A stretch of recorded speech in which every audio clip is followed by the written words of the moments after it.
Alright, guys, we're gonna just go straight into this. Alright, I don't have time to explain. We're doing a politics, another AMA, but this one's gonna be more debate oriented. Yada yada, let's just do it.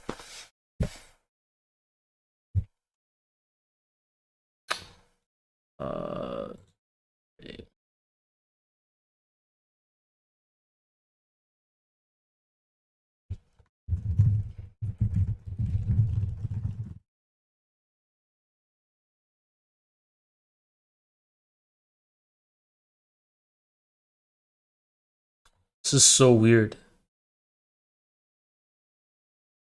This is so weird.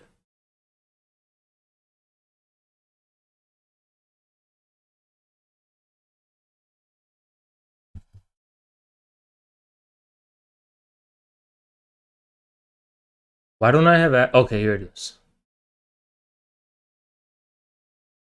Alright, I'm here.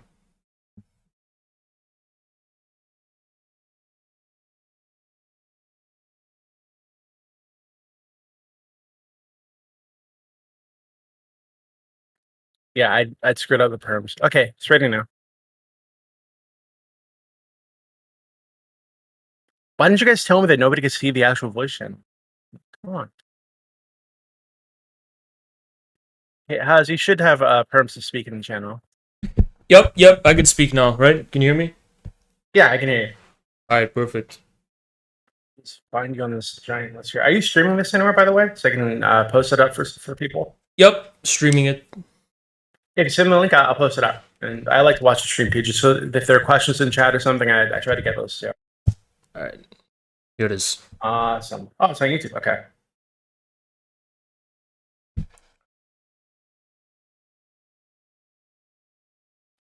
Okay, so while I'm doing this, Haz, thank you very, very, very much for coming on again. We had a lot of fun last time, and the user base is very upset right now. So I've been trolling them for the last half hour or so. Yeah, my bad. I had to shower and stuff, so I didn't know I was gonna be late, but my bad. No, it's no problem at all. Like not at all. Sure. Hey. So for people who don't know who you are, who are stupid and haven't subscribed to the YouTube channel, can you maybe give them like a rundown of what you do, everything, your whole ideology, your whole thing, right? Tell them about Infrared. Yep, so basically Infrared started out as a media collective, and I'm the main guy who streams and stuff. Others make videos. You can watch our Infrared Vision videos for more education. But the basic premise is we want to be Marxist-Leninist in the age of multipolarity in the post-COVID world. And what that basically means to us is that we think those two things, multipolarity in the post-COVID world, have rendered the American and Western left completely obsolete. And, we're basically anti-woke communists with a capital C. So because of that, we're not really associated with leftists per se. But we do maintain, a communist position, if you will. Okay. So we actually had Vosh on yesterday. And you came up a little bit during that, but how would, for people in the audience who maybe aren't all that knowledgeable about all this kind of stuff, how would you differentiate yourself from somebody like Vosh, who calls himself a libertarian socialist? There's really nothing in common with... I have a lot more in common with Ron Paul libertarians and MAGA conservatives than a person like Vosh. Vosh, he's completely aligned with the status quo, with the deep state, with the establishment, with the Democratic Party. The same unipolar world order that, we're positioning ourselves against. He's an anti-populist. Vosh, a lot of people use Vosh as a reference point to explain what the opposite of me looks like in terms of like ideology and possibly physical appearance as well. But I won't get into that. But Vosh to me is, he's always joking, oh yeah, I'm the CIA. But it really is what it is. It's like the Rockefeller, CIA, left. Oh, JC Denton, thank you so much, man. Appreciate you. Let's go. Yeah, he supports NATO, he supports the CIA, supports the FBI. Basically, I don't know, this is kind of crazy, right? But Marxist-Leninists are supposed to be kind of like revolutionaries, where they're against the status quo. So Vosh, although he calls himself a socialist, he's a pro-status quo, so he's kind of like a I don't know what you call that. He's not really a quote unquote revolutionary. So I mean, it's just like I have nothing. There's really nothing in common with a guy like Bosch. Awesome. Thank you. That's very useful. So we are going to get started. Guys, if you want to watch Haas, he's looking exceptionally handsome today. His stream is in the announcements. So if you want to watch the AMA there, so you can see him while he's kicking your ass, that's where you'll be able to find it. Okay. We're gonna jump right into it. Dialong, you said you had something you could pin him on. You're up. Go for it. All right, thank you. Sorry, I'm in a thunderstorm right now, so if I cut out at any point, just let me know. All right, so Haas, so I'm glad you brought up right now that you're a communist who finds more similarity instead of Bosch with the MAGA conservatives, because recently in one of your live streams, you've coined the term to describe yourself as a MAGA communist, and this comes along with you also announcing support for Trump in at least some capacity. So my question to you is how do you not see the contradiction in claiming to both support Trump and simultaneously be a Marxist-Leninist? Are you blind to how diametrically opposed both Trump and Marx really are? Or is there some ulterior motive to you making this statement? So I wouldn't compare Trump to Marx. Okay, Trump is a political leader, and he's a representative of a movement. He's a representative of a populist movement that wants, that somehow recognizes that the current government that we have and the current status quo that we have doesn't represent real America. So it's a populist movement that wants to return to some kind of real America. So that's what he represents in American politics right now. That's his symbol, right? Being a MAGA communist, which is a beautiful term, and I'm going to continue using that, so thank you for bringing that up. That does not mean you blindly support Trump and all whatever Trump is doing. Trump is a political figure. He's embroiled in all these, the FBI's after him, everybody's after him. They got blackmail on him. I mean, Trump's probably done. I don't know. But MAGA, MAGA's the movement of rural America, real America. By the way, not just white America. It's also Latino America, and now growing numbers, Black America. Everybody's uniting real America, right, against the liberal coastal.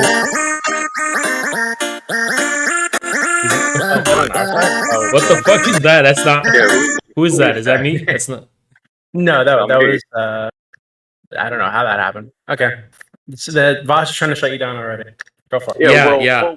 So you gotta understand.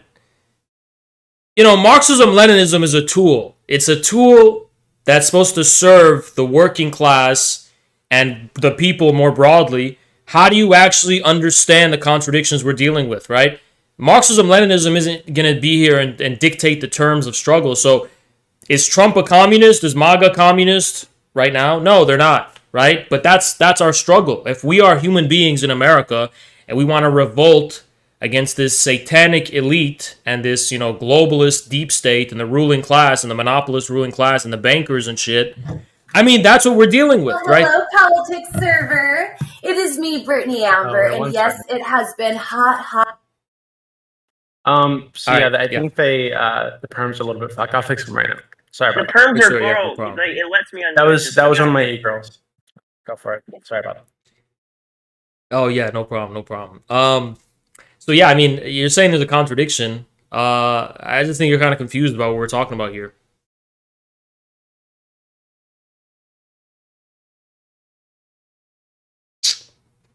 Dialong, are you there? He said he was in a thunderstorm, so that might be.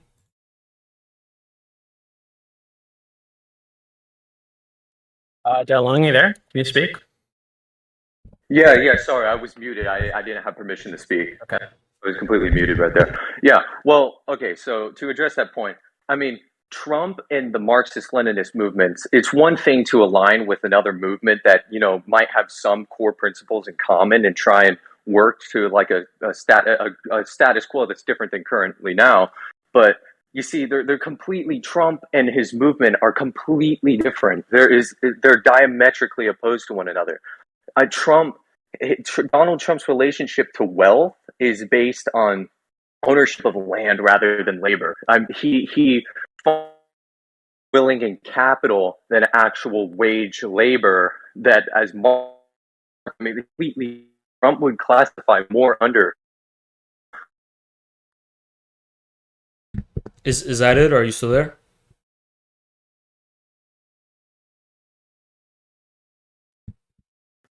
Are you there? Yeah, I think this guy's having issues with the news Can you guys hear me? Yeah, we can hear you. Yeah, it keeps on muting me for some reason. I have no idea why. It keeps on muting me out. Well, you should be good to go now. All right. You want me to respond, or you have more to say? What did you hear me? What do you hear? Well, I heard you say that the problem is that you can't unite the Marxist-Leninist movement with the MAGA movement because Trump is a real estate owner, right? And that's where he gets his wealth from. Well, yeah, and he inherited a lot of his money, which goes against Marx. And the Trump organization, their prime source of income is real estate. I mean, he owns hotels, resorts, casinos. A few things. He prides himself on land ownership over any sort of Marxist concepts. So I just don't see any connection there to how Trump could find his way into any Marxist movement. Okay, I think you're a little confused. So there's a few things I want to very quickly explain to you, and I don't want to take too much time doing this, okay? So the first thing is that there's no Marxist-Leninist movement in the United States, and there's no such thing as a Marxist-Leninist movement. There's a working class movement, there's a populist movement, there's an anti-colonial movement or an anti-imperialist movement where people are fighting occupiers or whatever. I mean, these are real movements. These are the real things that get people to wake up and, struggle against whatever. Like, that's a real movement. A movement just based on an ideology does not exist and has never existed in history. Every single instance in which Marxist-Leninists have ever taken power in history wasn't because they created a movement based on their ideas, but because they correctly assumed leadership of existing movements, that were already like there, right? So that's the really important thing I have to emphasize. The second thing is that I want to explain how American politics works very briefly. American politics works like this. There is one ruling class, there's one monopolist ruling class consensus, okay? And there's a deep state. And every single time a president gets elected, it is on the basis of gaining the approval of that deep state and gaining the approval of that consensus. The consensus also stems downwards to academia, the mainstream media, the NGOs and civil society created by Rockefeller money and George Soros and all this kind of stuff. And this is the consensus of so-called American democracy. So it's like one big club, just like George Carlin said, and it's one big system, okay? Now, you can talk about Trump, his source of revenue being a real estate guy, but that's not new. That's the whole ruling class in America, right? So what actually separated Trump? Well, what separated Trump is that he was, for personal reasons probably, he was exiled from the ruling class. He was an outsider as far as they were concerned, but he still had a shit ton of money. So he used that money to fund a campaign and ultimately generate from the ground up, give an opportunity for a lot of these populistic sentiments to be given a voice that were outside of this big club. And that's the only reason MAGA is relevant. The reason MAGA's caused such a ruckus isn't because Trump is he owns real estate. The whole ruling class owns real estate. So why is Trump a big deal? What makes him different? What makes him different is that he put into words, or he put into expression, he became the symbol of, people who didn't have a voice in this country for a very long time, sentiments that didn't have a voice in this country for a very long time. So it's not about agreeing with Trump, it's about recognizing his significance. It does, again, I have to emphasize, it's not about Trump. Trump, there's a lot of things I'm against Trump in terms of policy as far as he's concerned, right? There's a lot of things he did that I'm super, he killed Soleimani, all the things he compromised with Israel, I'm super against that. But why is he causing such a ruckus in the United States of America? Why are we on the brink of civil war? Is it because of all those things? No. You have to take things at the level of why they're significant. So, it's about how Trump created a counter-hegemonic force in the form of the MAGA movement. The MAGA movement is not the same thing as Trump. He's just the symbol, and he's right now the figurehead of that movement. And what I want to do as a MAGA communist is I want this movement to go beyond Trump. I want it to go beyond the narrow confines of the Republican Party and Trump, and I want to turn MAGA into the soil, the seed, of a third party or some kind of alternative to both the Republicans and the Democrats, and a real party of the working class, which is not going to get its money, as you pointed out, from a guy like Trump, because it's not just because Trump is he got his money as a member of the ruling class. It's also because people like Trump can get arrested. People like Trump, the FBI can go after them. People like Trump, they're finite mortal men. If you create a party of the working class, which pools all its resources collectively together, small donations, that's what's really going to build a huge movement. You can't just take out one person and the whole thing collapses. You need a party of the working class. That's the only thing that's going to keep the flame of the MAGA movement going. Because people like Trump, they can get rid of that guy, right? And by the way, how do we trust Trump? We can't really trust him either, because he has to make so much compromises with so many different people so that he won't get locked away or killed or whatever, right? So, yeah, I think you're a little bit confused about where I'm coming from with the MAGA communism thing. Okay, well, you're making it sound like I'm saying, what you're saying is that there might be that I'm trying to say that there's a few social differences between, like, socio-politically between the MAGA movement and Marxist-Leninists as a whole, but that's completely untrue and unfounded. Fundamentally, they're completely different. You're going to find fiscal conservatives and free market capitalists coming from the MAGA movement. There might be a few populists in there, but their policies on populism is going to be completely different. They do not have the same idea of a proletariat movement as you do. It's completely different and will lead to uprising. And you might claim to have some sort of MAGA sentiment, but to actually say that you're part of the MAGA movement with them is just completely false. Marx himself was completely against free market capitalism in every way. So to try and align yourself with these guys is just wrong. Okay, I think I'm going to try and clarify your confusion, right, to help. So where you're coming from is something called idealism. You're not actually looking at this from the perspective of the material social classes that are making up these phenomena. You're judging them at the level of their ideas, and moreover, you're just taking the ideas at face value rather than trying to understand where they're coming from with the whole free market and conservative thing. So I'm going to try to explain those, okay? So first of all, there is, again, I have to emphasize this because you made this mistake again. There is no Marxist-Leninist movement. There's no such thing. There's never been such a thing as a movement defined by being Marxist-Leninist. Now, there have been movements led by ideology. But there's exists. Sure. But all ideologies do. I'm trying to claim the fundamental. Hey, listen, don't interrupt me. I don't interrupt you. We don't want to do this, right? So just clarifying. Okay, yeah, but there's no such thing. There's no such thing as a movement that's created by Marxism-Leninism. Marxist-Leninists have assumed the leadership of various different movements in history. I want to prove by example, by not by forcing it, but like by actually earning that trust and earning that proof, right? For Marxist-Leninists to lead a MAGA movement in the future, right? So Marxist-Leninists don't create their own movements. It's an ideology. All ideologies do is they lead movements, right? They don't actually create movements. Now, you're saying that the MAGA movement ideologically is free market and conservative and is hostile to communism. Well, let's break that down. First of all, the MAGA movement's overwhelmingly a working class rural movement. Okay, I'm a Maoist, not just I'm a Marxist-Leninist, but I'm also a Maoist, right? So that rural component is very important as far as my understanding of how revolutions work and how popular uprisings work. So it's a rural working class movement. And now ideologically, the reason it's anti-communist is because it is associating communism with the current monopoly imperialist system that we have on steroids.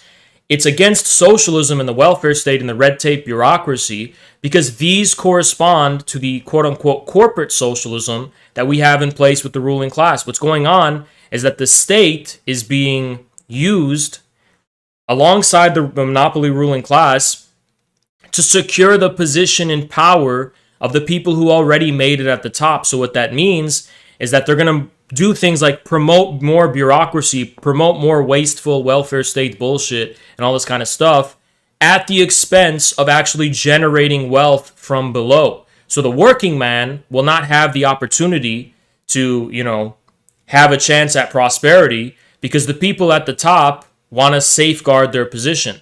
So that's why you have this situation in America where workers are pro-capitalist and the ruling class seems like it's anti-capitalist. They're not anti-capitalist. They just already made it to the top and they want to protect their position. Now, the reason workers are saying, oh yeah, I'm pro-capitalist, I'm pro-free market, because they want a chance at prosperity themselves. Now, where I'm coming from with Marxism-Leninism is that I think they're confused. I don't think there's a theoretical clarity there. I think this is just a spontaneous consciousness they're using to make sense of their reality. Because what I would tell them as a Marxist-Leninist is I would say this, yeah, you're right.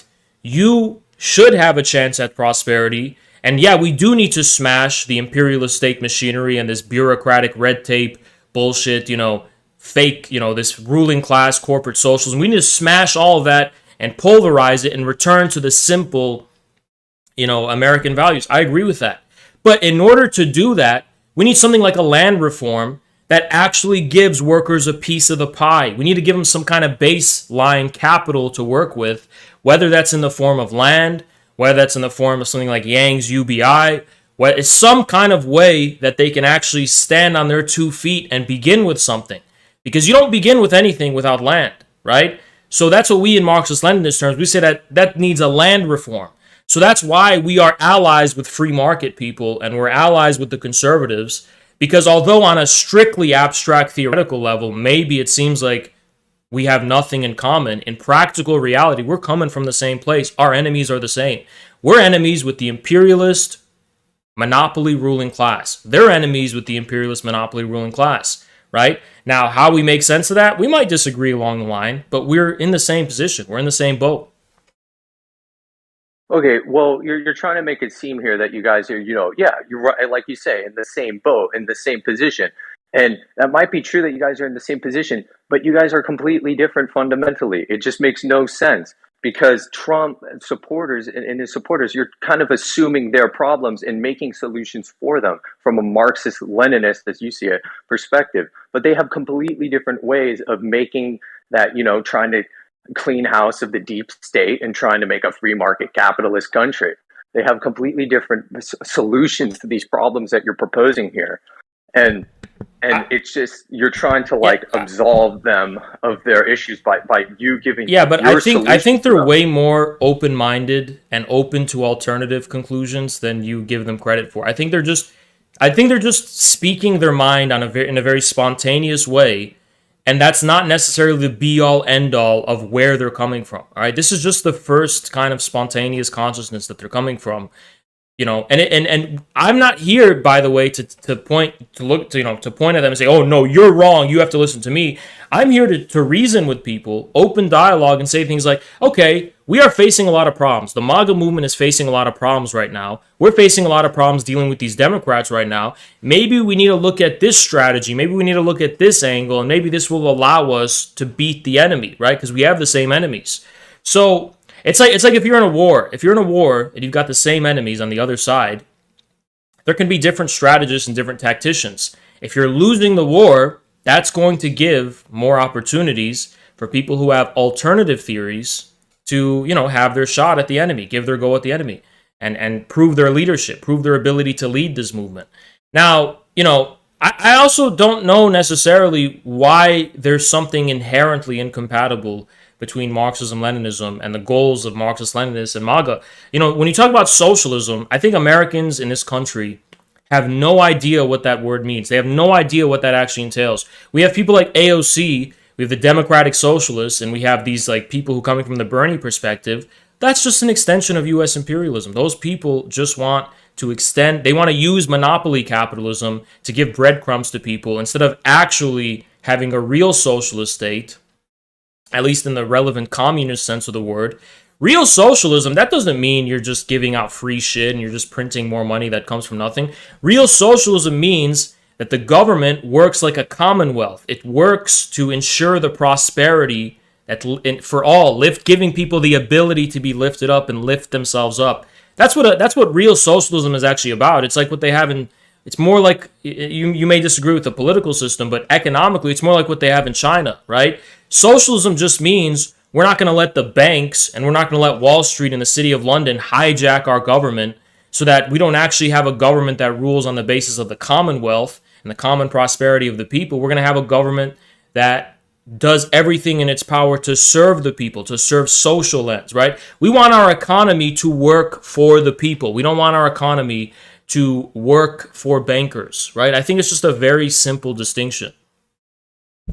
All right. Well, I think I see the problem here. I think you might have some of the MAGA movement's support, but I think you're actually differentiating yourself from actual Marx, because I see what you're doing kind of here is kind of obfuscating some of Marx that he talks about. I mean, with capitalism, you're kind of presenting his ideology as almost a capitalist alternative, that it's almost the same thing, just like a few extra steps. But in reality, Marx is completely against it. He sees free markets as an illusion of equality, but it just creates a hierarchy instead. He has completely different values than actual conservatives. So to say that you're an ally, you and your fan base might be an ally, but that does not hold true with a lot of actual I think you're confusing you Marxism. Your position. I think you are wrong. I think you think Marxism is utopian socialism, and it's not. Marxism is a science. It's a method which is supposed to be used to guide, right? It's supposed to guide this process of the transition from the capitalist mode of production to the socialist mode of production. So Marxism isn't going to come here and completely recreate society from scratch. If you read the 10 planks of the Communist Manifesto, you don't see any of that. Marxists are not here to just, come and completely remold society in the vision of some kind of that's nowhere to be found in Marx. So I think you're very confused about where Marx was actually coming from as far as socialism and that was concerned. And if you're talking about the ultimate development of socialism, after maybe decades or maybe centuries, I don't know, then you're dealing with a society in which there is so much wealth and abundance, and there's so little time people need to spend actually working to survive, that people are able to unleash their potentials as human beings artistically and scientifically to transform the world, transform nature to suit human ends. And that basically, that's the end, right? That's the end vision. That's what we expect will happen at the very end, right? You increase and maximize prosperity to such an extent that there's not even any more need for things like money. There's not even any more need for, a specific institution of property anymore, because we have enough wealth and we have enough creative power and we have enough, sovereignty as a people. We have enough unity to do that. But that's not like the Great Reset where they say you'll own nothing and be happy.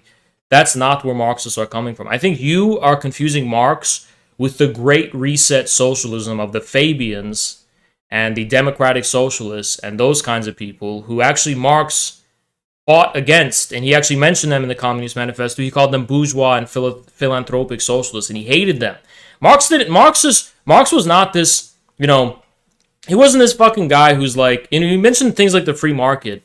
So first of all, factually speaking, what you said is not true. Marx actually did endorse free trade. I know it's not the same as the free market, but he did it because he thought it would accelerate the inevitable contradictions within capitalism. So just like a side note. But, we're not talking about what is a free market? I don't know what a free market means exactly, right? But what I do know is that will socialism entail freer markets? Yes, it will. China's market, in many ways, for the common man, is freer than America's. If you're a vendor in China and you're selling your vegetables and you're selling your fruits, you're not getting taxed. There's not all these fucking red tape regulations about where you can set up and no. And then they don't even have intellectual property. They don't even enforce any of that. China's got a very dynamic, much freer market. But, you have to ask the question, freer for who? So a free market for people at top, that means the guy at the bottom gets fucked over, right? But a freer market for the working man is a good thing. So we don't believe in an unconditional principle of free markets. I think you're thinking of this in utopian ways. You're thinking of this in terms of end goals instead of the here and now, right? You're saying Marx critiqued capitalist markets.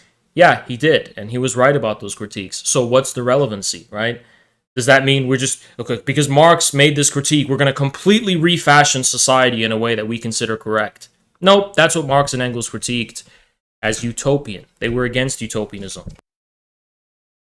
Okay, well, I think you're just reaffirming my point earlier that you're just kind of obfuscating some of Marx's points. And it sounds like, yes, it sounds like you are agreeing with me almost on a level, and that you're coming from sort of this eccentric capitalist point of view.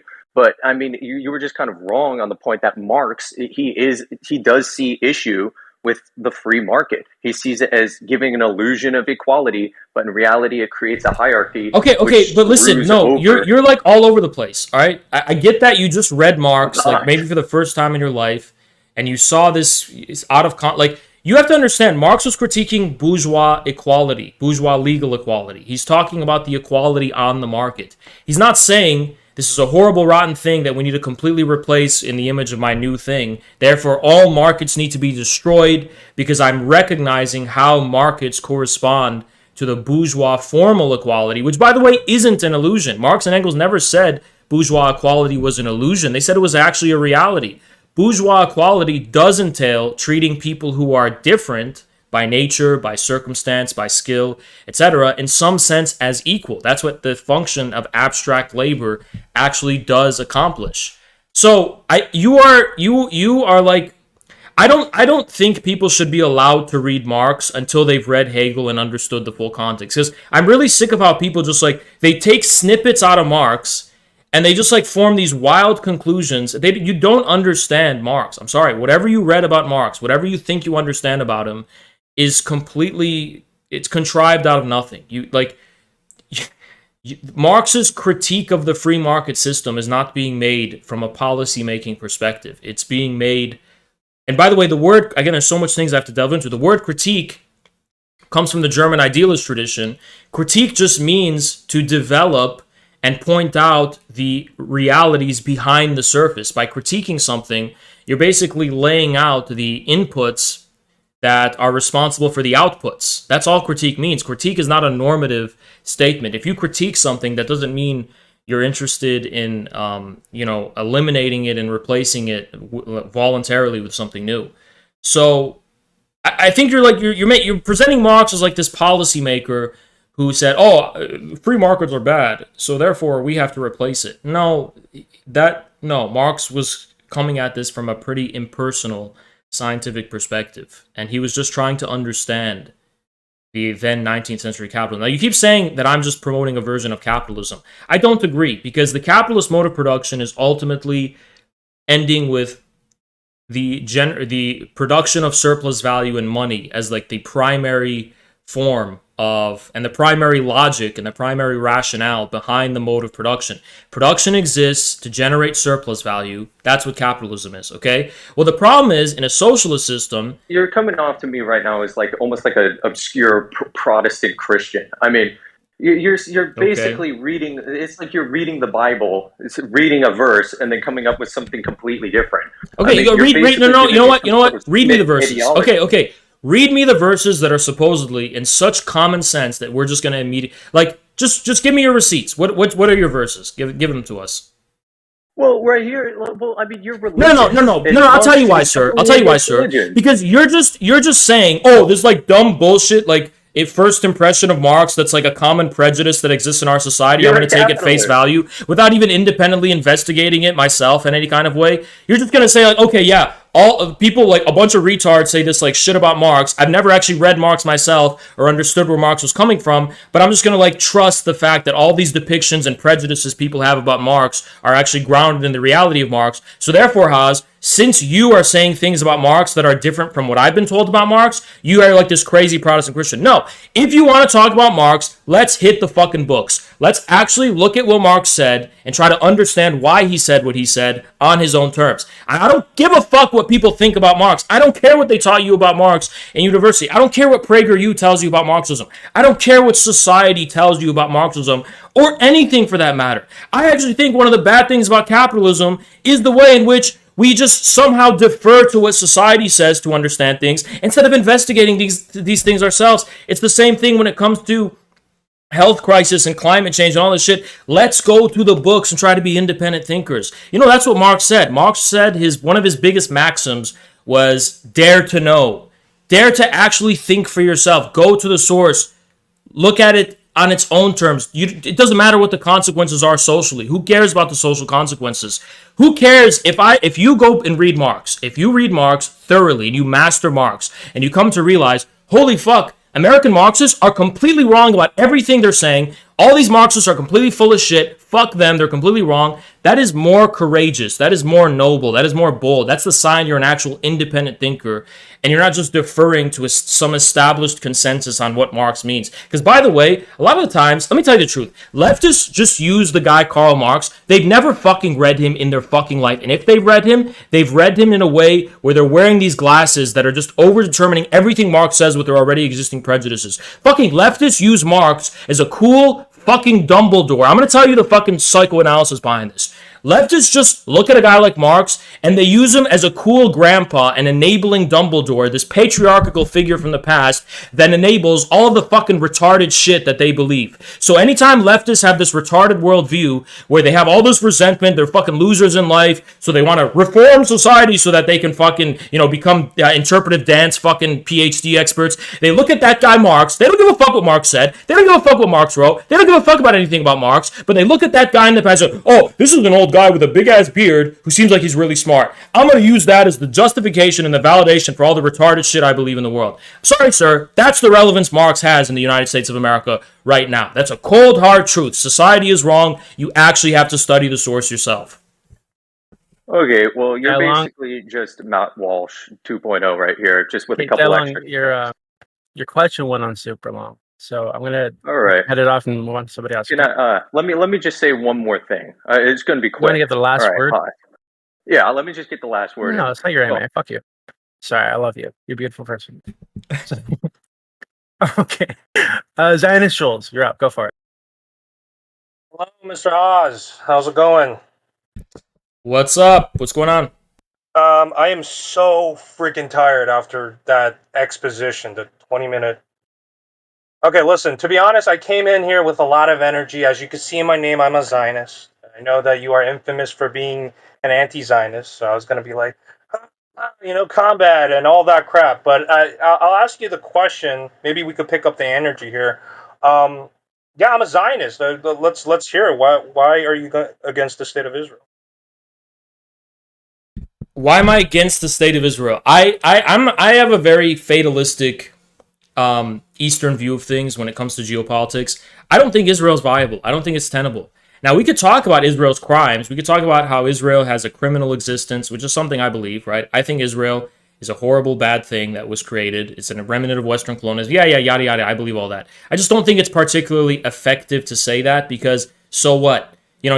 Something is immoral, therefore it's not going to exist anymore. No, plenty of things you might come to the conclusion are immoral. That doesn't say anything about their actual reality. Like Russia, like Soviet Union, like communism. I agree with you. Yeah, absolutely. Well, hold your horses there because China's. Wait, hold on. But let's stick to the Israel. I don't think people want to go back to the Marxism conversation.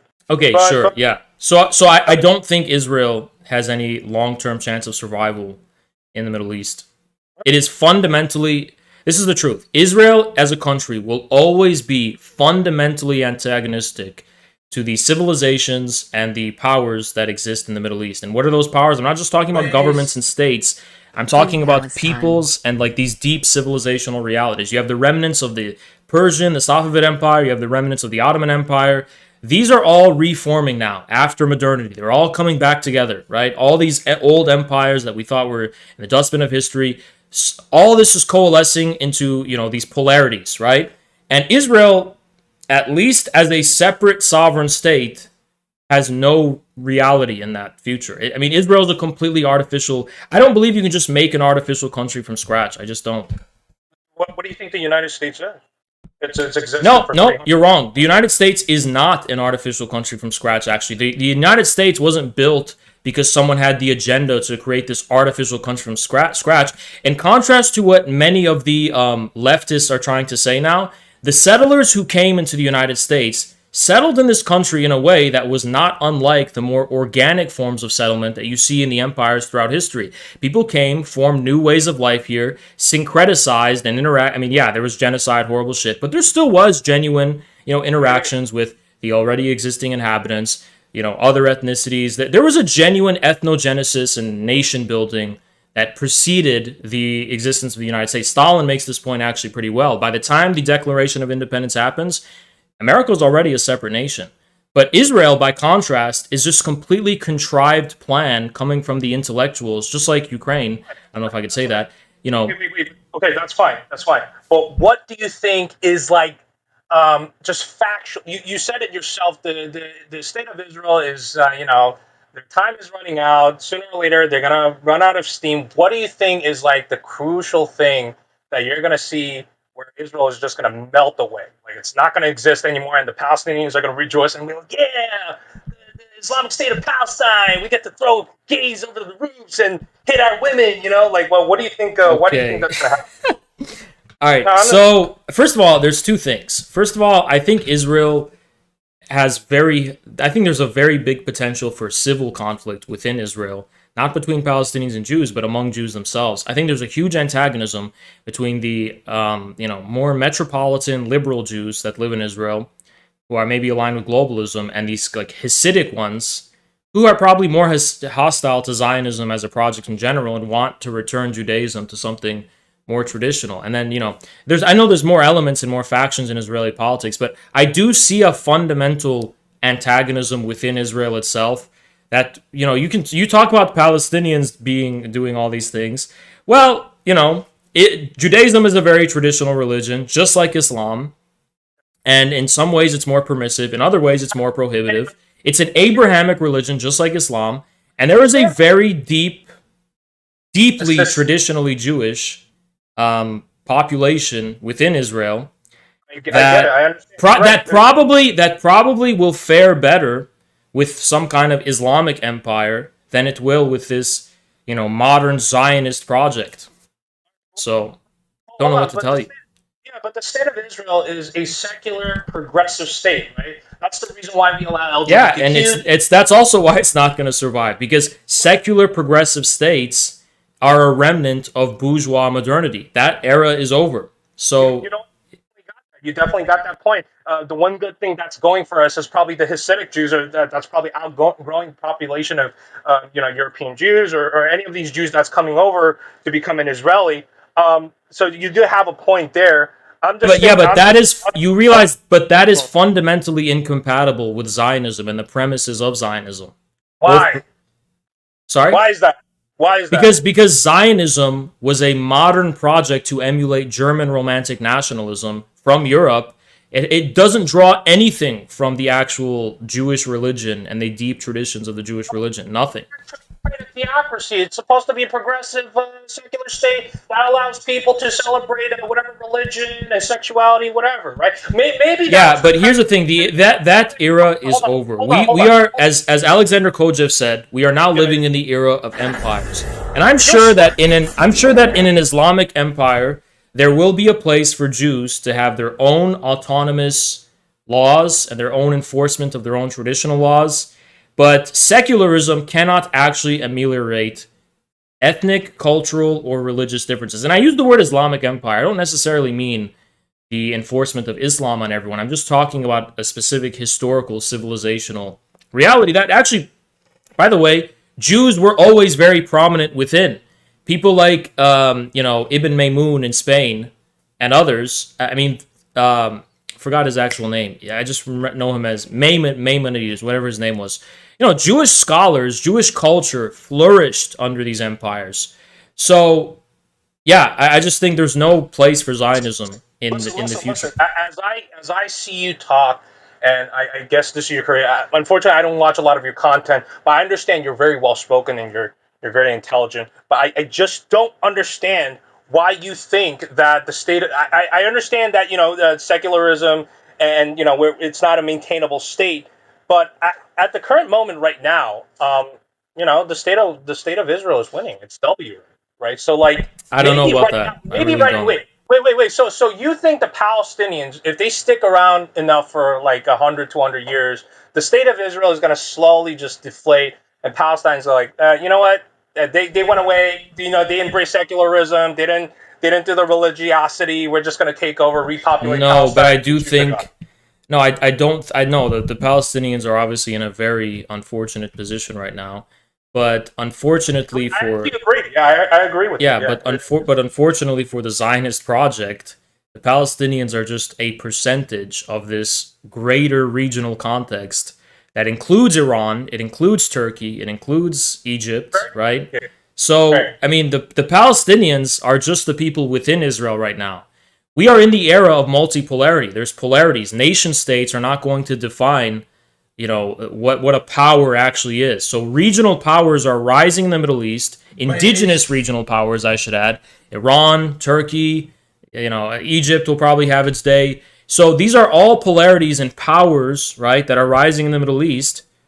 And where does Israel figure into that? It doesn't. Israel is still attached to American unipolarity at the most fundamental level. Israel has no organic connection. Wait, but Israel's not the only. Wait, I'm not sure what you meant by that. But are you saying that America is assisting the existence of Israel? I think that's what you're saying. No, I'm not saying that. I'm saying America is guaranteeing the existence of Israel because without America, there would be no Israel, so to speak. I actually doubt that. I think Israel has actually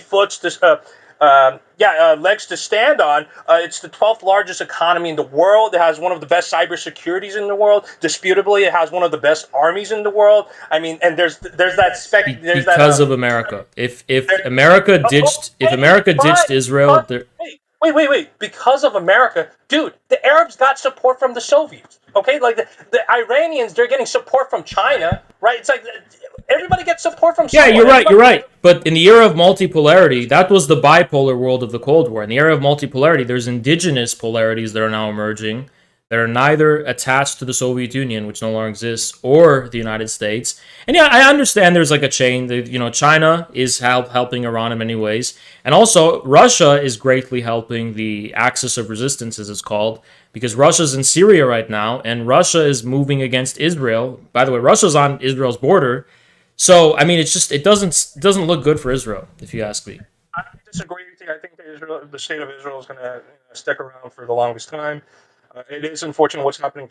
I'm so sorry, Haas. I wish I could talk to you more, but I do have to get to dinner. I was hoping that the first guy would just finish up so I could have more time to talk to you. I'm actually surprised that I've seen videos before where you just like scream and yell and get all excited. But I'm actually surprised that you're willing to have like a actual calm and rational discussion about this. Yep. No problem. I hope you can come on next time for the AMA so we could actually have a better discussion on this. Okay. Yeah. Sure. My apologies. Thank you so much. Yep, no problem. Thanks. Thank you, Mr. Jones. Next up, we've got Black Spades. Go for it. Yo, you owe me money from the last AMA, you did. So, last time I mentioned you buy into the Snowden narrative, and then we derailed into me smacking you from data. The question is, why do you believe in that narrative that the NSA spies and everyone collects everyone's data? I saw you probably came back with prepared all these sources and stuff. So what just lay it on us. What do you got? What's the news? No, I'm asking you the question of what you think this stuff is. I don't have any sources ready. I think from what I know, Edward Snowden revealed the great extent of NSA spying on ordinary Americans. So, did you read any of the documents? Directly, no. I'll confess, I didn't read them directly, but I've never been presented with any reason to doubt them, or to doubt the narrative, right? So that's interesting you say that when you, just before the first guy, DeLong. Yeah, but I'm open to whatever you have to say. You derailed. Sorry, not you derailed. You chided him for not. No, I know. You're right. Okay. But I'm not, like, dying on any hill right now. I'm just saying this is my impression, right? I've never seen anyone contest it. If you want to contest it, I'm not just going to say, oh, everyone's saying the contrary, therefore I'm correct. That would mean I'm a hypocrite, right? No, we'll have to go read it. We'll have to, like, pull everything up and see what's going on. So with those leaks, anyone who actually read the material, you find no violation of the Constitution, any law, and respect for privacy and civil liberties. Wait, but the Constitution... Hold on. How do you know there's no violation of the Constitution when the Constitution can be very twisted and broadly interpreted to be compatible with things like the Patriot Act, right? So what do you mean it's not... What do you think? What do you mean it's not unconstitutional? Well, it's been with Constitution by several courts. But but just knowing case law with Supreme Court determinations, which by the Constitution decides. Right, but that's... If there's anything about the Constitution I probably disagree with, it's that the Supreme Court and the judiciary can be trusted with interpreting the spirit of the Constitution. So I'm very much sympathetic to the kind of militia movement and libertarians who just kind of say, no, there is a spirit of the Constitution. The courts can be corrupted to interpret it in a way that violates... You know, because the Constitution wasn't written because the judge said so. The Constitution was written first because of the war against the British, and, you know... So it's like... I'm aware of that, but you agree with the Constitution on the First and Fourth Amendment, right? You have a reasonable expectation of privacy. The government can't do unwarranted surveillance. You have the right to free speech. Right. So I'm actually... You know what?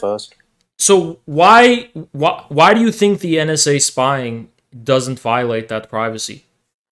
What's the reasoning? Because to obtain a warrant to do surveillance with NSA, like with all applications, there has to be a basis that either of probable cause or RAVs, that you're targeting someone for the belief with an articulable set of facts or probable cause standard. Okay, but so you don't think that can be interpreted in a very arbitrary and broad way? Isn't that kind of... You need probable cause. Not okay, so who... For example, one of the programs that Snowden leaked and was debunked by his own records and his narrative, because he didn't work with his France authorities, was the bulk telephony metadata program, for example, right?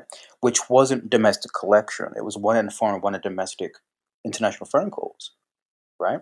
Retained every 3 years. But to either query a number, you had to have a reasonable, articulable suspicion that number was associated with terrorism instead of documented facts. And if the number is known to be a US person, you have to have higher approval to determine that you're not doing that query based on First Amendment activities, right?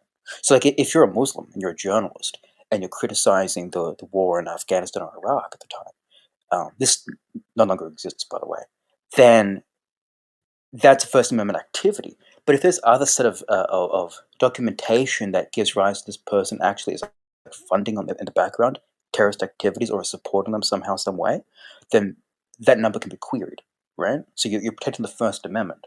And this doesn't breach the Fourth Amendment because it's not a search, right? It's not content, it's not surveillance of that person, right? Which is Smith v. Maryland.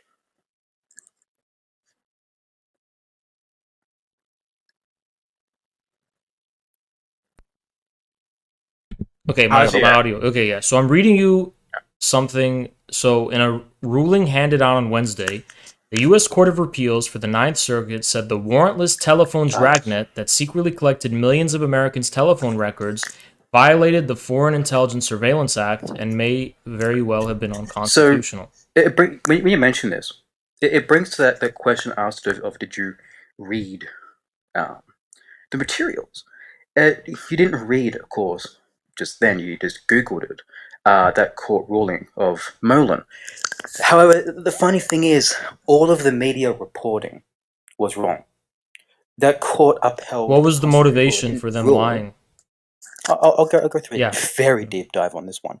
Sure. So, the Ninth Court of Appeals didn't say the program was unconstitutional because it wasn't at merits with the case.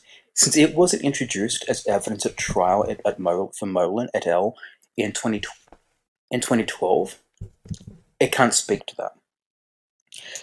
So it says explicitly, the court ruling, that it doesn't speak to that. It says,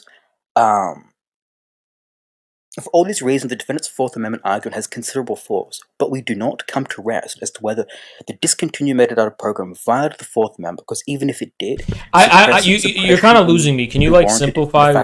Can you simplify what you're talking about? Because like, what's the point? What point are you? So you're saying the court case was thrown out, and why was it thrown out? No, it wasn't thrown out. The conviction was upheld because the program. So this program was used as a tip. It provided the tip against Molan. He wasn't directly under surveillance and so forth, right? Or his associates. Okay, but hold on. We're talking about the collection of phone metadata of millions of Americans. Well, you're just quoting the Ninth Circuit headlines. Okay, but that's I don't know who Moland is. I don't know why you're talking about Moland. It's this case. Okay, so if a guy sued the NSA for spying on him, and you're saying, oh, they weren't spying on him, what about the other people they were spying on? You know? The case. So here, unlike the fake news, because it is all fake news, read the court determination itself. They explicitly don't speak to the constitutionality of the program because it is not warranted here. It wasn't introduced as evidence. Thus, in effect, the lower court's holding, well, on constitutionality does hold it explicitly ruled it as constitutional. Likewise, the court didn't rule on, but did provide an analysis of, thinking that the program wasn't statutorily authorized. Now, it again doesn't rule that because it's irrelevant to the case, but it agrees in analysis with the previous court finding in 2015. There's a problem with that court ruling in 2015, though. One, it couldn't be appealed. Because the Freedom Act passed in 2015, the government was going to, but couldn't appeal it. It would have won the appeal. The court in 2015... Well, convenient. How do you know it would have won the appeal? Because Supreme Court is very clear. Decision Smith v. Maryland. Numerous experts shat on it, and just a factual analysis of that ruling shows it as such. So, ACLU v. Clapper, right? It didn't have access to classified records.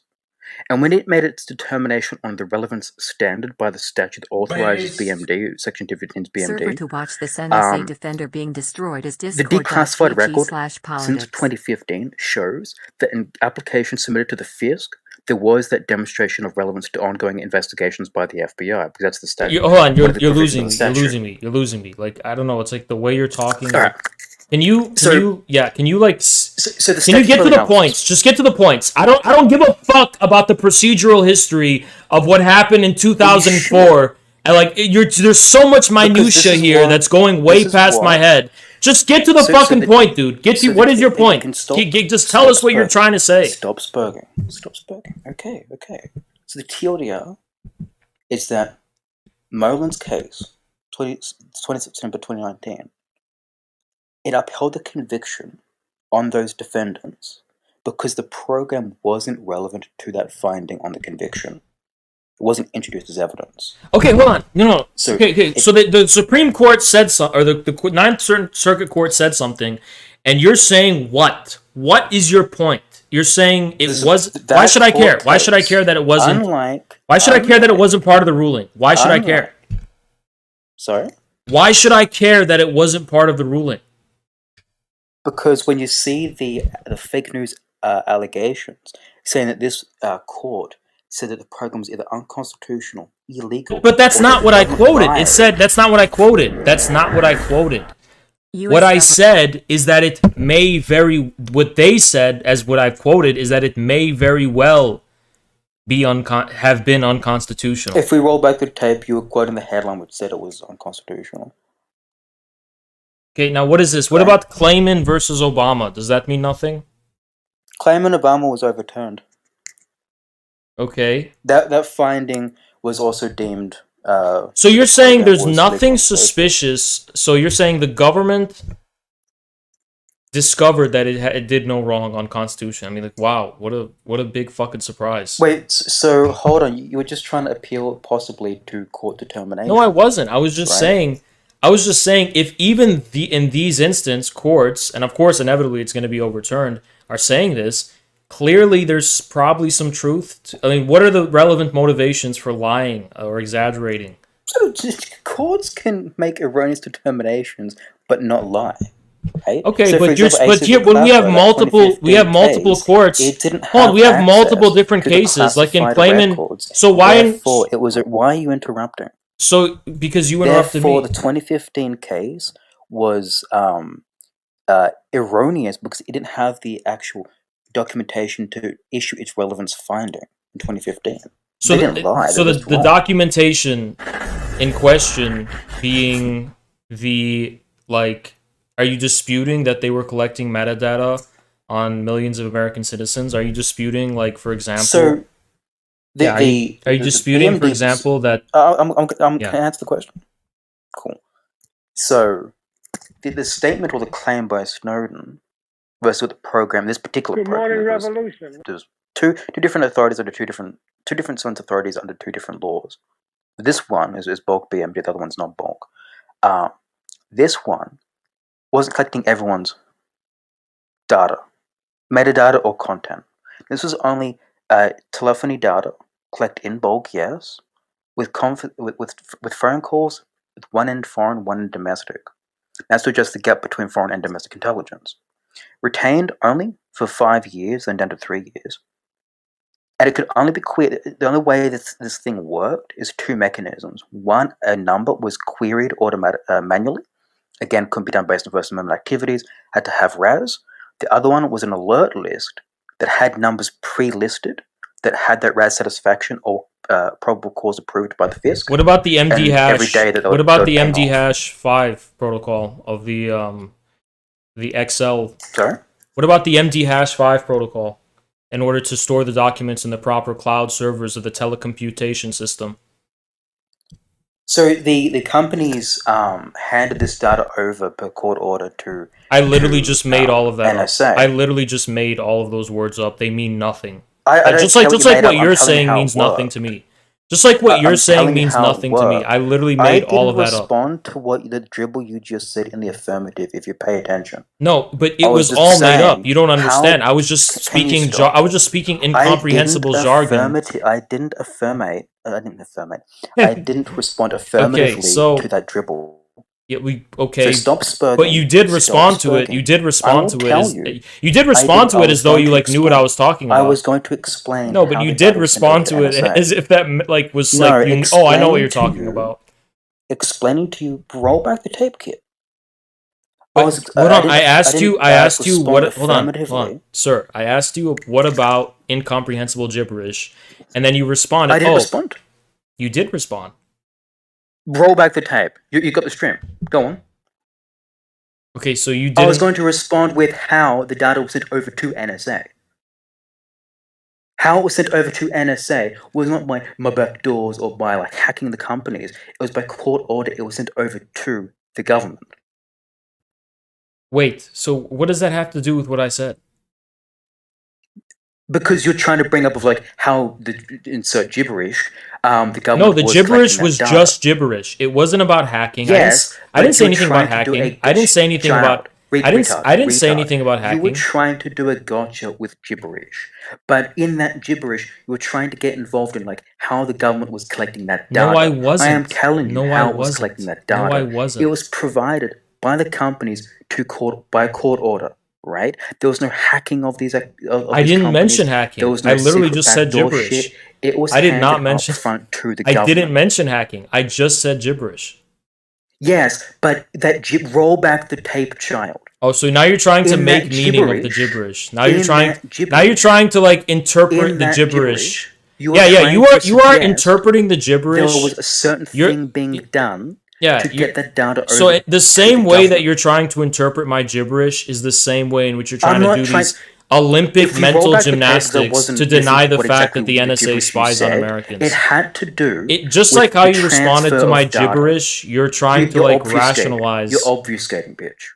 Okay, why are you so emotional? Steroids. Why are you so emotional? Do they not have tampons back in England? Do they not have tampons back in England? You're so emotional. Gibberish. You're so emotional. I'm just gonna I know the queen. I know the queen is dead, and you're in a toughie, or you're in a bit of. Can you moderate this cock? I know the queen is dead. I know the queen is dead, and maybe you're a little emotional. But listen, the queen died with the MT5 hash completely. That it was to send data over hold on. to the government. Mike, wait 1 second. So you can't just talk over him, Mike. Okay, but it seems like at the end of the day, where we're at right now is you're going to say that the government investigated and found that the government did nothing wrong, and there are people that it seems like that's where we are, and we've just kind of been circling that drain. The leaked documents show this. It's probably a good idea to move on. Okay, fair enough. If the cock thinks leaked documents by Snowden are wrong, that's on him. And all the declassified documents. Hold on, you literally said nothing. You didn't explain the point of any of the things you said. I was systematically explaining to you. No, you weren't. You weren't. Just get to the point. You know what getting to the point means? I was. Yeah, I didn't work But for. then You're then basically saying you're you're basically trying to saying do a unless you then literally you're work trying for to the do a N, LARP. unless you literally work for the Recognizing a NSA. LARP, I was Okay, going to explain, Also, trying to explain how the data is sent over from companies to the government. But then you're like, well, you're supposed okay, but no, to no. Why don't you get to the? use Why don't you just jump straight to what is relevant about that? relevant.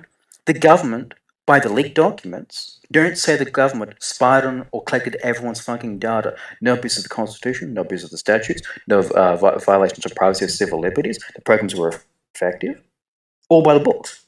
That's what the leaked documents say. Then you've got all the declassified documents that say the same thing, and all the court Okay, determinations. I don't speak Queen gibberish. All right, can you like repeat that like in actual English? This is some Royd Cope. TLDR. The leaked documents by Snowden show that the programs were legal, constitutional, and effective. The declassified documents show them effective, legal, and constitutional. Then you have all the court rulings. That BMD What is program so with the Merlin decisive was thing held about them being constitutional and constitutional? statutorily authorized So by this is over what I'm trying to 20 interpret. judges I'm trying to over 40 interpret. separate I'm trying to times. interpret your Anglo babble. So you're This trying is to say symposium. that the decisive thing that would make them constitutional is the fact that the government got it from companies rather than doing it itself. What's the decisive thing? Get to the point. Decisive thing. I just did the TLDR for you, retard. What makes it the reason it's legal, so the government spies on constitutional, Americans and invades our effective. privacy, but that's okay. The government can only spy on Americans with a warrant. That's never changed. Okay, so That's how do never they not obtain? changed. Okay, not with the Patriot Act. so you're saying they get that warrant from a judge? Mm-hmm. Okay, well, what about the national security letters, which were issued by FBI agents without any judge's approval to obtain personal information on phone records, computer records, credit history, and banking history? That is incorrect. NSLs, because of the Patriot Act and the NSLs are governed by 4 different statutes, ECPA and so forth. These are decades before the Patriot Act. When the Patriot Act was amended, it amended parts of those statutes which still required court approval and court supervision, and the ability for them to quash and challenge NSLs. Right? Who can challenge them? Further still, sorry. Who can challenge the NSLs? The companies, the recipients of the NSLs. Oh, so the companies, which are totally not already in bed with the government, can challenge the NSLs, but we, the people who are being spied on, don't even fucking know about them. So how can we challenge them? What gives the companies the right? Why are the companies representative of the people whose privacy is being invaded? Numerous companies have challenged NSLs. Okay, so but when did we give companies the right to represent our privacy? When you use the services. Okay, so this is what it hinges on. You're saying our privacy wasn't violated because we should trust big tech and all these fucking corporations that are already in bed with the government anyway. So what a stupid fucking thing, dude. It's like when we put this shit you're saying in common sense terms, you sound like a fucking retard. You know? It's fucking stupid. Oh yeah, the companies could challenge the NSLs. So that the companies can challenge the NSLs. So it wasn't violating our privacy, even though it wasn't the company's privacy that's being violated. It's our fucking privacy as individuals. What a stupid fucking thing to say, dude. The judge has to still approve the NSL. The judge does not have to approve each and every NSL. Where are you getting that the judge has to approve each NSL? Patriot Act disagrees. And where are you getting that the judge has to approve the NSLs? I'll explain it to you in a second, child. You can simmer down. Thirdly, we have the audits of those NSLs. I want to know where you're getting that the judge approves them. Where are you getting the judge approves them? I'll explain it to you in a second, child. I tried to explain to you, Marlon. I got some retard spamming DMs, but he's muted. Just like I tried to explain Merlin, you spoke the fuck out. I'm asking you about the judge's approval. No. Listen, bitch, you're in my fucking AMA. So where do you get that the judges have to approve the NSLs? Don't fucking go on your tangent bullet points about a separate thing. Where are you getting that judges have to approve the NSLs? Where are you getting that? I'll explain it to you in a second, child, if you stop speaking. So explain it right now, and don't give me more bullet points about other things. I will. Why would I, before I do, why should I, rather, explain it when I was trying to. I still will. But why should I? But because I said, because I love the interruption. Because I said, because you're wasting time and there's a lot of other people in line. Hey, Your Majesty, there's other people in line. That's why I'm interrupting you, so we can just like get this done faster. So the reason I'm doing that is because I said NSLs are issued by FBI agents without a judge's approval. You're saying that's not true. Where are you why? So what is the source of that misconception? Where are you getting that judges have to approve NSLs? As I said, but you roiding out. No, but when I told you to explain it, you just said, I don't have to explain it to you. Just fucking explain it, dude. Can we, like, roids? Settle the fuck down. Dude, me not being able to say the F word is your only... Listen, dude, you are only protected by censorship right now. You are only protected by censorship. Cuckold. Stop.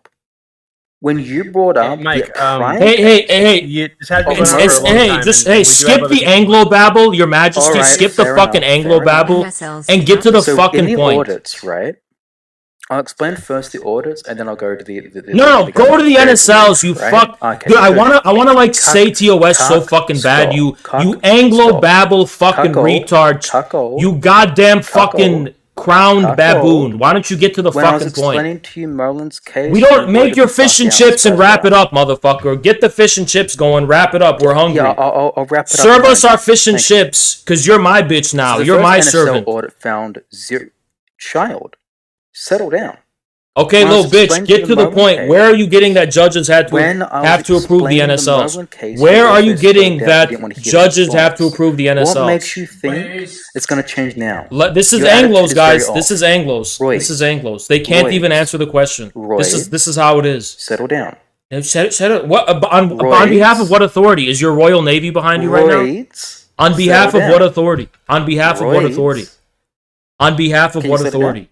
You good? On behalf of what authority? I shit on the Queen's grave. I shit on the Queen's grave. What are you going to do about it? I shit on the Queen's grave. What are you going to do about it? I shit on the Queen's grave.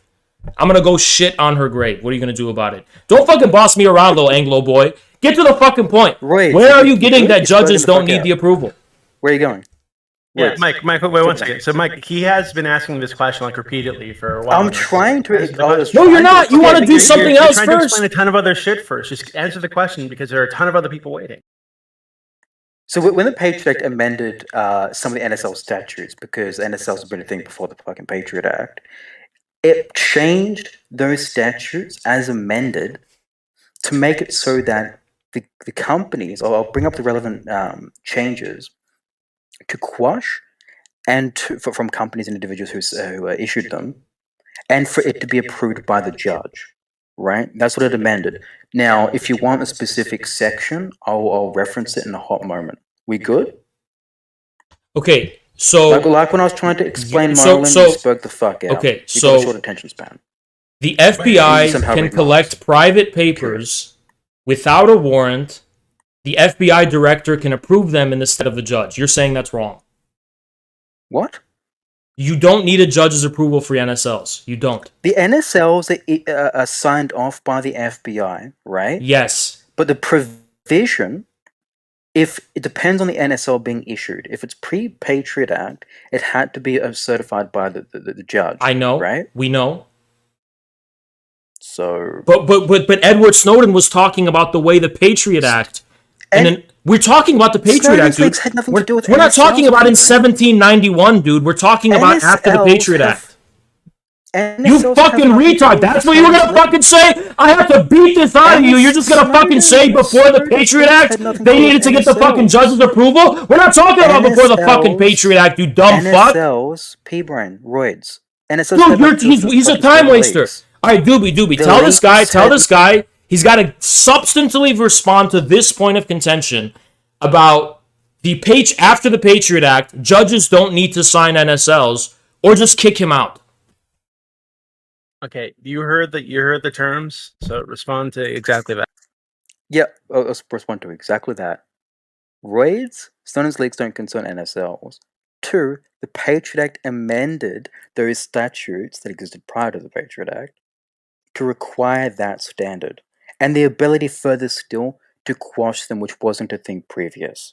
right? Okay, so what you are trying to tell me, specific national security okay, investigation. so what you're trying to tell me is that the Patriot Act. The fuck up. No, you don't get to tell me to shut up, dude. These are on all. It's all on my terms.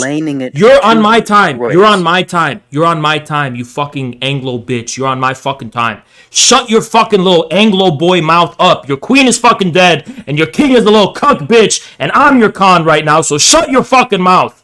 So here's what I'm gonna fucking tell you. You just told me, you're trying to tell me the Patriot Act actually strengthened our privacy by requiring, which wasn't required before, this is what you're trying to say, now FBI agents after the Patriot Act have to ask a judge for permission, where before they didn't. Is that what you're trying to say? Because I think you have it reversed.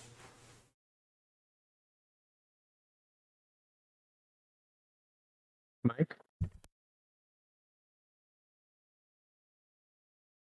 You there? I think he malfunctioned. Okay, well, I think we're gonna move on from that one. Surrender accepted. Okay. Next up we have let's go with Russia Defender. Russia Defender, whenever you're ready. Yo, let's get some Z's in chat. So, here's the reality. The reality is that Haas has made many great statements on Russia, but recently he was challenged, I saw a video, by Sam Cedar to debate him on Russia-Ukraine. And he completely pussied out of it. And, you know, I thought that was disappointing. I thought I respected Haas, and I thought he would stand up for his beliefs. So I'd like him to answer that. What video are you talking about? So Sam Cedars, somebody put in an IM, and Sam Cedars said that he'll debate you on Russia-Ukraine. And you said you No, I remember that. Here's what happened. Someone put an IM saying that Haas wants to debate you about Russia, and then Sam Cedars said, okay, have him call in. I'm not a fucking peasant who's going to call in to Sam Cedars' show. He's going to debate me on a scheduled debate. I'm not calling him in like I'm a random fucking guy. I'm going to debate him in a formal debate, and we're going to do it as equals. Why am I going to call into Sam Cedars' show like a fucking peasant? No, but you said you didn't want to get banned. That was your reasoning. So now you're lying.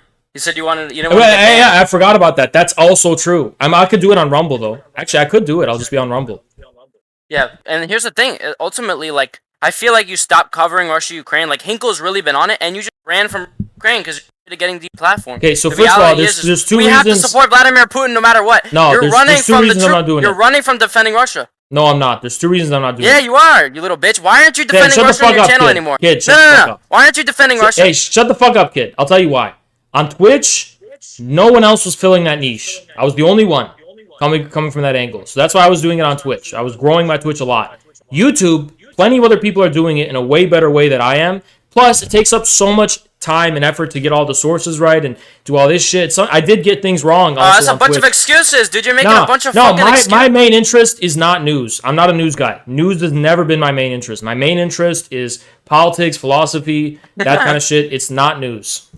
Well, here's the thing. You're doing multipolarity. If I was covering the Russia-Ukraine conflict, I would have to report the news rather than comment on the news. I don't like to report news. I like to analyze and comment on it and make sense of it. And the Russia-Ukraine conflict... But you were doing that for like months. Yeah, I was reporting news for months on Twitch because Why'd you stop? Because on Twitch, I was the only one. On YouTube, there's... So you let the deep state control you? Let fucking Klaus Schwab and the... No, it's not needed on YouTube. You let them control you? It's not needed on YouTube. I would tell people, go watch The Duran, go watch Jackson Hinkle, go watch... So they banned you on Twitch and you bow down like a pussy? Because nobody else was doing it on Twitch. No one else was doing it. I had to be the source of truth on Twitch. I'm not on Twitch anymore. I'm on YouTube. There's plenty of people on YouTube already fucking doing this shit. I don't need to do it. So other people are gonna do it. So you're gonna run from your to defend Russia and because there's 1,000 pro-Ukrainians. There's one pro-Russian. There's 1 million fucking retards and redditors celebrating Dugina's death, calling for the death of Russians, and we need people to stand up for that. And you're fucking running from that calling. I am standing up to that, but I'm doing it in a different way. So if they're talking about, did you see what Twitter said about Dugina? How they celebrated her fucking death? You don't think that's inhuman? No, you don't think you have to stand up for Russian people? I have been doing that, but just in my own way. Well, what does that mean, Haas? What does that mean in your I made a video called Alexander Dugin, the most misunderstood man in the world, and I completely clarified all the misconceptions about Dugin that people use to justify her death. So I'm doing it in my own way. That's not enough. Haas, you're not doing enough. That's the reality. One video is not enough. Okay. You have to do more pro-Russia content. 10 videos, 100 videos, 1,000 videos.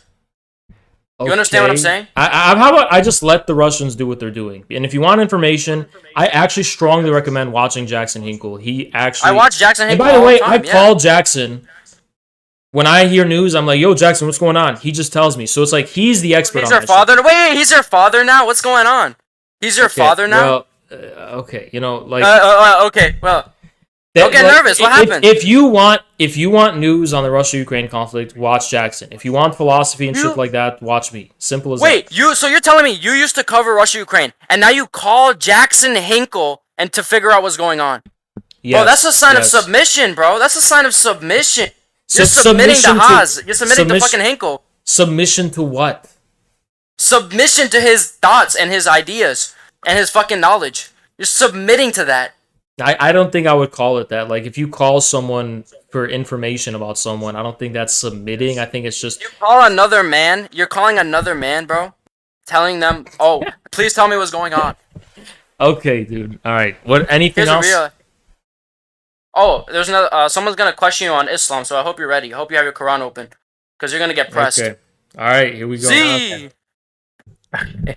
Thank you, Russia Defender. I guess he really lives up to his name. Next up, we have Matt. Matt, go for it.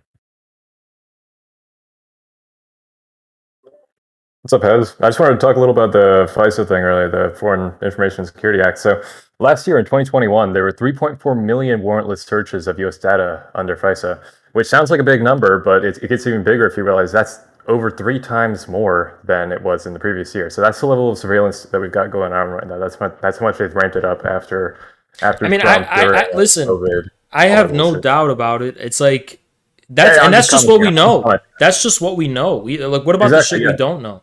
I mean, all I have to do to know that there's unconstitutional surveillance of Americans is this: is there a precedent? Like, does the government actually care about the Constitution all that much? No, there's plenty of precedent showing they don't. Especially the federal agencies is what we're talking about here. They have... I don't think anyone's going to deny that they've done a ton of they don't give a fuck about the Constitution when it comes to, fulfilling their agendas. So it's like, why wouldn't they be spying on us? Because the Constitution, they don't give a fuck about that, Right, yeah, it's exactly what you said earlier. It's a one-party state for the establishment. So that's not actually what I wanted to talk about. I just wanted to comment on it. First question, have you ever lost an argument in your life? Yeah, I have. Yeah? I have. I thought I was talking to Infrahez. Who is this? Well, I mean, no, in my whole life, yeah. As far as my career, I don't think I have. I think the chat does say that I've lost to like 3 people. And they say the first person I lost to was Tank. The second person was Sultan, and then the third person was, I don't remember, Pestomine or something. But those are all people from the community. But that's what they say. And Mar, yeah. Well, I don't know if I've ever debated Mar. I've never debated. I know better than debate him. But yeah. Okay, you're humble. That's great. Okay, I wanted to expand a little on what someone said earlier. So you talk about reaching workers as they are, not how they should be, which is really nuanced and more insightful than most people are on the left. Like you can't just ignore the material conditions of a country. I love watching you talk about things for this reason specifically, but there's a but. You spend a hell of a lot of time defending Donald Trump, defending his actions, defending praising a lot of different MAGA public figures who, I think these people change their beliefs at will to reflect the current climate and lie to their constituencies. Like for example, is like the defunding the FBI thing recently. And I just wanted to ask, how is Trump in any way anti-establishment? Because it's my view that in after 2008 and Occupy happened, and a lot of leftists broke through the mainstream into reality, media fundamentally shifted and invented the specter of fascism, which was just painted on Trump, but then not actually based on the things that he says or believes. That you're right that he wasn't the establishment pick. I think that was like Lindsey Graham and then Jeb Bush and then Ted Cruz or something. But he's done so much pro-establishment shit. I can't name a single anti-establishment thing that he actually did in office. I just don't know how you really connect that. Is he personally anti-establishment? I don't know. Probably not, right? But what is he a symbol of? I think there is definitely a movement that is definitely anti-establishment, for whom he is the symbol. And so for me, it's like I'm going with the memes, right?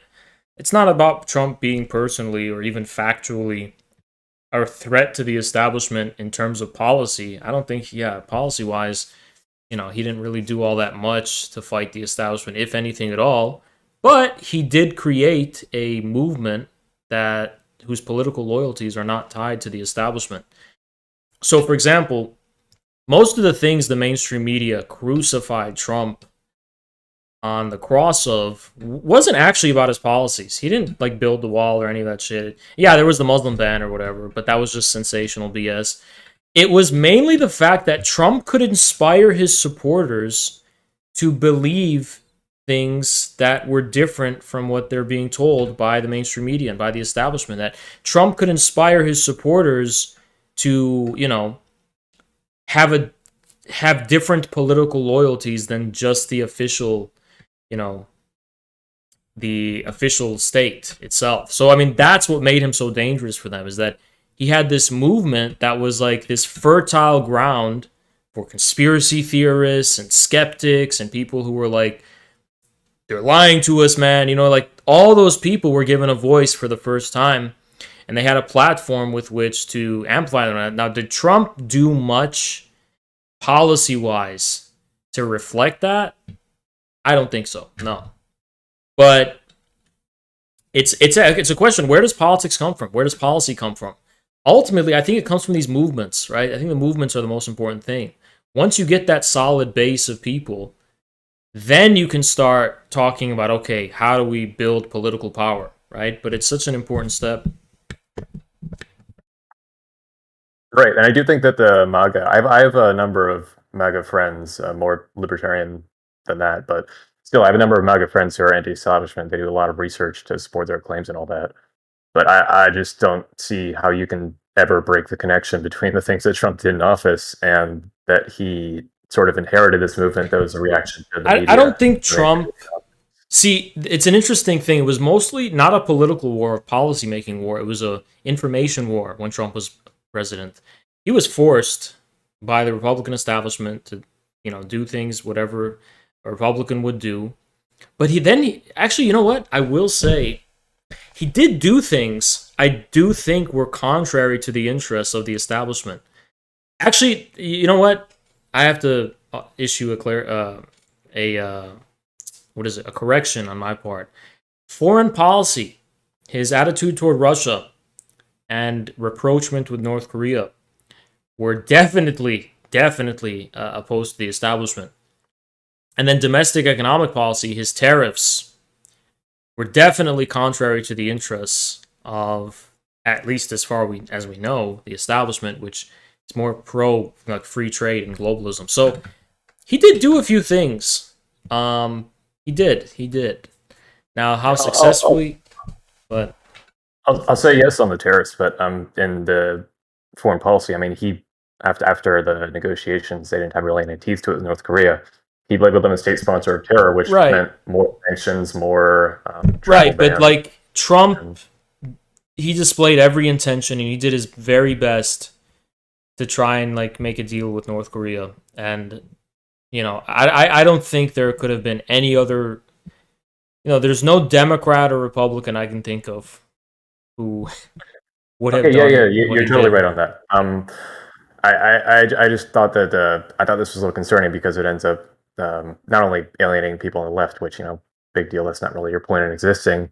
Reaching out to people to tell them about left thought, but more that it kind of poorly displays left-wing actions, like what that looks like materially, which is kind of the important thing. Well, I think that the big threat...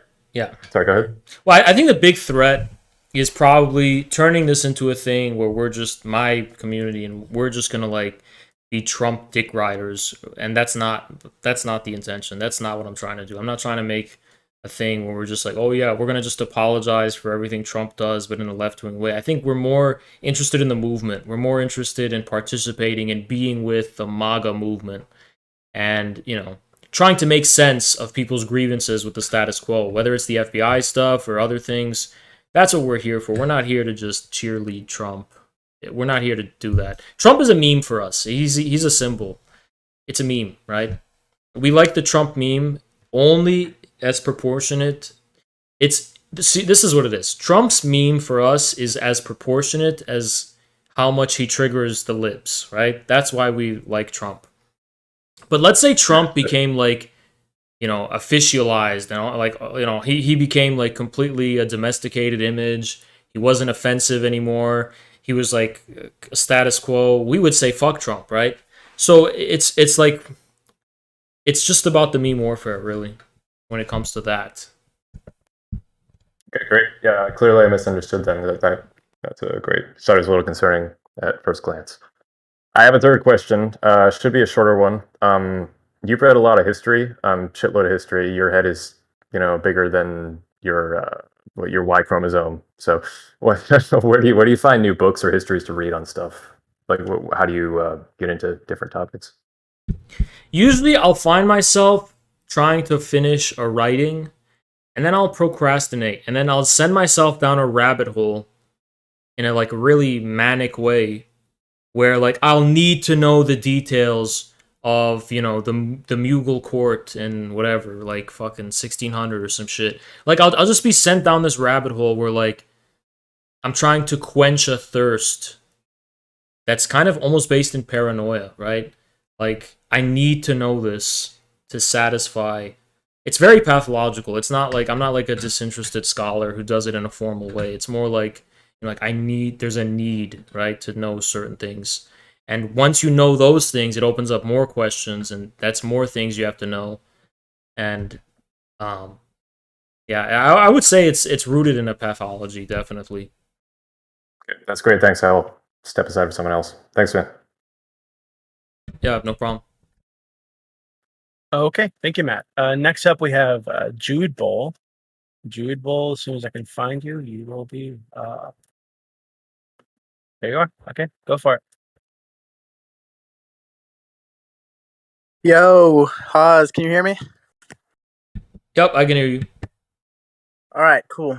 So first of all, this is my question, but I just want to ask you, since you're a big, no, I wouldn't say a big, but since you're, as you just said, you're on the Trump train. What do you think about like Desantis and the future of the GOP after Trump? Like, do you support DeSantis? No, for us, we have a saying in our community. It's called the Desantis Deception. So what we basically think is going on is that DeSantis is a deep state. He's part of that big club, 1,000%. He's fully aligned with them. He's fully on board with them. But he's weaponizing, and actually I'm going to speak more to this. He's weaponizing the culture war, and he's deceiving people with these like anti-woke policies and these kinds of policies to make him seem like he's trustworthy, right? But on the fundamentals, which is always going to be about things like foreign policy and, where does he stand in regards to this system of unipolar American imperialism, he is fully on board with the establishment. And I think they're propping him up to be an alternative to Trump, which speaks more to the fact that it lends more credence to the idea that Trump is probably a threat to the establishment. So and another thing about that like fake anti-woke turn, you're seeing that with CNN. CNN has a new CEO and they've purged the libs, the overt like emotional libs or whatever, and now they're trying to compete with Fox News and Tucker. And again, it leads credence to the idea that Tucker probably is considered dangerous by the people in power, because the CNN is like the most, even more than anything else, it's the most like establishment outlet I can think of. And they're doing this thing where they're like, oh yeah, we're gonna like be skeptical of the leftists, extremists, and the woke shit, but that's just to gain your trust. But then like we can keep the system going, basically. We just need to earn your trust again, because you think about it from their perspective. The one thing that happened in 2016, the American people don't trust the institutions anymore. They don't trust the government. They don't trust any of that. So they're going to do anything in their power to get back your trust. And they're going to get your trust, and then, just like I think it's like how it works for some farm animals. Like you need to get the trust of a cow before you kill it or some shit. I don't know. I don't know if that's true, but kind of would make sense if it is, right? Yeah. Yeah, I agree with you on that. I'm not a huge DeSantis guy. I voted for Biden in 2020, unfortunately. Uh, but I guess okay. So my actual question, which is completely unrelated to this one, is what's your stance on sort of like left communism, the bodega crowd, that sort of stuff? Pebble, if you're watching this, this one's for you. All right, yeah. So I'll just try to historicize instead of giving my outright opinion. So for me, left-wing communism has the same context as, and it's it's going to sound outrageous, but fascism, right? And the reason for that is because with the breakdown of the Second International and the First World War, it represents this kind of spontaneous form of political extremism that is being adopted by the ruling intelligentsias of Europe. These ruling intelligentsias of Europe, these are creatures of what I call classical modernity, which is the 19th century period of kind of free trade modernity that World War I destroyed, right? And gave rise to the dominance of America, overtaking by Britain of America. And I see these thinkers like the left-wing communists and the fascists, respectively, I see them as reacting to that breakdown of classical modernity and not so much trying to preserve it as much as trying to take its prejudices to their fullest conclusion in some kind of way. So for the left-wing communists, they're coming from, okay, so classical Marxism, take it to the extreme. Their prejudice is about what classical Marxism entailed, right? Because the Bolsheviks deviated from that. And we need to like return back to the like pure. It's almost like it's kind of like a Salafist or like ultra Puritan or Protestant view, right? And then with fascists, they're doing something similar, but with regard to the nation state and with regard to with regard to socialism, 19th century socialism. So I mean, I historicize these things. Now, why have they reacquired relevance today? That's mainly because ultra-leftism is a creature of the New Left. The New Left rejected Soviet Union and even China and stuff is like too authoritarian and too square. So these were like punk rock rebels without a cause. And they just anarchism and all this other shit because, it's kind of just, I feel like it is infantile, really. And I think left communism is just part of that trend. They don't want to commit to having to have the responsibility of, the real existing form of communism or socialism. So they're just like in this really vain position. But I think left communism is just like this kind of like hipster thing where it's got, that Wojak of like the smug face. That's, I think, what it is. It's like, oh, you're a communist. You must think that the Soviet Union was true socialism. Little did you know that I read Bordiga, and he said that the Soviet Union was actually a bourgeois romantic revolution, and it was capitalism. Like, I've read more. Well, I think this is the hubris of classical modernity. It's the hubris of the kind of glasses-wearing guy who doesn't want to submit to reality and kind of thinks that, if the reason communists failed is because everyone's dumber than me. So yeah, that's how I see it. Yeah, all right. I'm reading chat right now, and they're roasting me for admitting to voting for Biden and also for being a femboy. But yeah, I want to say I regret voting for Biden. I'm not a Biden supporter. I am a femboy, but that's not a crime. Being a Biden supporter is. And one last thing. What I want to say.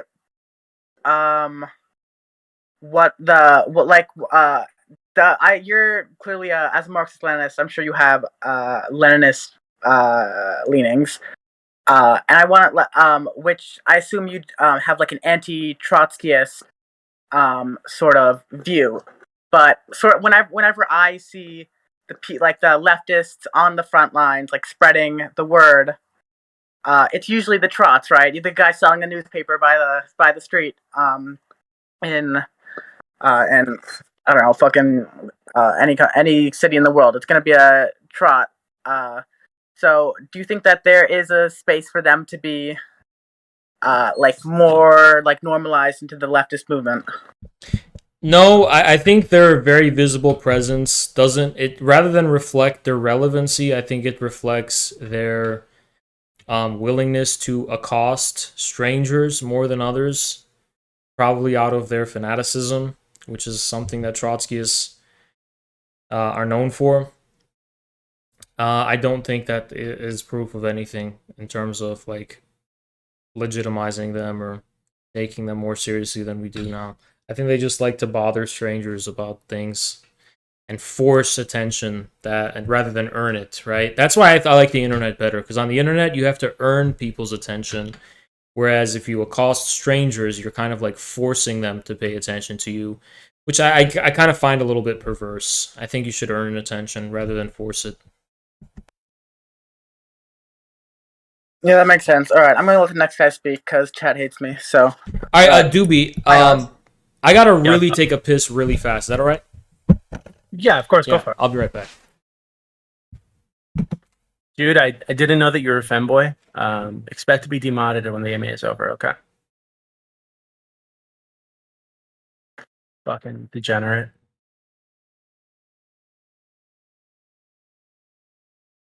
Okay, let's see. Next up is going to be my good friend, Pepe Pinochet. I say my good friend because I actually hate him. So Pepe, you there? Yep. Okay. Just be ready, sir. I mean, it might take this guy a while to piss out of his micro penis, but wait. That's really rude. Yeah, it's a grown ass man you'd say that about. Haas has been kind enough to give us some of his time on a Sunday, and you're gonna comment about his micro penis. I feel like Haas has a really thick, girthy penis. Like I feel like when he sits down on the chair, it leaves like an imprint on the chair. It's probably as short and stubby as he is, but I think it's a little weird that you're like thinking about another man's penis. Like that's the thing your mind goes to. No? Okay. No. People say that like there's a lot of grooming on Discord. And typically they're talking about children, but I really wouldn't be surprised if, kind of bug-minded men are able to be groomed on the platform too. And we just saw Jude Bowl. Jude Bowl is, I think, an adult, but he sounds 15. And he says he's a femboy, right? And Pepe, and at this point, given that you're thinking about Haz's cock so much, I'm kind of wondering how long it is before you're going to be a femboy too. Oh no, I'm fine. You're already at the point where you're like, do I like to wear dresses? Yeah. Why the fuck would I wear dresses? I'm a man. Come on, baby. Just give it a try. Okay, dude. You're like at the edge of fucking fanboy mode right now. You're already at the point where you're like, you're like, hey, Doobie, I'm gonna come on and I'm gonna tell this guy off and be really aggressive. And then you come on and you're like, oh well, okay, I agree with you, sir. And now you're talking about wearing dresses and you're talking about this man's dick. I'm back. I'm back. What's going on? I'm back. This man's trying to get me to wear dresses. Like, what the fuck? Oh my god! Yeah, and as soon as you left, you started talking about your dick. It was really fucking weird. Look. Okay. So Haz, yeah. So I guess like I'll ask you, because I'm sure you've been asked this question before. So I'm just curious. So how would you magically have the secret formula for making communism work, unlike all of the actual intellectuals and leaders of the past that tried to implement it? What do you mean? Like in the Soviet Union and China where it did work? Oh, it did? Oh, amazing. Okay. So, all right. I'm gonna ask you one more question. Now, like you, I don't like most leftists. They're a bunch of filthy, godless sodomites preoccupied with their consumerist and degenerate lifestyles. They're pieces of shit. Fuck them and their gay woke bullshit. Now, with that being said, if there was ever like I don't know, commies trying to come in power, I would say commies and pedos would meet the same fate as each other on the first day. That I think that would be based as fuck, and it warranted, quite frankly. And so, I guess, with the history of violent oppression that occurred under communism, why should people like you be properly dealt with and disposed of like they were by Pinochet in Chile if they were to try to come into power? So Pinochet was appointed by Allende, who was a democratic socialist who did not create a dictatorship. If Allende was actually a communist, he would have created a proletarian dictatorship, purged the military, and, he would have had an iron fist where nobody's going to overthrow the people's state, right? So that coup wouldn't have been possible. So, I don't know what the point of that is here, but, look, if communists are going to take power in America, it's not going to happen randomly. There's going to be a huge thing that precipitates that. There's going to be a huge movement, and then you can judge, right? But here's what I think. Before communists are ever going to take power in America, there's going to probably be like two factions in society. One is more like MAGA, a bunch of hard-working Americans with hard hats, rural Americans, normal, salt-of-the-earth Americans, versus fucking degens and these, pink-haired furries and whatever the fuck on the other side, and lib-shit, glasses-wearing journalists on the other side, all right? So society's going to be divided into those two factions. If you want to be with the cringe libs, you can be with the cringe libs. Is that so? Well, no, here's my idea. So there would be a massive colon cleansing. All of these sodomites and degenerates and, like these libs and, the deep staters, the corporations and their, rainbow bullshit. And, they just like to fuck everybody. Royal cleanse. And commies would be with them. I mean, that's what I think. It would really improve the health of the guts of the nation, You mentioned Pinochet. Did you know that Pinochet was a globalist? I don't know if you know that.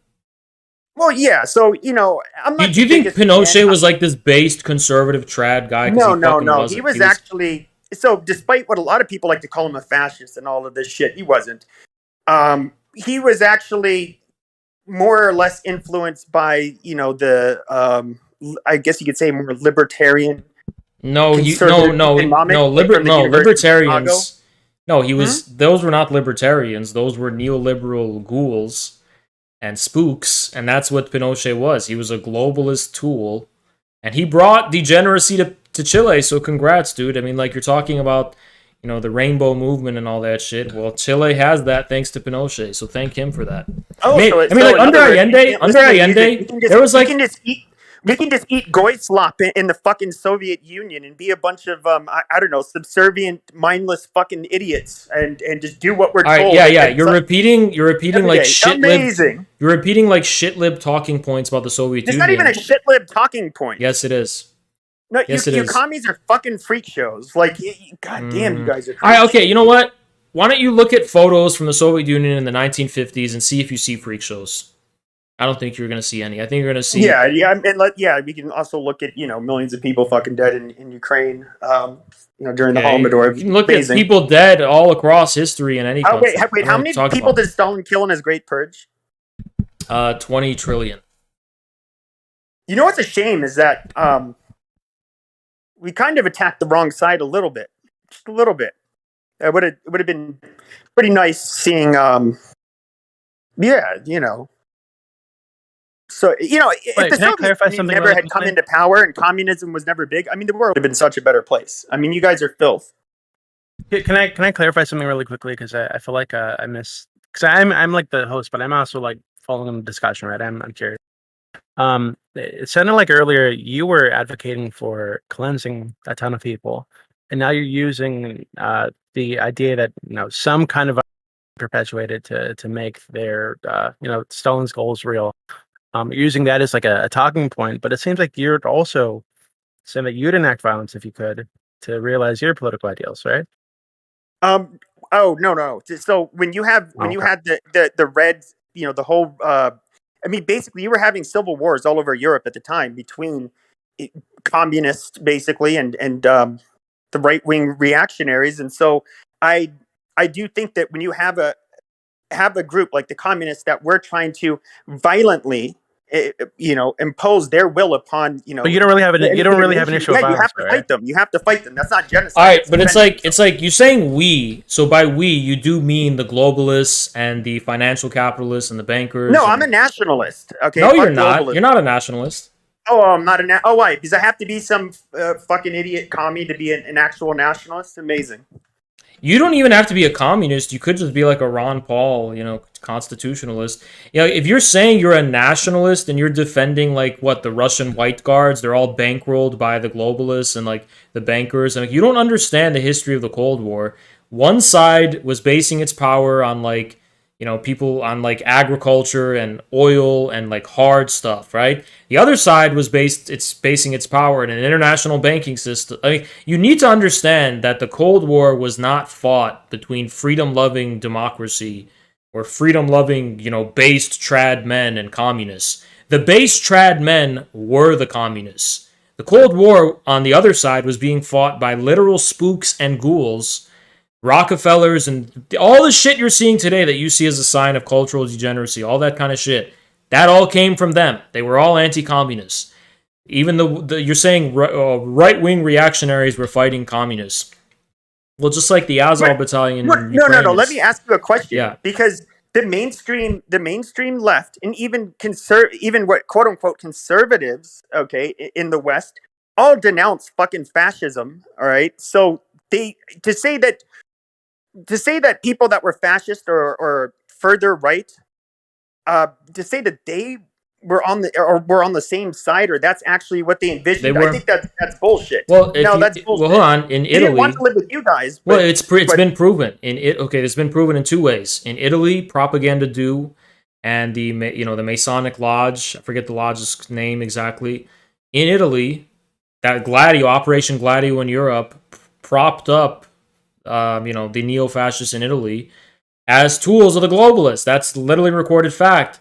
Then you have the former Nazis that were recruited by the Cold War to fight communism, and either as mercenaries abroad or as directly as spooks in the intelligence agencies and shit. So it's like it pretty much is the case. It pretty much is the case. They were on the same team afterwards. Now, there are some exceptions.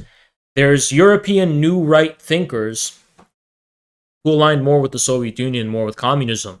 But they pretty much denounced fascism and just said, we're not fascists, but we are like the third position. We're not communists either. But they also denounced the Nazis and stuff too. So it's like, yeah, I hate to break it to you, but whoever has been feeding you this shit that like, oh yeah, there's the based right-wing reactionaries fighting communism, and these are like trad men defending their way of life. No, you don't. Wait. Hold on a second. Hold on. Despite what you may think, I'm not going to defend him. But do you think that the Nazi Germans were just some soy boys who that were fighting for the right for boys to dress like fucking girls and whatever the fuck? I mean, is that what literally? You really yes, I think one of the first LGBT movements was the Nazi movement, and that's Ernest Röhm. It's all been proven, and Soviet thinkers have talked about it.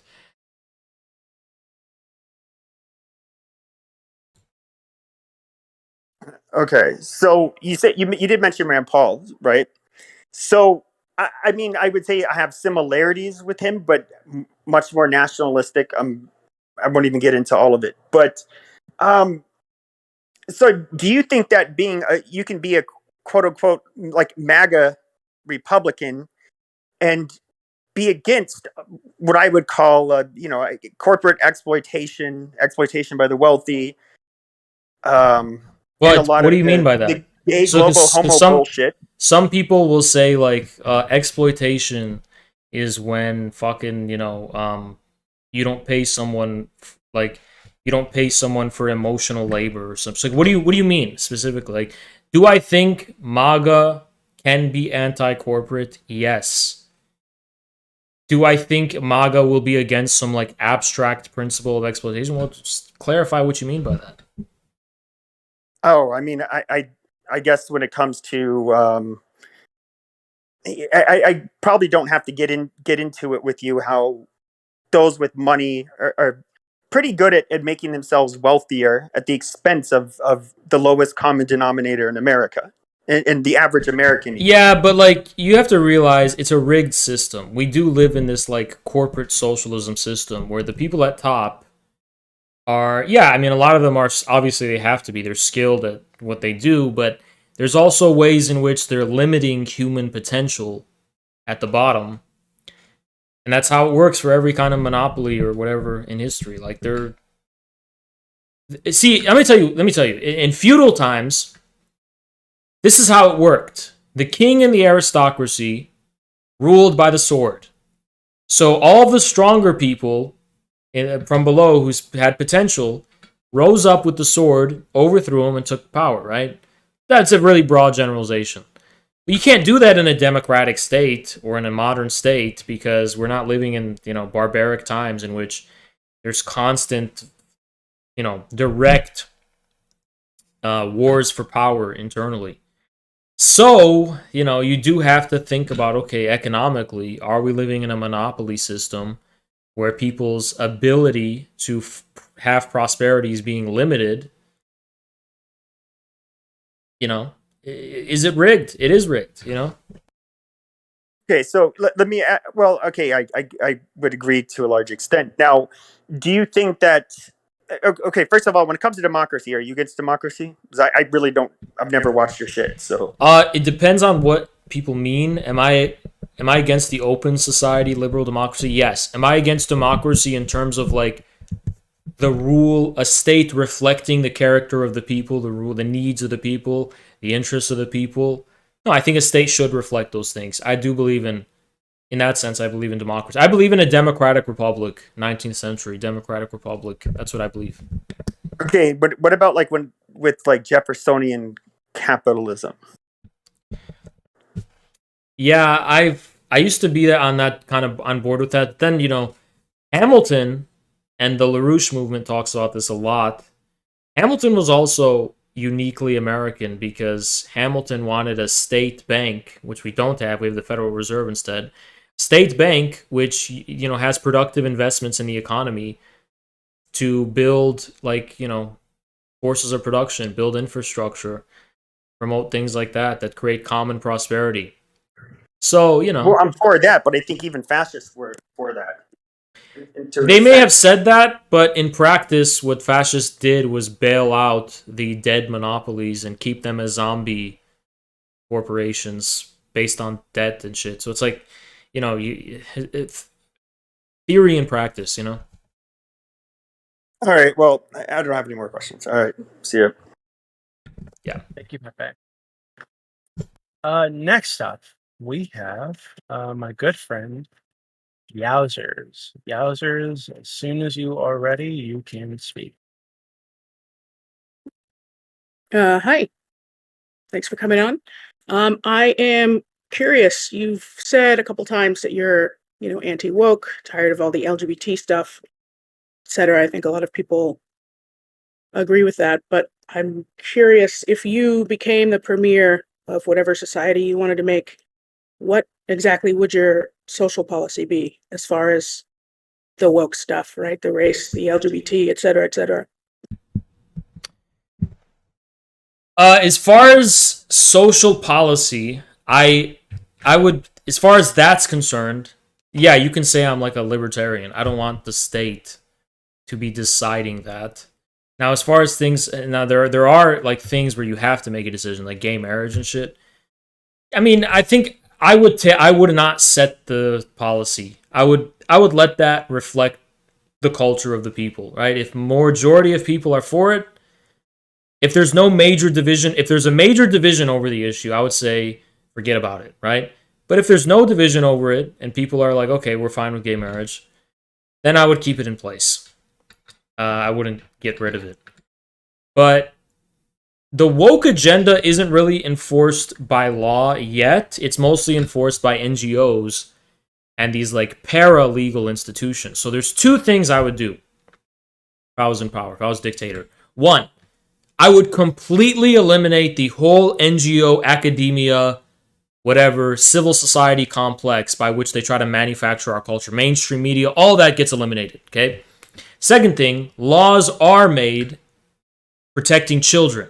I would definitely promote laws to defend children, because we don't have enough of those. That's why there's so much controversy around the whole thing now.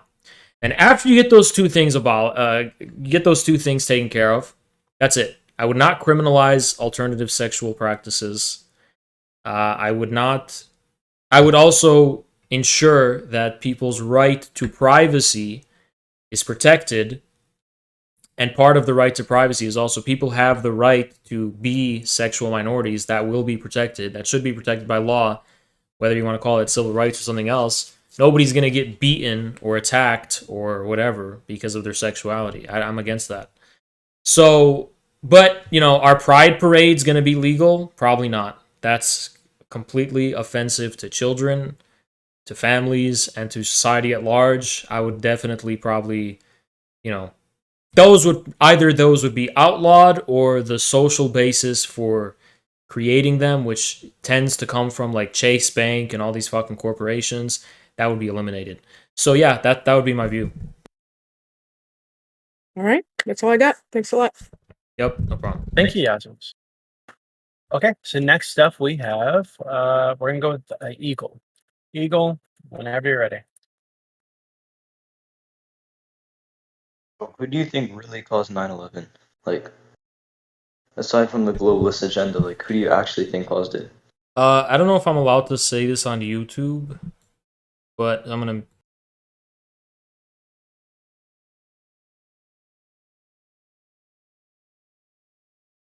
Actually, I'm.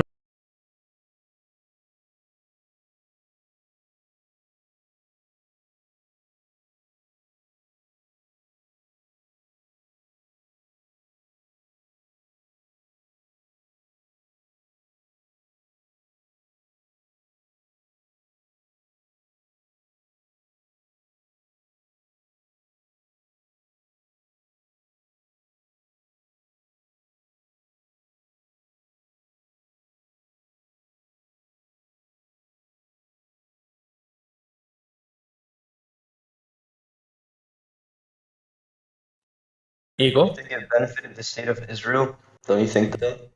Yeah. What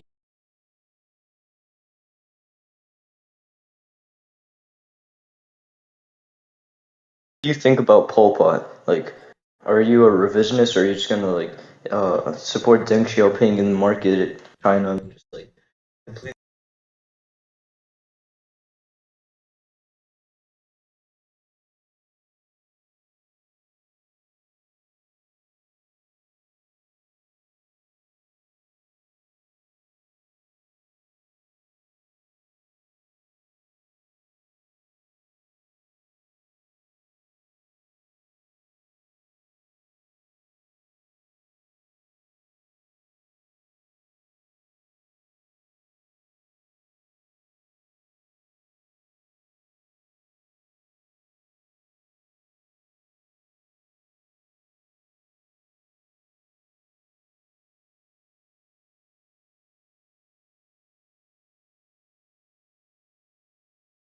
So you support Stalin. What's your point?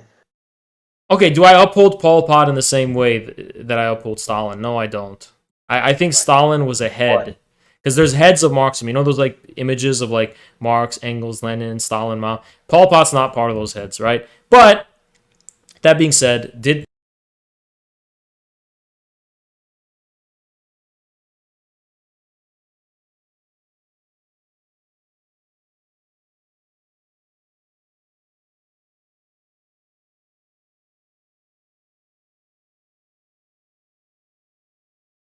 Alright, so you support Marcus. You basically support capitalism at that point, just with Chinese characteristics. I don't know why it would Deng be called. Xiaoping goes completely against traditional Marxism. I think And China goes is a completely socialist. against the agrarian socialist state, which need to purge the intellectuals. But that's not. Deng Xiaoping is a redditor. He just like marketizing the economy. The problem with what Pol Pot did is that, first of all, the social devastation is going to be caused by that. The second thing is that you can try to start from scratch to build up your productive forces, but it doesn't fit with geopolitical realities of polarity. So I don't know. I don't think you can just like go from scratch, go to agrarian socialism, build back up. I don't think it's possible. The thing that interests me when it comes to Pol Pot, it's not that I think what he was trying to do was possible. I don't think it was possible. Definitely not. But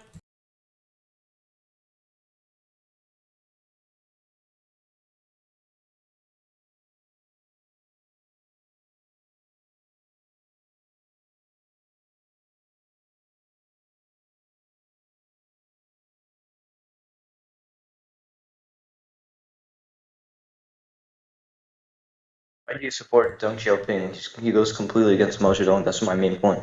he doesn't. He doesn't. Here's how Deng Why not? Xiaoping fulfills that in many ways. Deng Xiaoping already takes for granted the smashing of this kind of Soviet-style bureaucracy, which were the professional managerial glasses wearers, by the way. They get smashed. Then Deng Xiaoping unleashes the productive forces, and the economy is not based on what the glasses wearers say anymore. The economy is based on the actual merit and strength of, the industriousness of the people, which industries actually Open up to the deserve West, to like survive. opening Gucci stores Gucci's in based. China. It's cool. Cool. I hope they have their own Chinese Gucci one day, their own version of that, and their own Or fashion. so all the Redditors could wear their Gucci glasses. See, and here's the start thing: reading Redditors books. don't. What are you talking about? Redditors don't wear fucking Gucci. Redditors fucking wear North Face or some shit. They don't fucking wear Gucci. I don't know what the fuck you're talking about. All right. Do you wear Gucci, by the way? Like, didn't you say you had to no. quit streaming to go back to law school because you don't have enough money? No, I never said that at all. No, you said you had to quit doing it as a full-time job. I thought you said the reverse.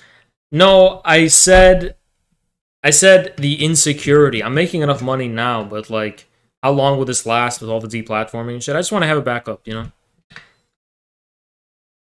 like, you don't have enough money, though, right? Hey, Eagle, aren't you like 15 years old? Like, what do you? Yeah, I definitely have enough money. You spend your life on a politics Discord server. It's kind of sad.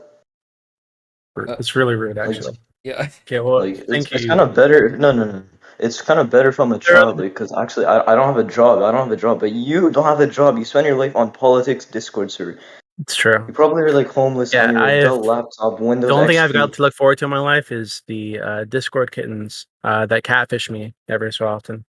Yeah, it's really sad. Okay, thank you, Go. I love you. Okay. All right. Tell your mom to call me back.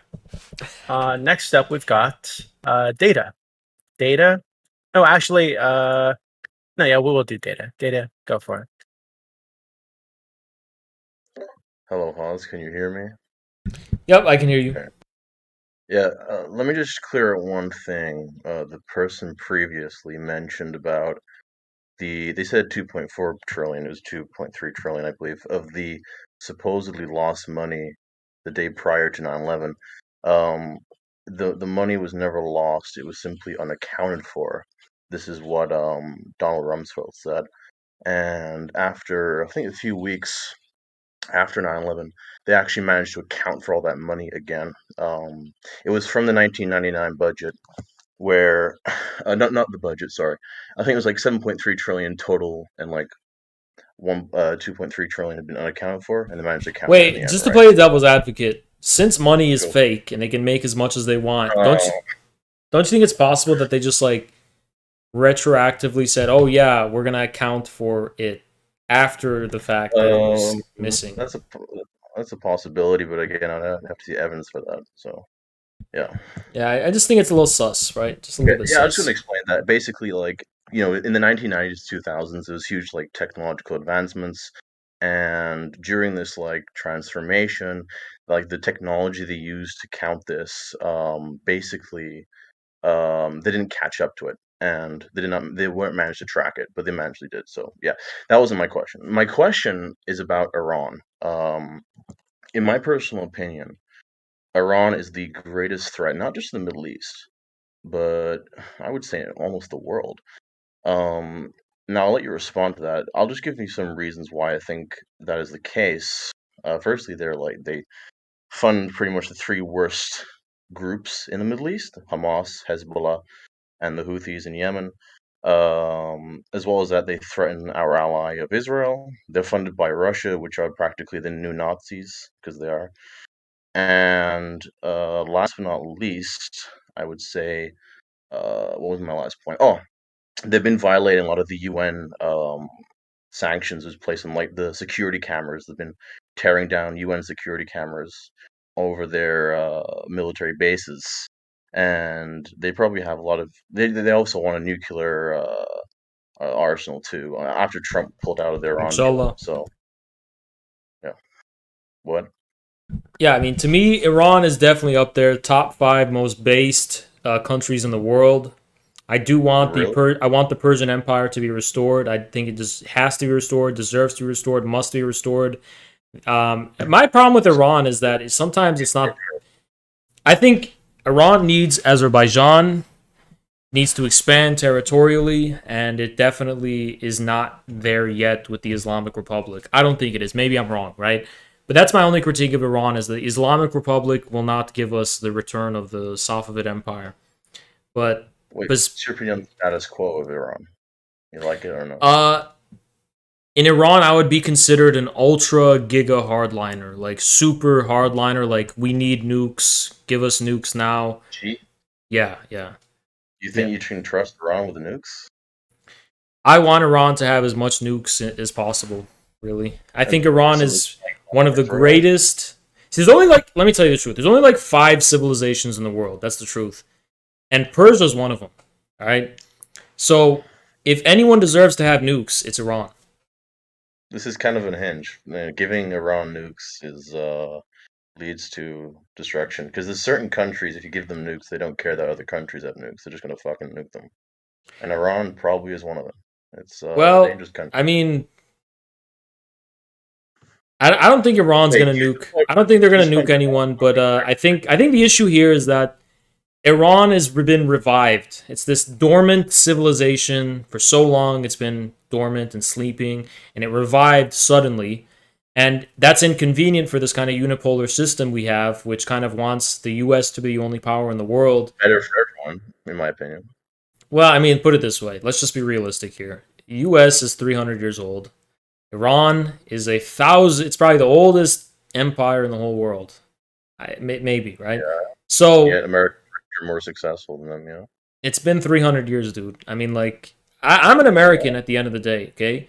But I follow the very American tradition of having great envy and respect, reverence, and interest in these, like, other cultures and civilizations. Like, that's what Americans do. The founding fathers were the same way.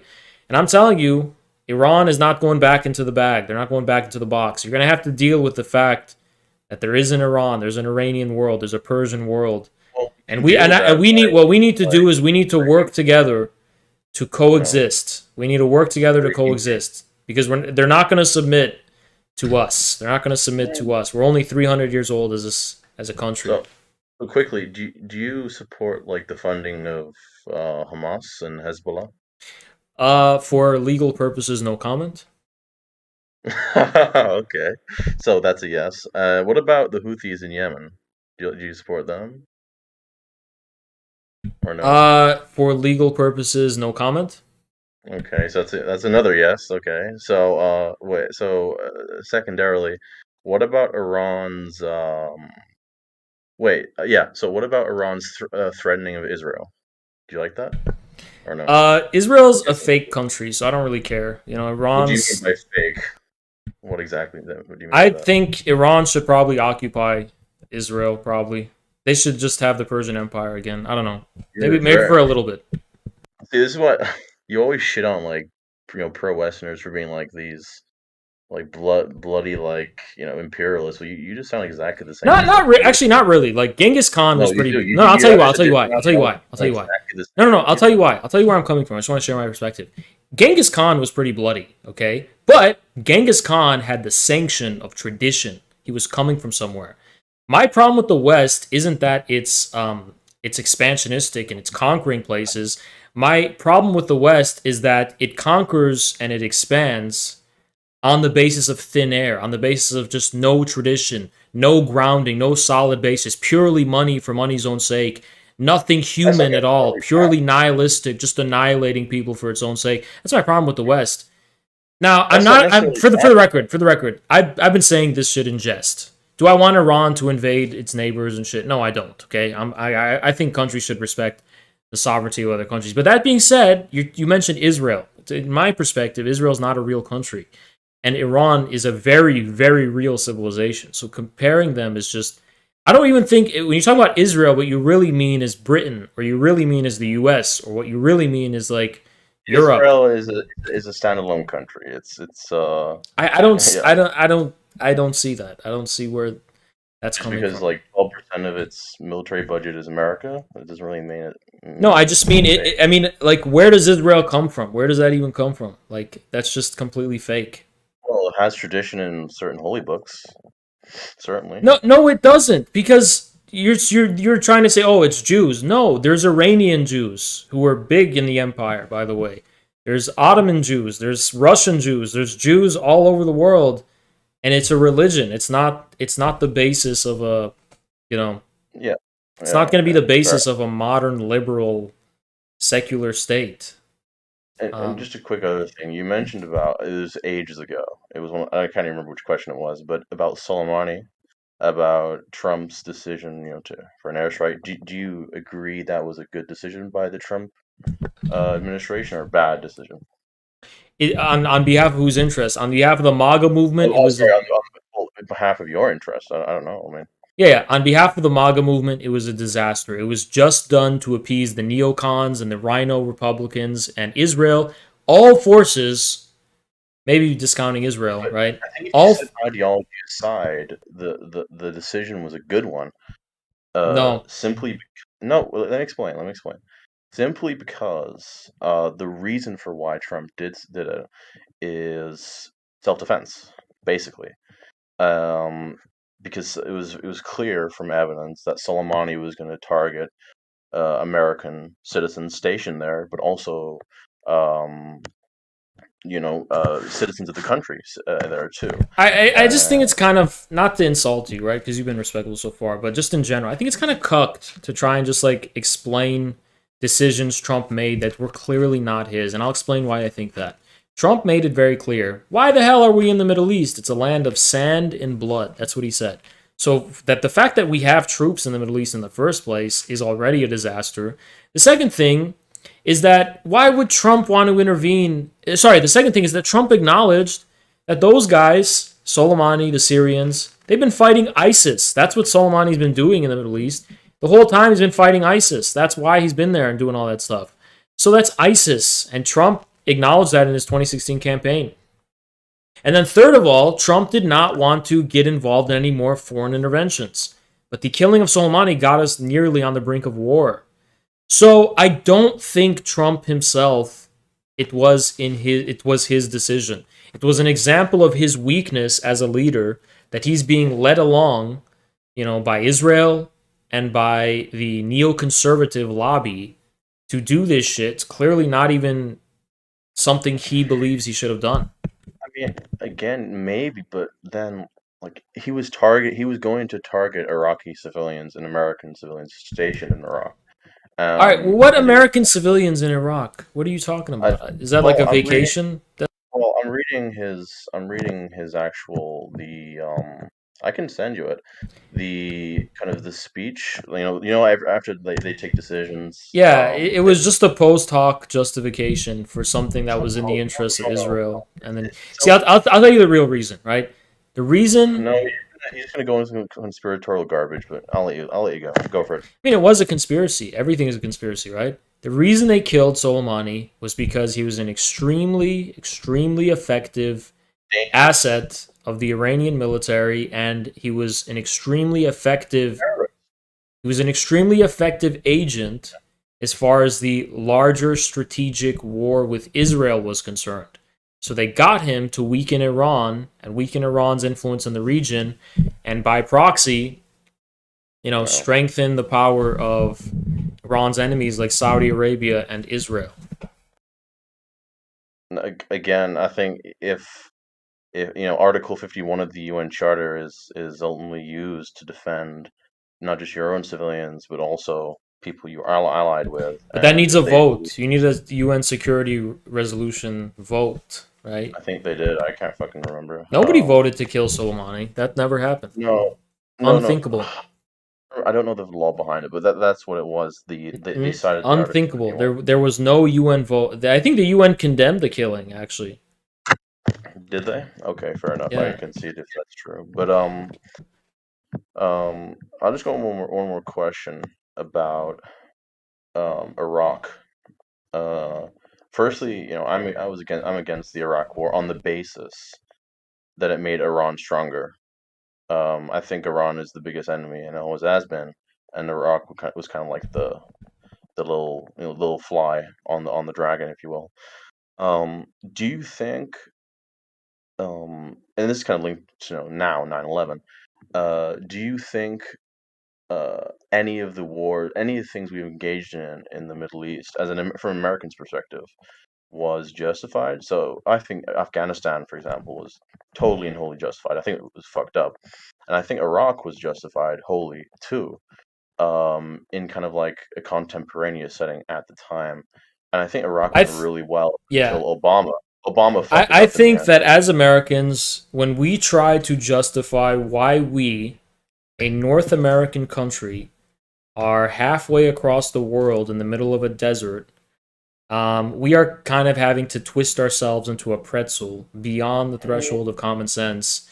And I just see it as a kind of, like, I don't want to insult, but I see it as a kind of like coping mechanism, like, I just see it as like, yeah, our elites have all these weird foreign adventures that have nothing to do with us back at home, and we're just going to find ways to rationalize it because the world has to make sense to us. As you said prior, like ages ago, after World War II, prior to that, we kind of replaced Great Britain as this, as the... Yeah, but we did so at the expense of our own republic, our own constitution, our own people. Like, we had the CIA created. We had the offshore banking network of the British Empire. All of that was used to basically control our country and buy out our politicians and lobby our politicians. So it's like, it was a disaster. We should have never Ron Paul's right. We were never meant to become an empire, ever. I mean, to a certain extent, sure, but like, intervention it can be a very good tool if it necessarily maximizes the people at home. So I might agree with you that certain interventions has kind of kind of impeded our liberty to a certain extent, sure. But things like the CIA, I disagree. I think the CIA are, they've done very questionable things, sure, but they can be a tool for good. They have powers and contacts which can protect American citizens, but as well as that can ascertain, resources abroad which can be utilized back at home. Which I think I don't think they care about American citizens. I think that whatever help they've done for American citizens, if any, I doubt there's been any. I think the harm has vastly outweighed any help they've done for American citizens abroad. I think, the CIA is it's experimented on Americans. It's done horrible things to Americans at home. I think this is kind of like Stockholm syndrome. Like, we're living with a very abusive, extremely authoritarian state that doesn't give a shit about the people living under it, but only cares about the ruling class that it fulfills the interests of. And meanwhile, it's like, okay, yeah, we can get breadcrumbs. And then it just abuses and it beats the shit out of its people, and we're left with nothing, and they don't even care about us at all. And then, as human beings, we want to feel like there's a powerful force acting on our behalf, and we have a powerful guardian looking out for us. So I can see how people, try to adopt positive views of the CIA and positive views of, like, the American state in general. But the truth is, it's a twist. It's like a battered wife syndrome, Stockholm syndrome. Okay, that's fair. I'm not going to go too far. I'm going to let someone else take over me because I've been hogging it. But I just believe that America is the global policeman. Well, there's multiple, and I think if you were to, if you were to ask most people, would you rather live in China or America? Most people would choose America. It's much more liberty. We have better options, resources, so on and so forth. And I think we need to combat. There's a theory called the Thusley's trap. Have you heard of it before? I don't know if you. Yeah, I have. Yeah, do you think that is kind of like an anachronistic thing now? Do you think that people no longer kind of build up to these big battles in the end to see who's going to be the number one leader, or do you think like I think there's a war. The war has always been internal, right? Whatever's going on with China, yeah, it's challenging the U.S. empire, but I think American patriots should ally with China because we need to both bring down this empire because this empire oppresses us back at home. And China isn't trying to build an empire, by the way. They're building an economic Belt and Road Initiative, but that's based on multilateral sovereignty. And if China is more robust and prosperous economically than we are, we can step up our game. Let's have a win-win situation. We don't have to come at the expense of each other. Let's build our productive forces and let's all rise together. That's what I believe, and that's what I'm sure the Chinese believe. Yeah, that's the issue. I agree with you to a certain extent. Politicians are scumbags. And if you, for example, if America was to pull out of all their bases, all of their power, and create these myriads of power vacuums, it's just going to be taken up by an equally power-hungry nation. And the issue has just been passed on to another person. And from your perspective, so America, like taking America out of the Middle East, doesn't solve anything. From your perspective, I don't agree with that. I don't think that. Versus the Great See, Reset by Dukin? I don't Very think based it's like I'm a moving game, to SE right? because I can't raise kids in America. I think. Sorry, I got a donation. Thank you so much, Emilio. I don't think it's a game. I think when when an empire gets overthrown and a new empire takes its place, or a new power takes its place, the form is also different. It's not like they're doing the same things as each other. The form is also different. So the reality of foreign interventions and universal human rights and all that kind of stuff, that's going to decline with America. And it's going to be replaced by a multipolar world where if China, as a hegemonic power, is going to be asserting influence, it's not going to be through politics. It's probably going to be economically and in a very indirect way. So I think the form of Chinese hegemony will be very different than American. Oh, that was interesting. All right, I've got two more questions. I won't respond to you. Do you think veto power in the UN, I think it's 5 nations have it, do you think that is a positive or negative for the world? And do you think all countries should be forced to join and adhere to the ICC and ICJ, which is, at the moment, for example, America is not? Do you think those two questions? And I won't respond. Thank you.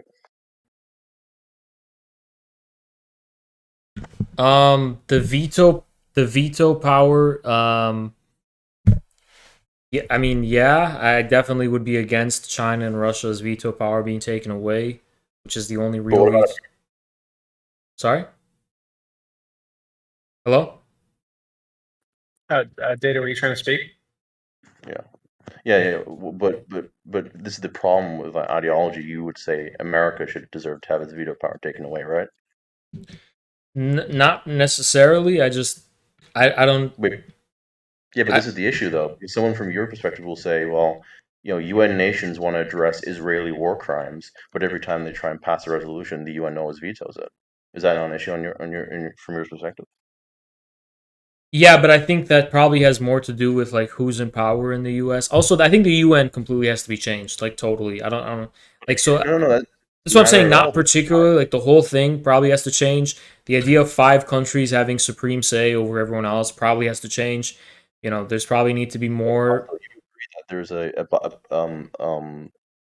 a partisanship across Democrats and Republicans for pro-Israel, right? Yeah, I'm aware of that. Yeah. So it doesn't matter who's in power in America; they're always going to be vetoing. Like, no. Well, when I say power, I don't mean like the two parties, one of the two parties in the two-party system. The oligarchs and the billionaires, right? Yeah. I mean the whole thing. Yeah. Okay. Fair enough. And what about the ICC and ICJ? I think that multilateral and bilateral settlements of international issues are better. Sure. So what about, for example, like, Russia at the moment. So Good morning, Russia revolution. is probably committing a lot of war crimes, right? But because they don't necessarily have to join the ICC and ICJ, whatever the ICC and ICJ, whatever they come up to a conclusion, it's non-binding, right? So Russia does not have to adhere to anything they say. Is that an issue? So Russia can just commit war crimes and doesn't really get much say. I think my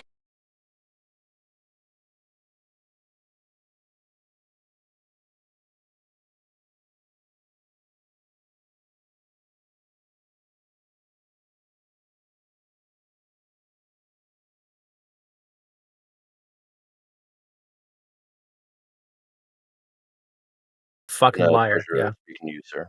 Bye. Okay. Love you. Next up, we have intentionally blank. Go for it. Mr. Blank, are you speaking? Hello?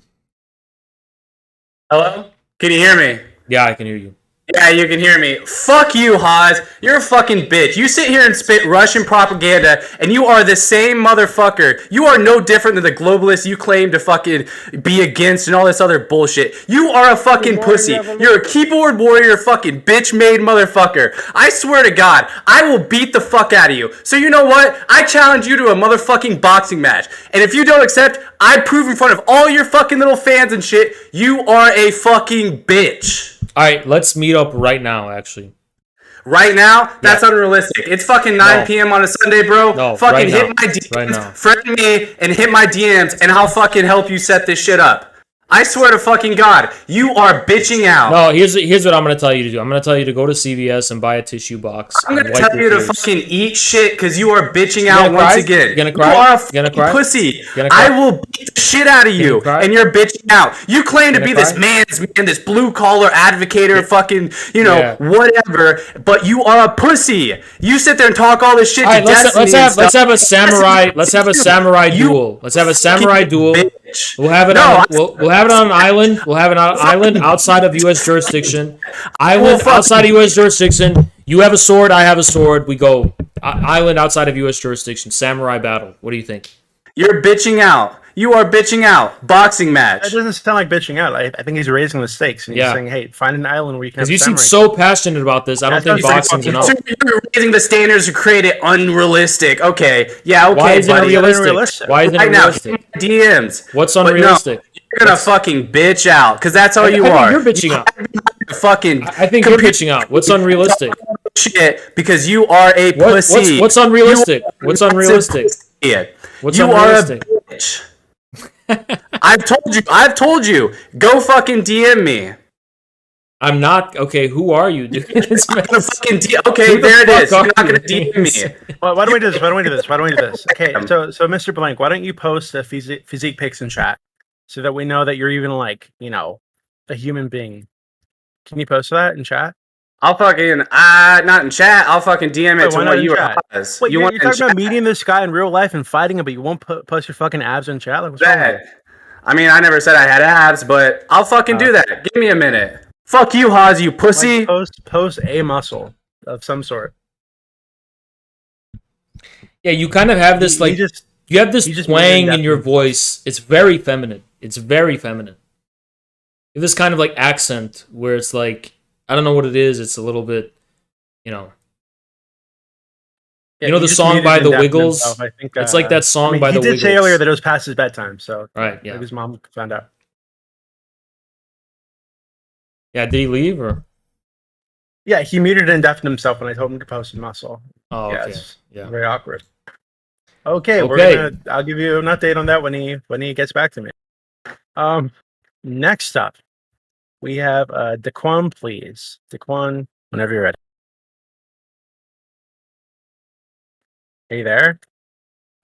Oh, I guess he's not there. Okay, then we have Lols. Lols, go for it. This guy too. Holy shit! Wait, you there? Yeah, can you hear me? Yeah. Oh fuck! It's a go. Hey, go for it. Yeah. So a while ago you said that vegans are evil or something like that. What do you mean by by that? Can you like explain? Yeah, I said that vegans are actually bad people. Oh yeah, vegans are bad people. Yeah. What do you mean by that? Do you still hold that view? Yeah, broadly I do. I think people who just like kind of think that they can change. I mean, it depends. If it's if it's a moral vegan, yes. But if it's like someone like, oh, I have an allergy, it's my religion or something, then no, you're not bad. But if it's like if they're like evangelizing it, then yes, they're bad people. So, someone who decides to not use animal products for moral reasons is a bad person. I think in some sense, yeah. I mean, God gave us animals to eat, and you know, they're kind of being ungrateful, if I'm being honest. Wait. So you're saying that vegans are bad people because they are not eating animals because God gave us animals to kill and eat. Yeah, I also do believe that there's something inherently necessary about acknowledging the mortality of the species, even our species. And part of how we do that is we eat animals. We do it to remind ourselves just how thin the line is. We came from the jungle, and you know, we need to acknowledge that we can't take our humanity for granted, right? That's what I think eating animals symbolizes. So when vegans just stop doing that for like moral reasons, I feel like their morality is satanic. I feel like they're kind of telling us that, oh, I'm a good person because I'm not going to acknowledge a fundamental fact of life and existence. Well, if you're not going to acknowledge that fact, I think it kind of makes you a little inhuman, right? I think you're more likely to be an inhuman person who, like, if you were to choose between saving a puppy and saving a human child, you probably save the puppy, right? I remember that there's a guy on YouTube, he was a vegan, and he was asked the question, do you feel more bad when a child suffers or if a chicken suffers? And he said the chicken, right? So I just feel like it makes you more inhuman as well. But do you think that's the view of all vegans, like all moral vegans? And I'll just use the term vegan to describe just. Yeah, every single one, all of them. You have empirics? Good morning, Revolution. Yeah, I do. Can you post them in the text chat? Yeah, sure. It's in folder 5 in the chat. In folder 5? Yeah, it's a What's Google that? Drive. I just linked it. Yeah, it's linked in the AMA discussion chat. On the AMA right side. discussion? Okay, Yeah, wait. it's this Google Drive that Haas just posted. It says folder 5. Right there. Yeah, I'm in AMA discussion. I think the mods deleted Yeah, it. Let me sure. post it again because Okay, cool. So yeah, click here, folder 5. There's some in folder 7 too, but it's mainly folder 5. Right. Okay, so while you're going through that, I'm going to move on to somebody else. It's pretty in depth, so it's going to take you a little bit. Okay. Okay. Yeah, folder 5 on the right side. Okay, so we're going back to Daquan. Daquan, whenever you're ready, go for it. If you're not there again, I'm gonna fucking send the boxer nerd dude after you. Are you serious, Downey? You're not there? Little bitch. No, I'm here. I'm here. Well, speak, goddamn. Oh, dude, you fucking had me muted, numbnuts. I was trying to message you that I was fucking muted. I apologize. Go for it. There we go. So sorry. I've been waiting a long time. Now, from what I've heard from you, I've never heard from you because I guess you're just a nobody. But you do seem like a little based on topics. I mean, you are like communist, so you're almost as cringe as like a vegan. But I do have to ask you on this one take, okay? I'm under the belief that we are not all created equal, and that our founding fathers were wrong. And that we do not deserve equivalent votes. What do you think? I mean, you can leave, dude. This is our country. That's what the country's based on. Okay, sure. And we can change things, can we not? I mean, unless you don't believe in that you can either. try. I doubt you're going to succeed. You can try though. I think we could. I mean, we've made plenty of changes before. Women used to be able to not be able to vote, And I see that as we're getting like older as a species, as we're like progressing further, we realizing that people are just really, really fucking dumb and incompetent and utter useless for society. Because I'm more of a technocrat, I'll admit that. Yeah, you know what? Let me tell you the truth. You're right. 90% of people are retarded mentally, probably, and absolutely. They probably shouldn't be allowed to have a public opinion. I wish I could enforce that, but here's the sad truth. The reason it hurts me that people are retarded is because at the end of the day, I'm no better than them. So the fact that people are retarded is an indictment even on me. And that's why it depresses me. And it should do the same for you. And if it doesn't, you're just coping. This is the truth of our species. This is the truth. Absolutely not. Well, yeah, it is. I'll give it to you this way. There's no red line. There's nothing makes you better. Nothing makes you better than a retard. Nothing. Absolutely. No, nothing does. I can just take all it. I'll tell you this, right? So it's an indictment on all of us. Yeah, you're gonna hate me because I'm a landlord, right? I'm also an accountant with the CPA. Okay. Yeah, I am in a CPA, so that's kind of like it's kind of redundant for me to say that. So, Doobie, thank you so much, man. Appreciate you. So obviously, I'm also going to go I for have as long as Oz lets I me. own a bit of If you property, guys right? want I to own get in, a you can go 23 to head of cattle as of right now. So discord.gg/politics. I provide so Thank much you, more for Destiny. society than most people. Most people are just fucking nobodies compared to me. I provide much more than probably anybody on here because I also provide tutoring services. So I got like the quadfecta going here. All right. I should have much more power as far as voting compared to the average retard that works at McDonald's. All right, you say that. Well, how are you going to make it happen? I believe as we progress further in society, we're not going to go down this really cringe communist So you think route. we're going to progress? You think we're progressing Mhm. inevitably in a direction? Yeah, of technocracy, absolutely.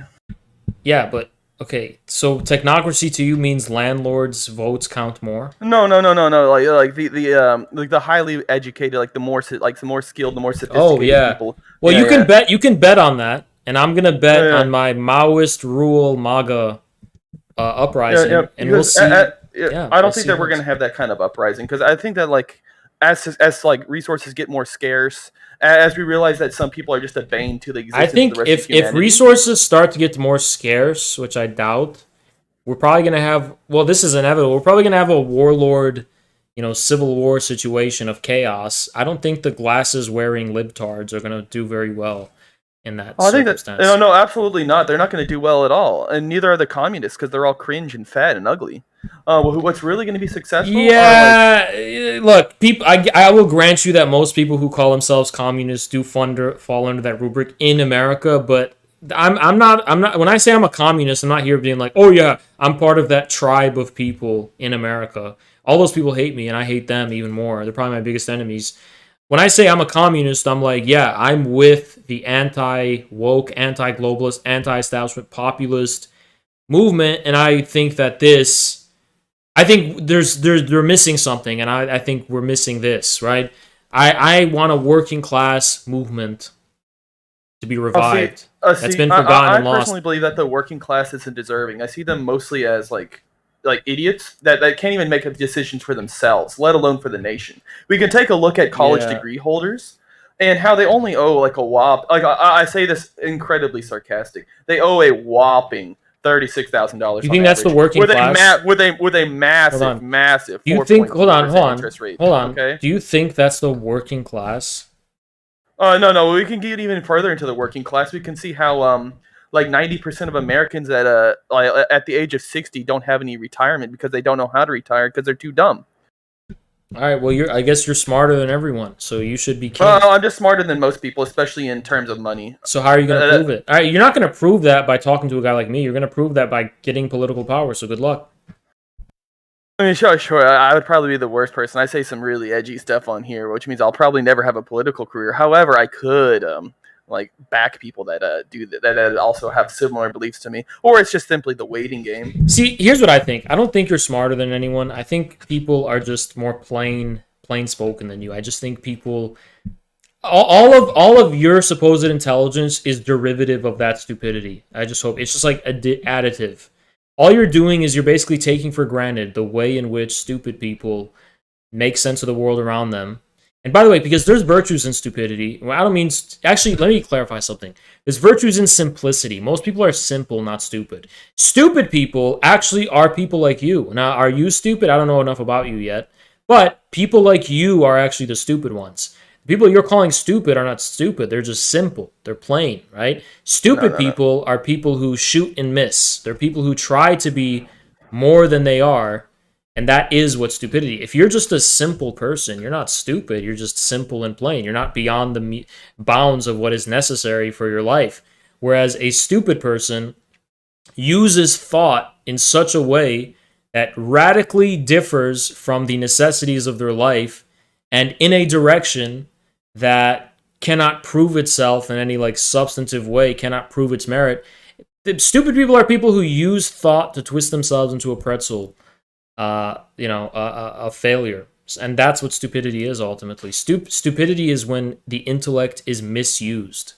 It's not when people are just like, it's the guy in the fucking, the hillbilly guy who's drinking beer in NASCAR. Mhm. That's not stupid. Well, It's just simple. No. They are both stupid and simple, right? Again, No, it's not. They're not stupid at all. They're not stupid at all. And I'll tell you why. Because underneath every... No, I'll tell you why. Underneath every intelligence... No, I'll tell you why. Underneath every so-called intelligent person is that simplicity. We all are the same as human beings in terms of the things that actually primarily, on a primal level, motivate. That's why when you put a nerd in like a club or something, put them in a social situation outside, they're going to be super awkward, uncomfortable, whatever, because they haven't actually developed those unconscious, primal, simple human aspects of themselves. And they have this pretension that they can somehow like be free of all of that. Just look, at the end of the day, it doesn't matter how smart you are. If you're a man, you like big booty bitches. You are just simple as any other man. That's degenerate. Like liking ass, and that's another cringe. All right, well, here's the thing. Here's the thing. Everybody knows that tits are superior. Okay. Also, going back to like the whole but that's still a very idea, simple right? thing. That's still a very simple thing. Okay, still a very simple thing. Yeah, sure. No, that's simple, right? But liking boobs, like liking And ass, it doesn't have to be. It doesn't have to be that's that. just stupid. We all like McChickens. You can lie and say you don't like them. No, I actually eat at Chick-fil-A. Okay, I'm not one of these. Yeah, degenerates everyone that likes actually eat at McChickens. McDonald's. I guarantee you. If I have you literally never had a McChicken. Yeah, I'm just not going to believe that. All right, everyone likes Okay, I McChickens. guarantee Some you people I've like never them had a without McChicken mayo. in my Some people life like them with because mayo. I'm not a fat, cringy loser. No, that eats everyone at, everyone McDonald's. likes McChickens, even diet freaks. And here's the thing: that's simplicity. There's nothing wrong with simplicity. It doesn't mean Sure, it's I stupid. agree. Well, what's stupid is the sheer inability to actually take care of yourself without Big Daddy government like having to be there to do things for you, make decisions for you. Yeah, but that's not what majority of people don't want. That's the thing. But that's the thing. Majority of people need that because they're too stupid to actually be able to take care No, of that's themselves. not. That's just not true. That's just not true. Most of the people, most of the people need that. Why we have Social Security is because these people are too dumb, are too stupid to be able to handle like their own money and investments while they are like working. And then No, they're it's taken care no. of in The future. reason, Yes. no, okay. The reason we have Social Security and the reason we have things like that is it isn't because people are too stupid. It's just because It absolutely is. No, it isn't. It's because it's called Social Security. It's not called individual security. Yes, I agree. We Because, all again, have the as we individual have is well, too listen, stupid, as and individuals, so they require the okay, society listen. to take care of Listen, them. as individuals, I agree. As individuals, we all have ups and downs in our lives. We all have unpredictability in our life. We all have points in our life where we can't save enough. Social Security helps. It's a safety net. It's called a social safety It's already net. money that's being taken out of yours and your employer. If you are self-employed, you're already putting money double into it. So Yeah, at the end of the day, it is money- that's it is called money living that- in a hold that's on. called living You in are a simply- civilized. no, no. Yeah, that's called No, no, living no. in a It is civilized simply- society where some money is going to be taken out of the pool for Yes, when yeah, we're all because at the old. end of We the all day- grow old, dude. We're all going to grow old. At the end of the day, you will drain out your Social Security, and in most cases, you're not even going to be able to live long enough to take back what you put into Social Security. And that's the funny part: is these dipshits are so incompetent, they're so stupid that they actually voted for a system that would never actually work for them, and it's just a drain. These people shouldn't exist. They're too stupid. They Yeah, need to be replaced by I don't smarter, agree more with that. competent I don't people. agree with that. I just don't agree with any of that. Okay, This so, our if I economy is simply so gave you unpredictable. money- Our economy is No, it's not unpredictable. There's We can nothing take a wrong look- with having a social safety net for when you get old and you're like you can't even fucking work anymore. There's nothing wrong My with guy, that, dude. my guy. You could simply take that money that you would put into like Social Security, throw it into literally any a firm credit, right? And you would get 3% back, which is far greater than the 1.1% that you get back on the Social Security a build up that they All right, well, have on you. and admittedly, I'm not a policymaker who knows all the minutia of how that shit works. So you can say that. I'm going to doubt what you're saying, but I'm going to entertain this possibility. I'm still leaning on the doubt side that you're right. But regardless, we all get old one day. There's nothing wrong with having a social safety net. Yeah. So again, if you were actually smart and competent, you wouldn't need that little quote unquote societal safety net. You'd be able to take those resources you're already having taken away from you and put them towards something actually useful that you're actually going to get back, or at least that you could leave onto your descendants, so you don't get stuck in this bullshit like historical. I think you're wrong. I think you're wrong. Generational poverty. No, because if everyone fucking did that, it wouldn't yield significantly more than Social Security. Probably. Oh, absolutely, it still would. No, how do you know? How do we know? Because the government already takes the money that we put into Social Security and they put into these other things that people are already investing in. So if we just cut out the middleman, everything would just be the exact same, except you would actually have the ability to get the money that you put in. No, I think it would be wildly more unpredictable for the individual. I think what the government does, it's more predictable for individuals. It's not even. Look at it this way. If you actually do the math, I'll sit down with you and do the math with you later. Even if if you put every single penny you had into the S&P 500 30 years ago, and even if it dropped, it had the biggest stock market crash in history, a 50% drop, you would still get back twice as much from whatever you invested as you would. I know you don't know how this. The reason I know you would have, excuse me, as you would have on average, as if you just had it in Social Security. Okay, so you're saying, listen, it's not. Listen, you're talking about so the reason this is a stupid discussion in the fucking first place is because you're talking about a fake economy anyway. Where this growth is because it's all based on credit. It's based on nothing. It doesn't actually reflect a real economy anyway. The stock market has nothing to do with the real economy. In the first, there's so many complex angles to this whole thing. We're just talking about the general idea of having a social safety net, which is well before the stock market craze took off. So with neoliberalism or whatever. So it's there's nothing wrong with Social Security in principle, right? If you're saying there's something wrong with Social Security in general, that might probably be more of an indictment on the economic system we have in general than Social Security. Yeah, my guy, I can link you to at least fucking 90 dozen bank accounts that will give you right now 3.5% interest on any money that you put in there, okay? Which is, again, going to be almost double. Well, actually, it is over double, the interest that you get piled up on top of your Social Security. And these are affirmed credit, so they're not going to even go anywhere. You know what's weird? Let me tell you what's weird. No, let me tell you what's weird about this. So, if you're correct, then what you're saying is that the government is just not doing Social Security good enough. There should be an expanded or a reformed Social Security agency that invests our collective money more wisely, right? Can you repeat that again? Sorry. Okay. What you're saying, if what you're saying is a guarantee in the same way that Social Security is a guarantee, because Social Security is a guarantee, what you're saying this is just as much of a guarantee, right? Then you can formalize that into a Social Security program. No, not necessarily. Why not? Because we already have all these people that are already pretty much locked into this system. Also, we're not even seeing Social Security as a guarantee. No, I'm just saying in principle. It's already up in the air, right? Again, because of budgetary issues. But in principle, you should be able. Poor management if every individual, hold on, if every stipulation. If every individual can do 5 years from now, are you going to be able to collect on it? In fact, it's so unstable right now that they keep on having to push back the collection age. Year after year after year. It is currently, they're about to change it to, I'll have to double check on it, but it's about to be 70 years old, which is, again, 5 years higher than what it was 7 years ago. Okay, so, look, if every individual can do it, just two things, don't cut me off. If every individual can do what you're saying they can do, right? You can turn that into a social program because it's guaranteed and everyone can fucking do it. So I'm sure it can work as a program if everyone can do it. Okay. So second of all, if people are locked in, it's just kind of sounds like you want a boomer genocide where you just Yeah, cut them all off because they're fucking like. What do you want right now, right? Oh, what do I want right now? Yeah, I don't want the government. Because at the end of the be in day, charge of you're us. saying people are stupid because Mhm. they're collecting Social Security to survive. So what do you want them to do? Just die? Oh no, I'm not calling them stupid. I'm calling like the people who voted into this Social Security program. This like. Do you know when we complete got inept Social program. Security? Yeah, this complete inept. Like it's been a thing for decades, Mike. I don't know. I don't remember. The Yeah, exact we year got that it. We got implemented. it. We got it during the New Deal. So it wasn't yeah. voted in. It was an. Yeah, I understand. I understand. But again, they were put in there by a bunch of fucking loser, dumbass boomers that thought that this would be able to take care of them. And lo and behold, it's not. It's not even like I am at the ripe old age It of kind of like does. 28, right? It kind of does. I will never see a penny of what I am currently putting into Social Security. Like I just explained to you, it's already Listen, a fucking look, up in dude. the I air get that system. you're.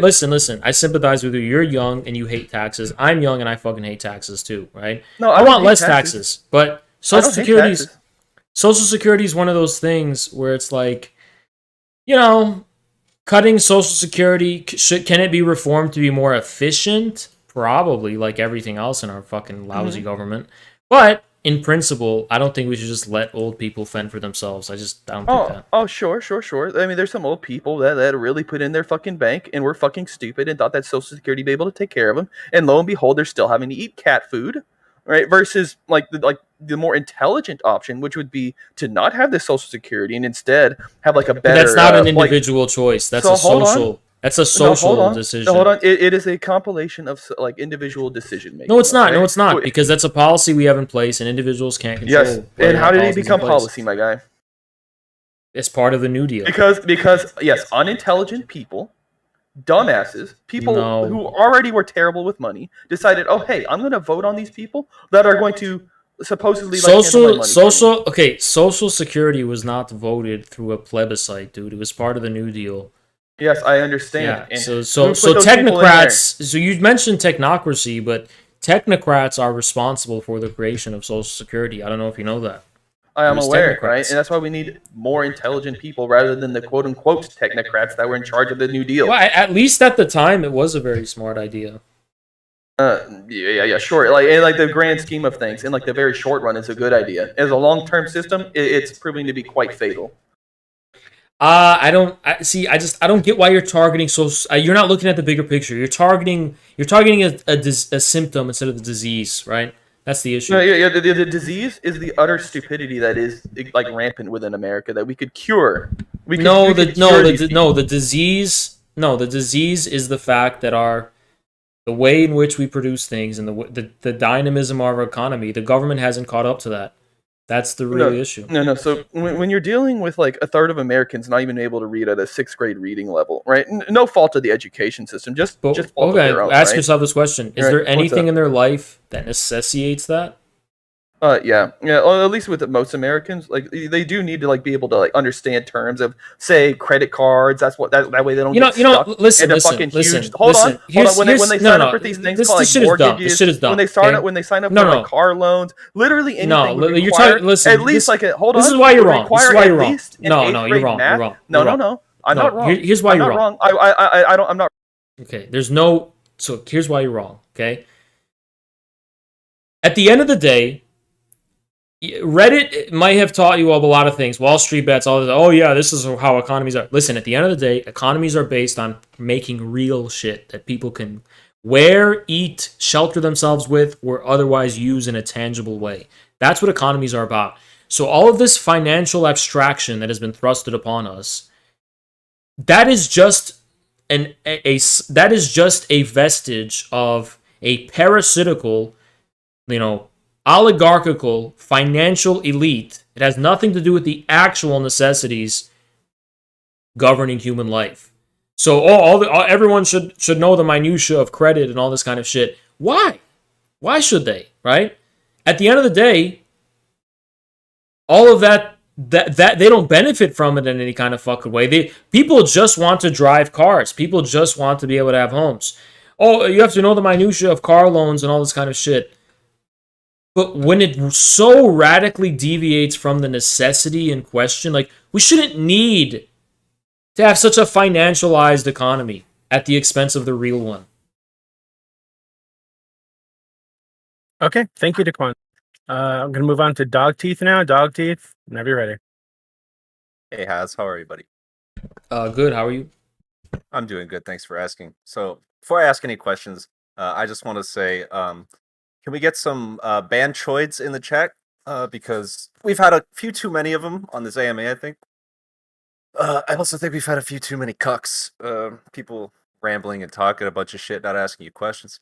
So let's start with a couple questions. Let me just pull it up here. I got it written down. So, my first question for you: what do you believe to be the biggest threat in terms of altering the current way of life or the future way of life for the American populace as it stands right now? Financial serfdom, debt serfdom, which we already have to a certain extent, but that being accelerated to the point of the Great Reset, where, in quote unquote, we own nothing and we're happy. I mean, that is a fucking nightmare. We are sad right now that we're getting deplatformed from big tech. Imagine if you got deplatformed from your house. Imagine if you got deplatformed from eating food. I mean, that's the threat we're facing right now. The minimum, we used to have a social contract. The people on one side, the government on the other side. There's no more people anymore, right? That's the threat we're facing. There's no the people don't have any securities. They don't have any guarantees to defend their sovereignties anymore as a people. So I think that's the number one threat right now. And what do you think the average American, like yourself and your infrared collective, what do you think they can do as a unit to kind of fight back and push back against this? Leverage their power, just like the Canadian truckers. Because if we don't have truckers, we don't have anything. They can shut down the economy. General strike. Don't even go to work. They need to leverage their power in labor. What makes our economy actually tick at the bottom? Because they're trying to do some crazy shit at the top. The American people need to leverage their power at the bottom. All the premises of all that financial bullshit. And I have another question. It's a little unrelated, but I'm going to kind of delve a little more into the communist aspect of your platform. So, do you believe that Stalin was successful in upholding the ideals that Lenin had initiated during the birth of the Soviet Union? After his death, of course. I vaguely get your question, and my answer is yes. I think Stalin was the most faithful and successful student of Lenin. So maybe I could make it a little clearer so that you could elaborate. There are some sects of, Marxist thought, specifically Orthodox Marxism, that look down upon Marxism-Leninism as a, more of a state capitalist kind of, I wouldn't call it a differentiation, but kind of like a diversion away from the original intentions. What do you think of that? I would just classify those as leftist, right? Rather than Marxist, those are leftist deviations. And what leftism is actually about is it's trying to distill the essence of revolutionary change, if that makes sense, and clarify what I mean by that. It's trying to make it an idol in and of itself. So they see the Soviet Union, they see China settle down, and suddenly they're not as quote unquote revolutionary anymore because they're going back to the boring regular life, right? Order, reinstating some kind of order, reinstating some kind of normal, right? And they see this as a betrayal of true Marxism, which is about waging war against bedtime forever, right? So I think they have disguised that very infantile pathological stance with a pretense to textual orthodoxy. Because when you actually hit the books and you look at all of their arguments from the perspective of textual orthodoxy, it's all wrong, right? So, you have to ask the question, what's their real motivation for saying that? And that's how I try to explain it. It's kind of infantile leftism. Okay, so my third and final question for you is, you are obviously an advocate for socialism with Chinese characteristics. You've made that abundantly clear through your entire career on many platforms. What would you describe as socialism with American characteristics? That's actually a good question. I have a lot of overlap with the LaRouche people as far as policy ideas are concerned. But broadly, in terms of like a structure, here's what I think is American civilization. I think we as Americans like having homesteads. I think we like having our own house and our own land and our own families. And the unit of our civilization is different from the Chinese one. The Chinese unit still is family, but it's different generationally. It's more collectivistic and it's more integrated. It's more of like a village kind of thing where there's a more harmonious interaction or cooperation at a village level. Whereas I think America is more homestead, right? So I think what you're going to have with socialism with American characteristics is that you're going to have a combination of autonomous homesteads coupled with a commonwealth at the level of infrastructure, at the level of things that bring us together, bring the homesteads together in terms of connectivity. Think of it like a grid. The socialism will be the grid, right? And then there's going to be nodes on the grid. And that's where the Americans will have liberty and freedom to experiment, do whatever they want, and so on and so on. So we need to have the American experimental and individual kind of structure combined with, making sure that we all have that we have a government by, for, and of the people, right? If we Americans, we hate it, we have to have a government, right? So if we have a government, it has to be a government for the people, right? And then the American way will be at the individual or family level. And just to extrapolate a little bit on that point, I think we could both agree that America as a society is secular. Where do you think that religion would or could fit into this, socialist American society? Probably in the way that it has in the past, probably with churches being a site of social gathering at local levels, probably with grand cultural or moral revolutions happening, like great awakenings, right? Abolitionism, stuff before. There's always been these great awakenings in American history. Mm-hmm. Even the New Deal is kind of a great awakening. So, those great awakenings, probably religion will probably play some role. And, as far as non-Protestant Christianity is concerned, I think one of the great things about America is there's diverse communities here. There's different ways in which people adjust to the American way from their own religious and cultural backgrounds. But I don't see the state being itself religious. Okay, well, that's all I got for you, buddy. Thank you so much for answering my questions. Yep, no problem. Haz, can I take care of some server business just really quickly? Oh yeah, no problem. If that's okay. Yeah, actually, I want to grab a quick snack if that's all right. Go for it. Yeah. Okay. Yeah. I caught a pedophile, so I'd like to name and shame them really quickly. Yeah, sure. So just FYI, guys, there's a user on the server called Days. Days #0944. First name James.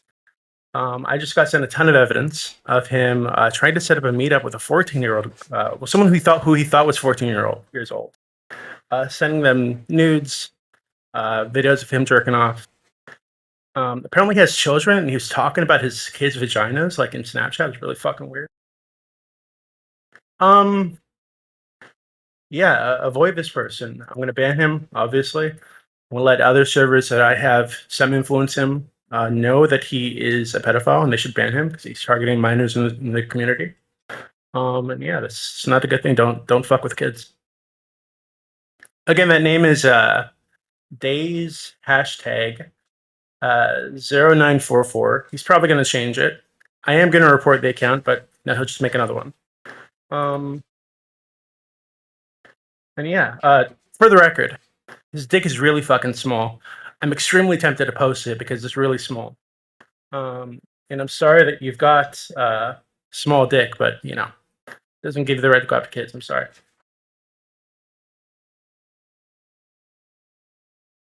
Yeah, guys in chat, I'm gonna tag him for you. Okay.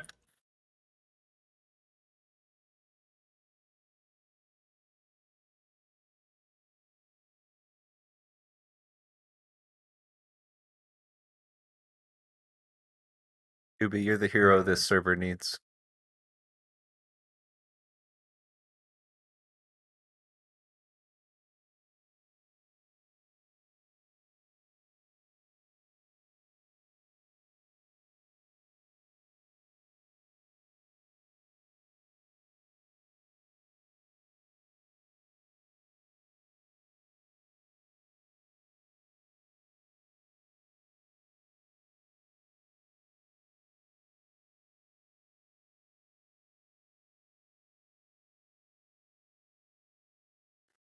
God, this guy's such a fucking piece of shit. So I've just been dealing with him. So initially he denied it, of course. Then I posted some evidence for him. He says fair, and then he says, "Oh, well, I never sent them anything because that would actually be illegal." And then I said, "Oh, you sent them videos of you jacking off with your little mini dick," and he says, "Which is true." Doobie Bammy, what can I say? Now he's saying I would never do this in person, though he was attempting to set up a meetup with this girl, who he thought was 14 years old. Scrambling around and trying to find some way to not be a piece of shit. Fucking disgusting. So if you're in the politics server, it's discord.gg/politics, or just politics.gg in your browser. You'll be able to see this guy's account and all that good stuff, okay? I'm actually going to post screenshots. Not of the dick videos, unfortunately, though I am tempted. It's really small. It's really fucking small. But, you know, it is what it is.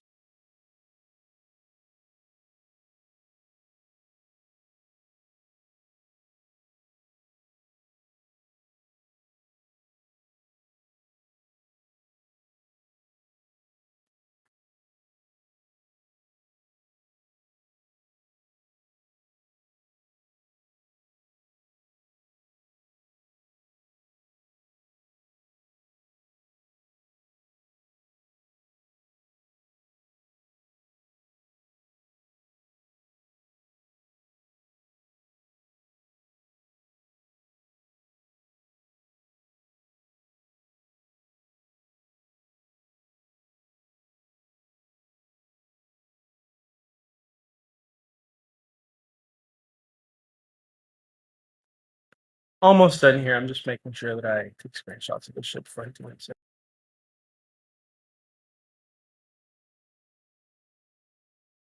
Guys, I'm not going to post a dick. I can't post a dick, okay? I have some...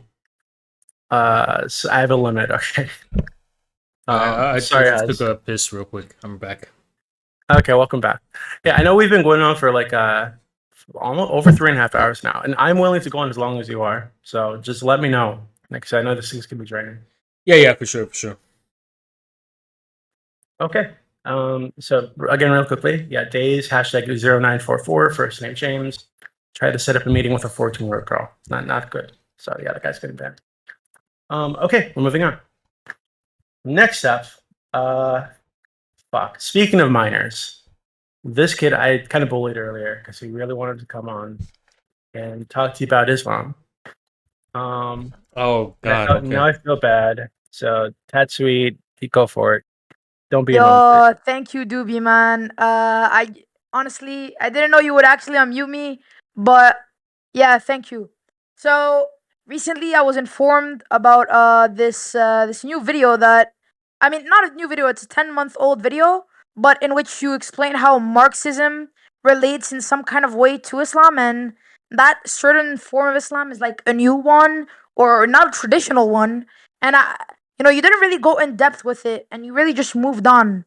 But I really want to, get, what do you really mean? Because right of inheritance is actually protected by Islam, and it's even given to women. Women are useless, but we still give them rights. So I don't really get how, I don't really get how it really relates to Marxism. Okay. What is that? What does right of inheritance have to do with anything? Well, it's one of the biggest. It's one of the biggest principles of Marxism. No, it's not. I think that was maybe in the Communist Manifesto, but that's not like a principle. Right. But still, can you just go in depth with how does Marxism connect with Islam? Yeah, I think it's not just connected to Islam, but all the Abrahamic religions. I think all Abrahamic religions corresponded to a kind of religious revolution, and which was inherently monotheistic, trying to restore universal meaning to a fallen world. And I think Marxism did that for 19th century capitalism.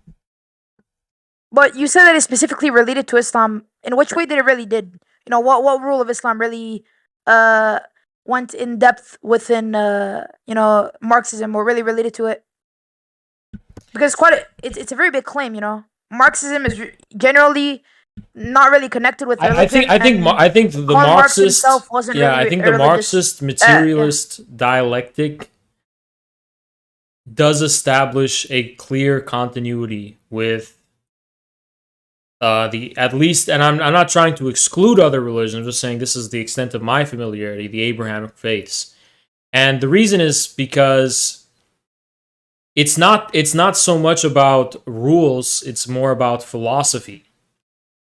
And it's more about maybe like metaphysics, right? It's not so much about like what prescription, what jurisprudical, I've pronounced it correctly, rule or commandment, if you will, is compatible with Marxism. It's more like what underlying understanding of being and the world and the universe makes Marxism and Islam similar. And I think just like in past debates, you're kind of saying a whole lot of nothing. I'm trying to get in which criteria does it really match with any religion? It's like baby shark doo doo doo doo doo. It's kind of like that. That's maybe more simple for you to understand. Well, if you're trying to be funny, that's incredibly unfunny. But let me just get to the second question. What made you leave religion, and how are you an atheist right now? Sorry. What made me leave religion was when I was like 11, 12 years ago. And I think it had more to do with the fact that I didn't like the way in which the ideology that I thought corresponded to Islam, that I was born with, I didn't think it correctly explained Western modernity. I was born in America, and it didn't take into account the real nature of the world around me, I don't think.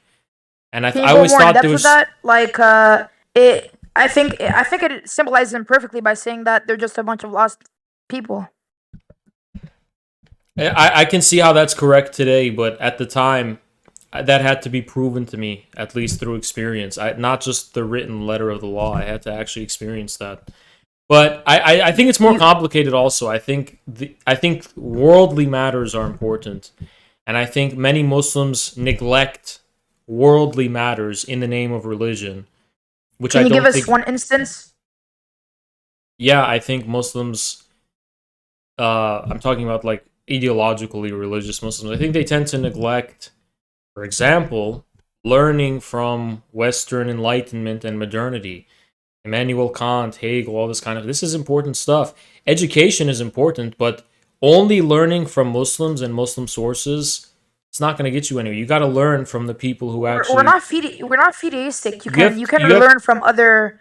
But whenever it comes to faith, you can't learn it from. But I'm saying I'm more of a humanist. I think there's a humanism lacking in contemporary Islam in many ways, where what humanism means is you're supposed to attend to the worldly human matters, like philosophy, art, those kinds of things. And I think, I'm not saying Muslims are against those. I just want to promote more of those, more of that aspect, because I think it's neglected in the Muslim world. And I think Islam has a very rich humanistic tradition, which is being neglected. So that's my view. So, wait. So you're telling me that the only reason why you aren't a Muslim is because it doesn't talk enough about poetry and philosophy? No, it's that. It's that for me, I only understood Islam as a series of arbitrary rules I had no understanding or connection to the deeper meaning of it. I'm just trying Exactly. Well, to have a connection with your Lord, you have to, actually seek Him. You can't just, read and just go like, oh, I don't feel a connection. That's finished. You have to pray. You have to do what this Lord commands you to do, and then you feel a and connection. that at the time that was not enough for me. What is taking you away from actually trying it again and maybe getting a connection this time? I think that was 11, 12 years ago. I'm different today. So today, I think I do have a connection that I've established. All right. My second question would be, what made you really leave Islam at first? Was it just a lack of connection, or was there anything else? Was there really an event? Because I know you live in an Arab household. What made you leave it? It wasn't an event, but it was when I first was in high school, which I guess is kind of a rite of passage in some ways. I was in 9th grade, and So not 12. So not 12. I didn't. Well, I at the time was a freshman in high school. The first beginning as a freshman in high school was when I left Islam, and I think it had more to do with age than an event per se. So the more you grew up, you just left it because you felt like it? No, I was tried to be pretty religious, and like the way it worked is that I grew up as a kid. As a kid, I'm not too religious, but religious. And as I'm getting older, I'm becoming more religious, more fanatical about it. Like in middle school, and then as I get older, I guess I hit my head on a glass ceiling, and I'm kind of like, this specific path of religious fanaticism, if you want to call it that, is not working out for me. Like it's not. I no longer believed in its honesty. I thought, for example, bro, am I motivated? Kind of rambling. Okay, go. You know what, kid? Go fucking play Fortnite, dude. I'm trying to give you worthwhile wisdom, and you're being disrespectful. Shut your little kid ass up. You're a fucking goddamn little kid. Doesn't Islam teach you to respect your elders? Is an appeal to age really the only thing you can bring up whenever? Okay, yeah, go play Legos, bitch. Yeah, go fucking play. Listen to Baby Shark. That'll be more simple for you. Okay, next up, we are going to go with Jacob Braun. Jacob, go for it. Okay, so like the one of the biggest divides in default server is whether or not China is socialist or if it's a petite bourgeois state. Do you think you could explain your opinion on that and why it is or is not a petite bourgeois state? First of all, there's no such thing as a petite bourgeois state. Like Yugoslavia or whatever. No, but no, there's no petite bourgeois states. There's no such thing. Oh. A state that is going to be promoting smaller enterprises more than larger enterprises, like an actual reality, is either an incipient democratic bourgeois state or it's a proletarian dictatorship. But Yugoslavia's case is much more complicated. I don't think Yugoslavia was either of those. I think Yugoslavia was more like a revisionist social democrat state. Yeah, the enterprises. See, here's the thing: Yugoslavia did not have small scale businesses relative to the individual, but relative to the state planning. It was still very much like institutional kind of socialism. Also, I've heard there was this one person that I met one time. I mean, he believed that rural proletariat were like destined to be class traders he was stupid, but like but he said about how China's social democracy, and I'm just like, this has to be bait. Like, China's not a social democracy. Yeah, so, like, I don't agree that China's a social democracy. Yeah, like, also, I know Chinese billionaires are not allowed to liquidate their assets, so like they have very limited power over their country's politics. Yeah. So yeah. Anyways, I have to go. I thought that would. I thought, but I'm curious. How do I respond to people who say like China's state capitalist or China's bourgeois state or whatever? You know, I don't really know if I see the utility in debates like that. If you talk to an average person, tell them, yeah, China's communist, they're gonna nod their head and be like, yup. So it's like all these like fringe lefty debates are just kind of a waste of time. Tell those people that they should probably just revert back to Protestant fanaticism and, you know, create the heaven on earth. You know, it's just like tell them, you know, you're clear. This is not about Marxism. It's not about socialism. It's clearly about some like pure search for purity. Yeah, like you can't get pure socialism right away. Like obviously you have to adapt to the material conditions of the time, which China is doing right now. Like, okay. Yeah. Anyways. Yeah. All right. Yeah. See you. Move on. Thank you, Jacob. Okay. Next up, so that folder 5 guy, the vegan guy, he's really upset. But to be honest with you, I don't know if I can take any more like British accents or whatever the fuck that was. Yeah. No second chances. Let's get new people. Okay. So next up, we're going to default CMC. Default, go for it. There's but there's like feedback on your mic, so if you can use push to talk, that'd be great. Can you guys hear me? Yeah. All right, Oz. So my question for you is, what should dissidents in the West be doing in the face of increasing corporate censorship that you yourself were just recently subjected to? Honest advice is move carefully. Don't try your best not to get deplatformed. It's definitely not something you want. And then have one foot on the surface and have one foot underground. And then have a foot in between. So have one foot on the surface, which is the surface web. Have one foot on Telegram. And have one foot on Rumble, right, in between. And you got to be everywhere, though. You can't just go to alternative platforms and expect anything to happen. You've got to have have a funnel, right? Yeah, I agree. So the surface web is very vital. You can't, if you get deplatformed from all the surface web, you just don't exist anymore. You know, my Twitter just got banned, and well, what do you think about like the rise of like phenomenon like the NAFO troll army?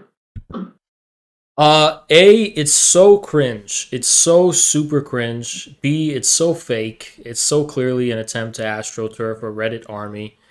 And 3, you know, these NAFO people are just, if you think about it, they seem like, oh yeah, we're a tough army, we're NAFO.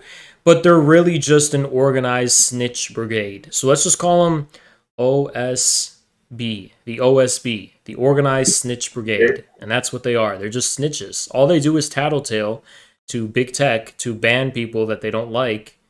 I mean, like, you know what? I feel like we need to like bring back the culture war to this. No one's doing that. If you had a bunch of SJWs having an organized thing, oh, we have to deplatform everyone would like rightfully call it the most cringe shit in the fucking world. Oh, you're just what? You want to tattletale on people that disagree with you? You're a pussy. You're a fucking snowflake. So yeah, we need to start just calling them the snowflakes, because that's what they fucking are. They're just an organized snitch brigade that bans people whose opinions are too, like, they just can't fuck. They use all these words. Oh, you're a Russian propagandist. At the end of the day, these are fucking snowflakes that are butthurt that people have a different opinion on them about this conflict than they do. So we need to bring back the culture war aspect. Let's start calling them they're snowflakes. They're the NAFO snowflakes. The NAFOs. Just like calling you names. They just out and out just violate TOS as well. Like they'll post a gore, right? Like dead bodies, like slain Russian soldiers, and then they'll say things like genocide the Russian orc pigs, you know. So it's like no, that's definitely like some kind of like digital brown shirt shit is going on. Yeah, definitely. But I mean, at the end of the day, I don't care about NAFO. All they do is deplatform people, whatever. And every single one of them in real life looks like Dylan Burns. So make of that what you will. Dylan Burns is one of the only NAFO people where you know what they look like. That's what they look like. They look like Dylan Burns. So there you go. Do you think there's any lessons to be drawn from like the experience of the Bolsheviks in their early years when they were like operating under conditions of severe? Yeah. Lenin's very he's very big on this. 1 foot in, 1 foot out. You got to have 1 foot in the underground. Every opportunity you have to be on the surface, take it. But have an organized presence. Have an underground organization. Also have an surface presence as much as possible. It's very important. I'm not too familiar with like the details of that period of Bolshevik history, but like how did the party actually manage to get their propaganda, get their media out there, out to the masses? It had a critical structure, a Kantian critical structure, which meant they had a very acute way of differentiating the input that goes into their output. So the input is all illegal and it's all underground and stuff. But the output is very carefully refined to avoid the censors and very so they had a very strict. So basically like dog whistling, right? Like it's like that, like the idea of like the dog whistle. The what? Or is it like the dog whistle? Not necessarily. It was more like they knew what they could and couldn't say. But even if you follow all the rules, there's still contradictions on the surface. So you accentuate those contradictions. So even if you are fully submitting to the censorship, you can still exploit contradictions on the surface. And then, at a certain point, it becomes dialectical. At a certain point, when you accelerate, see, this is what happened to me. When you accelerate those contradictions to a certain point, they're going to say, okay, now we're censoring that, you're banned. So that's, for example, before, you could say whatever you want about foreign conflicts like Russia and Ukraine. So I accelerate that contradiction, right? But because I'm so effective at it, then like, okay, you know what? We're going to start censoring this. And for the first time, Twitch does the unprecedented and they ban someone over their stance on a foreign war. So that's what happens. You just have to keep, it's like bob and weave. You got to keep fucking... They will never fully catch you. The bourgeoisie is incapable. They cannot catch a partisan, right? You will always be able to wage the class struggle no matter what. Any censorship. Even under fascism you can do it. Doesn't matter. They will never be able to, until they identify you. And by the time they identify you, you should have already moved to another place. So, but it's different because I'm a personality on the internet. I can only be one person. Would it be TOS to discuss like ban evasion on Twitter? Even though we're not on YouTube, it's not TOS. Why not? It's actually really easy to ban evade. I shouldn't say this because I just banned a pedophile, but yeah, this one too. I definitely have a twin brother who might be making a Twitter very soon. So yeah, I'm just taking a break from Twitter, in all honesty. Yeah. I mean, I hear that like to ban evade on Twitter, or like to make a Twitter alt, you have to like they're starting to make you use like a phone number to tie it to your account. That's not a problem as far as I'm concerned. I already know about everything how it works. Do you know anything about like the internal structure, like how the Bolsheviks internally how they internally organize their maneuvering around the Tsarist censorship? Like they used a lot of pseudonyms, so the anonymity thing. They also there was never a point where the censorship was so harsh that you couldn't say anything. So they just, and also sometimes the topics that they were engaged in polemics were so esoteric that censors didn't even fucking understand it. They were like, what? Because it's like this intra-Marxist fighting and factionalism. So that there was many advantages, but it never got so drastic. Like, if it got to the point where all political dissidents gets banned, well, there's still room for economic dissidents or cultural dissidents and things like that. And if all dissent is banned completely, That's a level of totalitarianism, if you want to use that word. It's never been experienced anywhere in human history, maybe except today, where we're getting to that point. And in those circumstances, I think it's the problem of consensus. You've just gotta smile and maneuver how you can, but there will always be contradictions and there will always be differences. Even in the ruling, even in the status quo, there's always going to be contradictions, even in the status quo consensus. So to the public, like any individual Bolshevik would have multiple like personas or aliases. Yeah. Like that. That seems to me like it would be similar to like any individual on like mainstream social media. Yeah. They should have multiple accounts, multiple alts. But then internally the bullshit, like, did the party like keep track of who like the personas or like the personas or the pseudonyms that each cadre like not utilized? always. No, sometimes people were anonymous to everyone, but it still worked discursively still. But and there's also things like plausible deniability you had sometimes, where everyone knows this is Lenin, but there's no way to prove it. So yeah. So like you had in the Bolshevik Party you had like the people kind of creating. I'm gonna be anachronistic, but like you had the Lenins, right?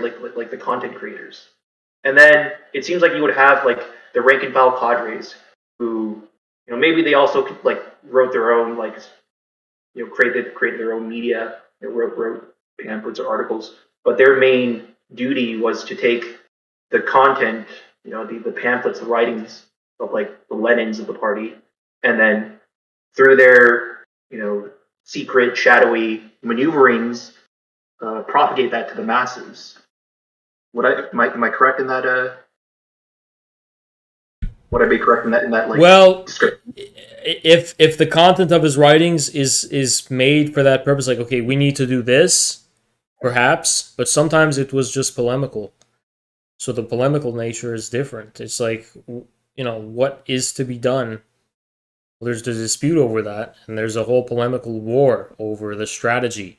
It needs to be emphasized. No, I have to not disagree, but I have to push back on what I just said.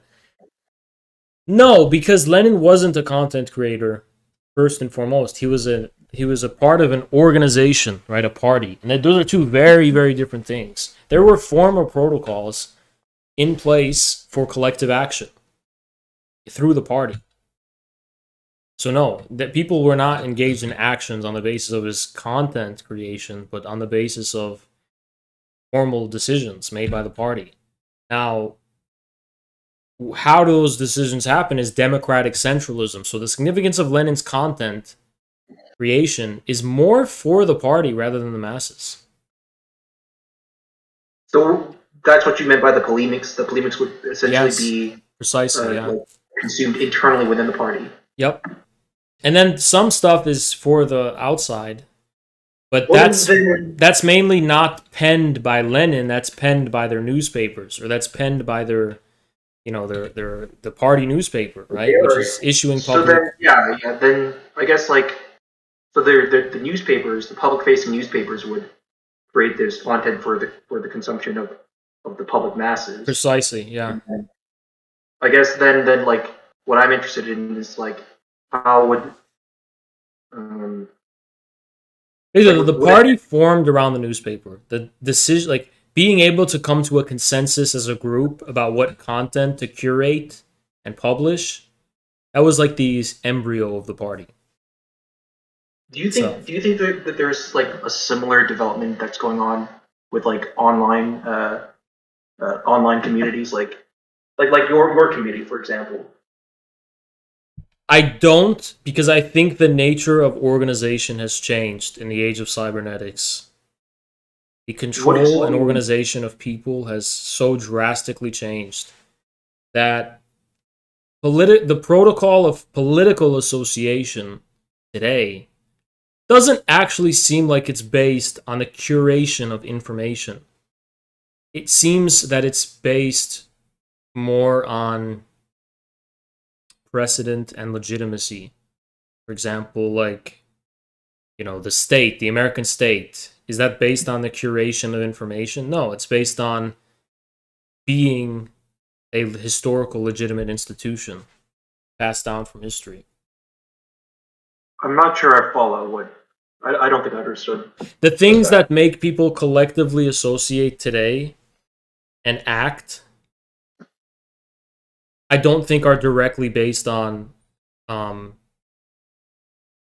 organizations based on the curation of information. I think being organized, for example, information bubbles where different ideologies define themselves based on like their echo chambers and shit. Right, yeah. Yeah.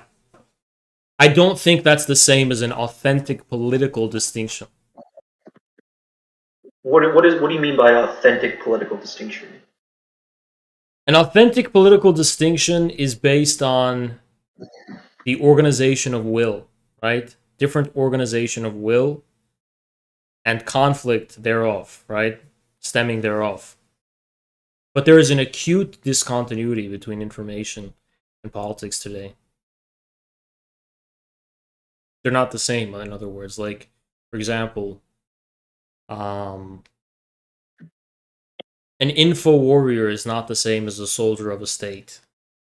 Right. Yeah, for sure, yeah. Okay. Well, thank you, Default CMC. Next up, we have this dude who's begging to speak to you. Whenever you're ready, Mr. Blind. Oz, you're a fucking bitch still, motherfucker. I'm back. Look, I already laid down the precedents. I challenge you to a motherfucking boxing match. That's it. Bottom line, a boxing match. You can pick the time and you can pick the place. I'll only put one stipulation. It's either on a Saturday or a Sunday. That's it. You pick everything else.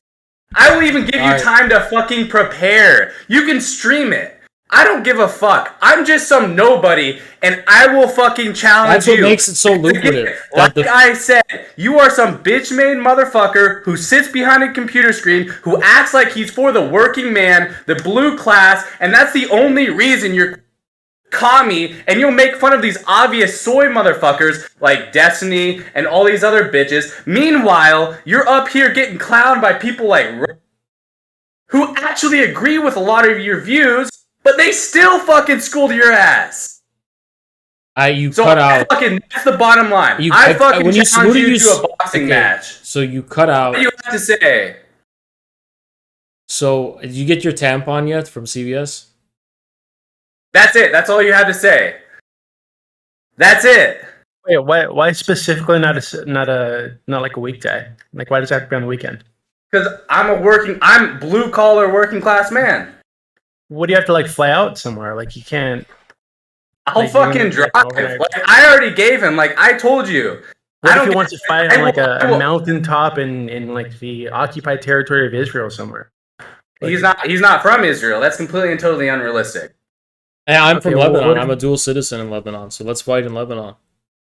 No rules. Are you on a mountaintop in the rain specifically? That's completely and totally unrealistic. Why is it unrealistic? Because you live in the fucking USA. You're creating the standard to make it unrealistic. So you. All right, let's have it in the middle of the Grand Canyon. Okay, let's do it. When? All right, meet me there tomorrow. That's completely and totally unrealistic. All right. Next Saturday, the middle of the Grand Canyon. If you bring water, you're a pussy, and wait all day for me because I will be there. And if you leave, you're a bitch because I will be there. Bet on it. Now you're creating another unrealistic standard. Why is it unrealistic? You think you're quote unquote topping me by bitching out? Like I'm telling you, give me a time. He's telling you just go to the Grand Canyon. Just go to the Grand Canyon. Wait there all day. I'll totally be there, bro. Like we'll give you a campground. Yeah, it sounds like you're bitching out. Sounds like you're bitching out, dude. Oh Look yeah, at yeah, this now. totally. I'm literally giving you the challenge right Alright, here. The And you boxing say ring. you're Let's tell you. trying to Okay, pick on the me. boxing ring will be set up. A realistic All spot. right, listen. Since you're an honest guy, I don't know if you're going to commit to this. So it's going to be in the Grand Canyon. The ring is going to be in the middle of the Grand Canyon. But I'm only going to set up the ring. Me and my crew, we're going to pull up with a van and set up the ring and everything and record it. But I'm not going to waste my time if you're not going to be there. So I need you to confirm that you're going to be in that location by going in the middle of the Grand Canyon next Saturday. And through satellite, I will confirm your location. Here's your problem. You're saying I can't sit there and confirm to be someplace when, like, we live in a modern society. I can literally send you shit to sit there and confirm that I'm going to be at a place at a specific time. I don't trust. I think you're gonna flake. I think you're gonna sit there and flake. send you with this shit. Nah, I you think are you're bitching the fuck out. I think you're gonna flake. I think you're gonna flake, dude. I think you're gonna flake. You think I'm gonna flake? Wait, You think hold on, I'm hold gonna? on, wait, I'm the one hold on. fucking challenging Calm down, you. calm down. I think you're gonna flake. Calm down. Take a breath. So it just seems like, as a third party neutral observer, right? It seems like you said he could control every other thing. He's giving you the Grand Canyon, middle of the Grand Canyon. He will set up the ring. He'll pay for all that himself. You just need to show up there next Saturday. And now you're flipping out because he chose the other parameters like you said he could. Okay, so let's be realistic with this. Like, Haas, I'm not asking you to dox yourself or anything. What area of the United States do you live in? The Grand Canyon. You're lying. I know you're lying. Wait, why do you know he's lying?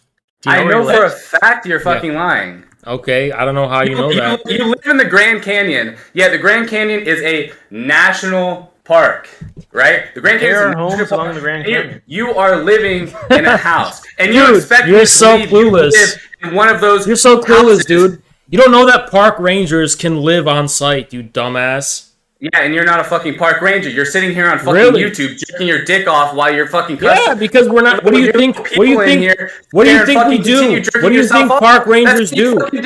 Dude, the Grand Canyon is empty. The know what park rangers do. My fucking sister was a park ranger. Yeah, there's not even any trees in the Grand Canyon. We don't have to worry. Listen, we don't. Bitch, you are backing the fuck Dude, out. you're fucking clueless. We don't have to worry about anything. The Grand Canyon's an empty desert. There's no trees. There's no forest fires.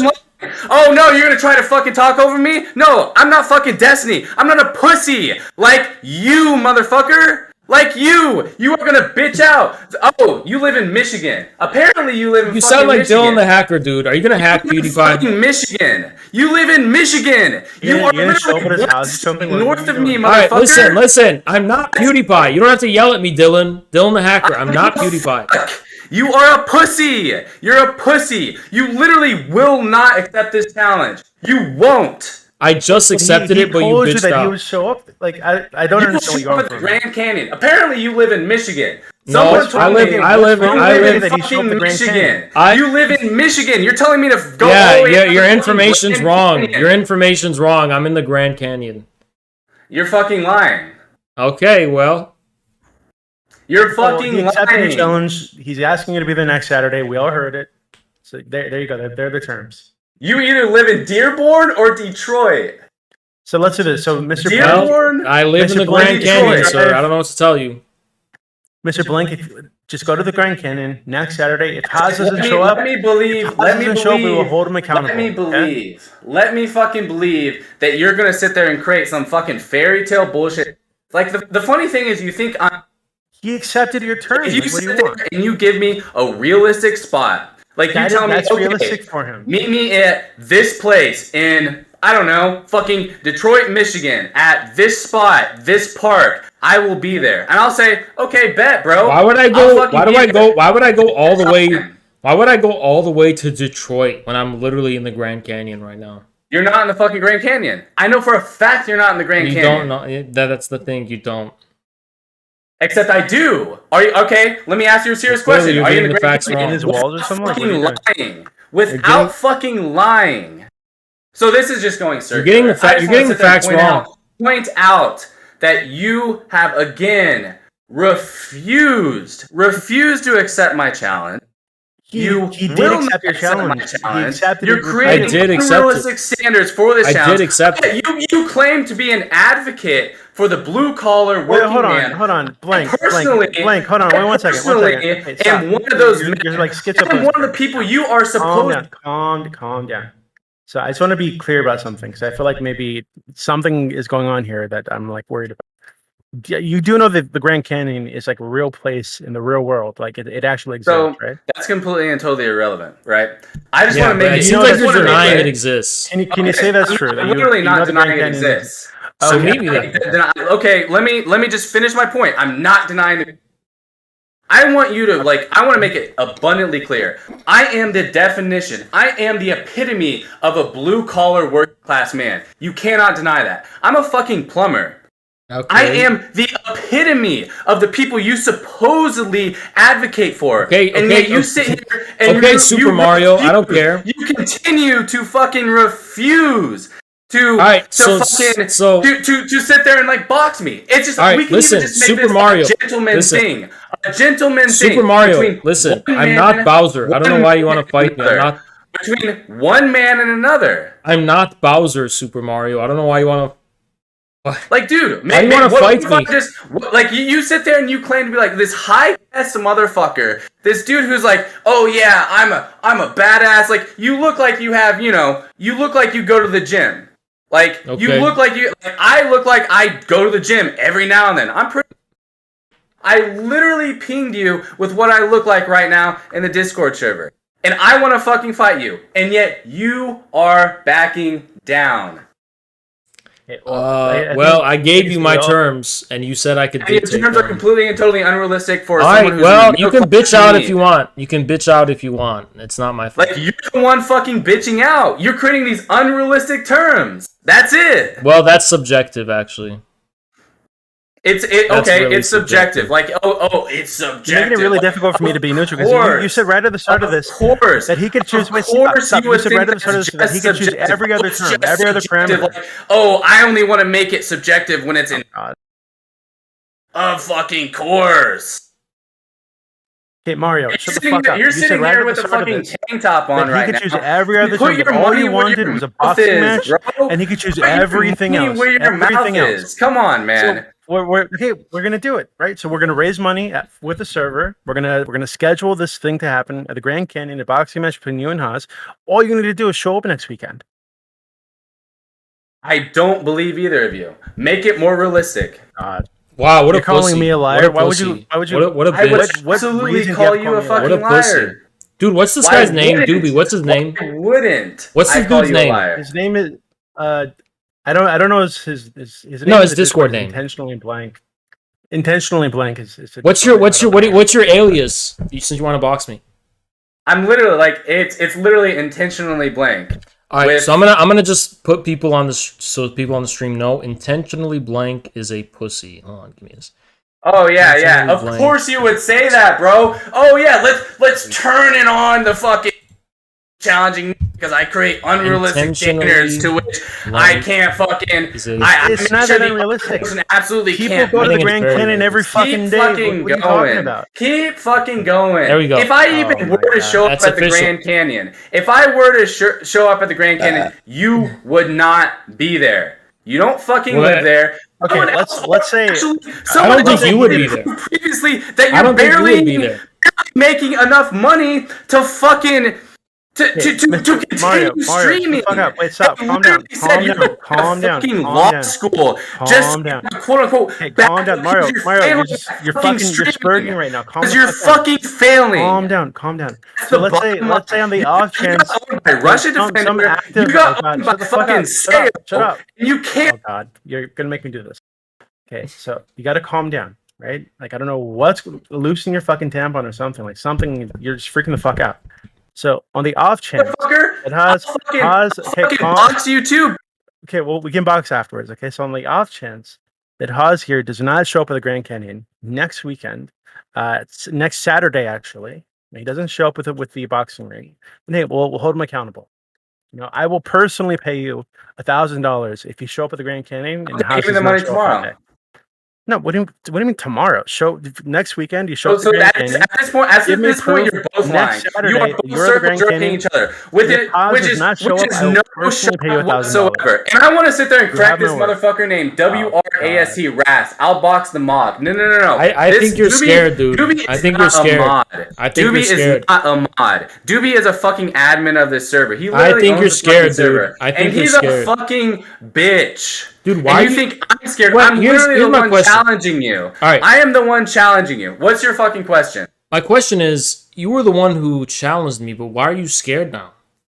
Right, I'm not fucking scared. I've literally told you. Then why won't you go to the fucking Grand realistic- Canyon? Oh, the fucking Grand Canyon, yeah.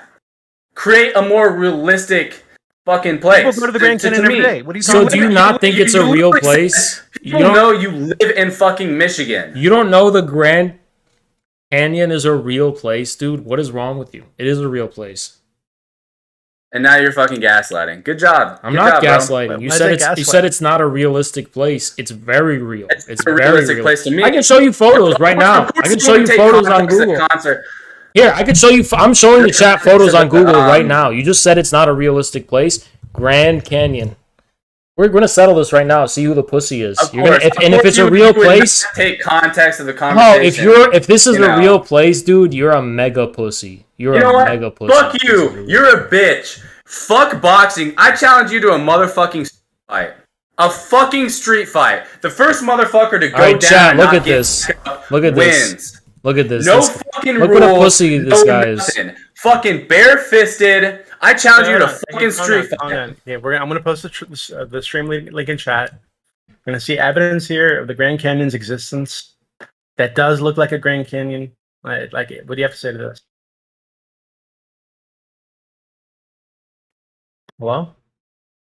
I think his battery's running out. Hold on. Wait, what are you fucking just double posting in checking. chat? You double checking to make sure that the photo is it's actually the Grand Canyon, right? I don't see the photo.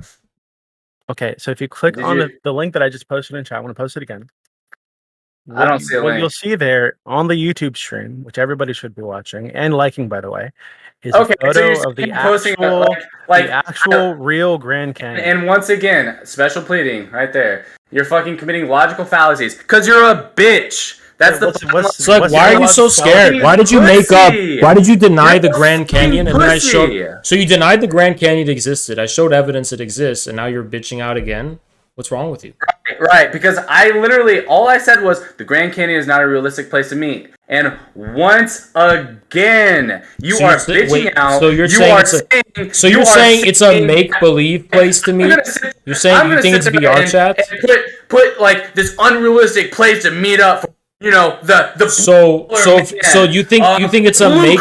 So the man that I supposedly So advocate you think? for, who So wants to fight no. me, Let's. who wants me to put weight behind my words, All right, okay. who wants me to prove, So hold on. who wants me to prove who I am, So hold on. So you think it's a make-believe place to meet since it's unrealistic? You're creating unrealistic standards in this place, and that's the bottom line. What is not You're a real about fucking it? pussy. What is not real about it? You're a pussy. That's the bottom line. I think you're the pussy, dude. Here's the Grand Canyon. Let's meet there next Saturday. You're not gonna go. You're a fucking pussy, dude.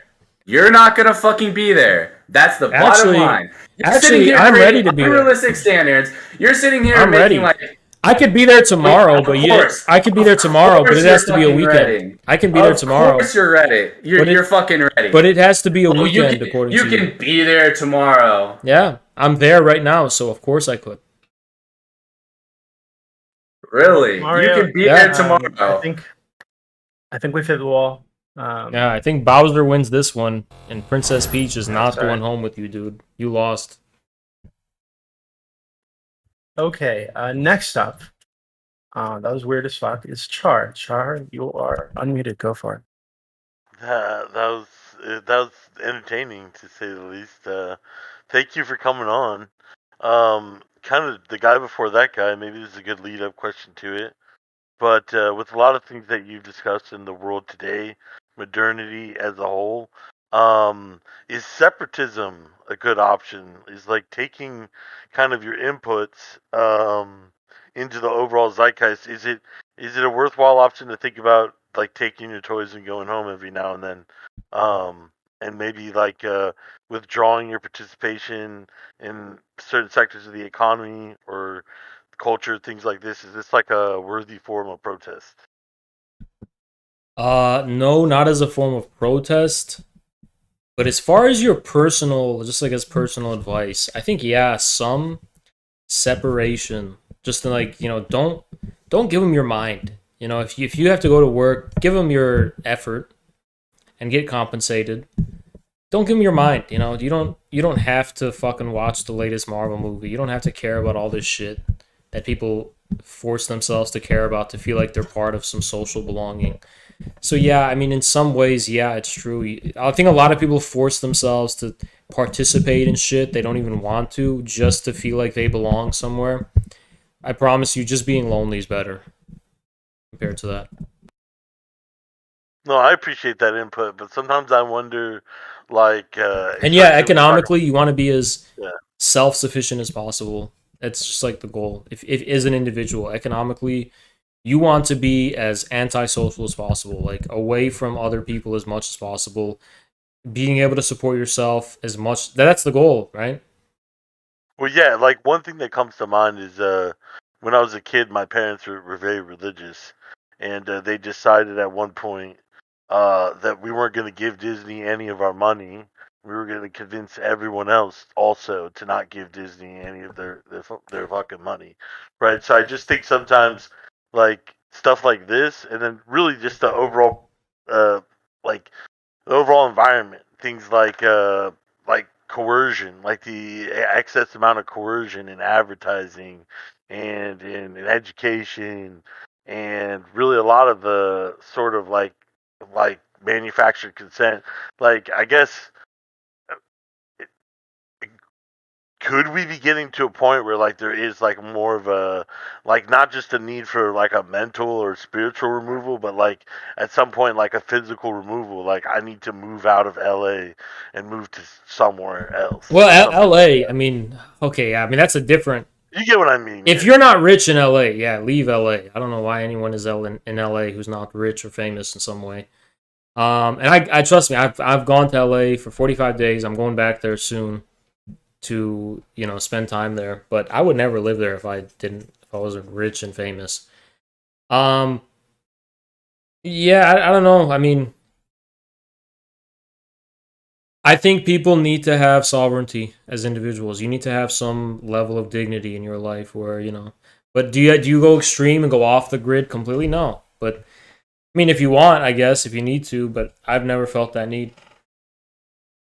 What if we could convince others to do it too? That's kind of the way I look at it. Like a lot of my friends. See and that I are, I don't think that happens by word of mouth. I think that happens as a more like information wave. So if you can make it a movement online, it'll happen. But if you're not going to make that an offline movement. Well, no, I get what you're saying, but I just noticed like a lot of us are getting into our 30s now, and because of the world and what it is, a lot of us are like computer engineers, IT, whatever. So we've all started with COVID to do like this digital nomad thing, and that like kind of allows like one of the things that we've talked about are like there are places like West Virginia where there's no jobs there, but there's plenty of property. There's like these small towns that are falling apart that like need that extra kind of stimulation. And the idea is if all these, I don't know, at more of a community level, if we could find a way to maybe, because sometimes it feels like impossible to get like a collective action achieved or to convince everyone to execute a boycott or something. But so sometimes, like, I don't know, it might just be how bleak things are today, but it almost feels like, hey, if I can find enough people who agree with me to just sort of remove ourselves for a little bit and kind of work our resources closer to what we want to achieve with more autonomy, maybe that's the play. You know what I mean? Yeah, I guess. All right, well, that's Okay. about it. Yeah. Yep. See you later. Thank you, Char. Next up, we've got. Let's go with this person. I don't know how to pronounce his name, so I'm just gonna call you Cursor. That sounds about right. Go for it. Piercer. You there? No, you're not there? Okay, then you don't get a go. So the next up we've got Likuti Torah, whatever you. I don't know how to pronounce your name either. It's Mar. What's up, Mar? Hello, Haz. I hope you've been well. I wanted to ask you, what do you think about 90% of the people in this how would you say voice call, Allahumma al-an, who don't believe in the Bible? And also, what do you think about old RTSG fighting new RTSG? Thank you. So the 90% of the people who don't believe in the Bible, I just think unfortunate. It's probably an unfortunate life, but I don't know. I'm not familiar with the RTSG Civil War. I don't know anything about that. I see. Do you which side do you support? Well, give me a rundown of the factions, and I'll tell you who I support. There's one side which they're basically called old RTSG, but they're not really the original old RTSG. And then there's Prism side. That should basically make it clear. Yeah, I'm on. Oh, Prism. you know I'm what? on Old Prism RTSG side. supports Ukraine. Old RTSG is a Oh yeah, hardline. I'm on Prism's. Yeah, are they in the RTSG server or like what? I'm on No, Prism side. they made their own server or whatever it is. And Oh, they have, fuck like, them. Then fuck messenger them. boys. Yeah, fuck them. Exactly, man. Exactly. Allahumma al-an. Yes, exactly. One other thing. Johnny Socialism, right? Can you tell me why there hasn't been a case study yet produced on the anthropological homosexuality of Johnny Socialism?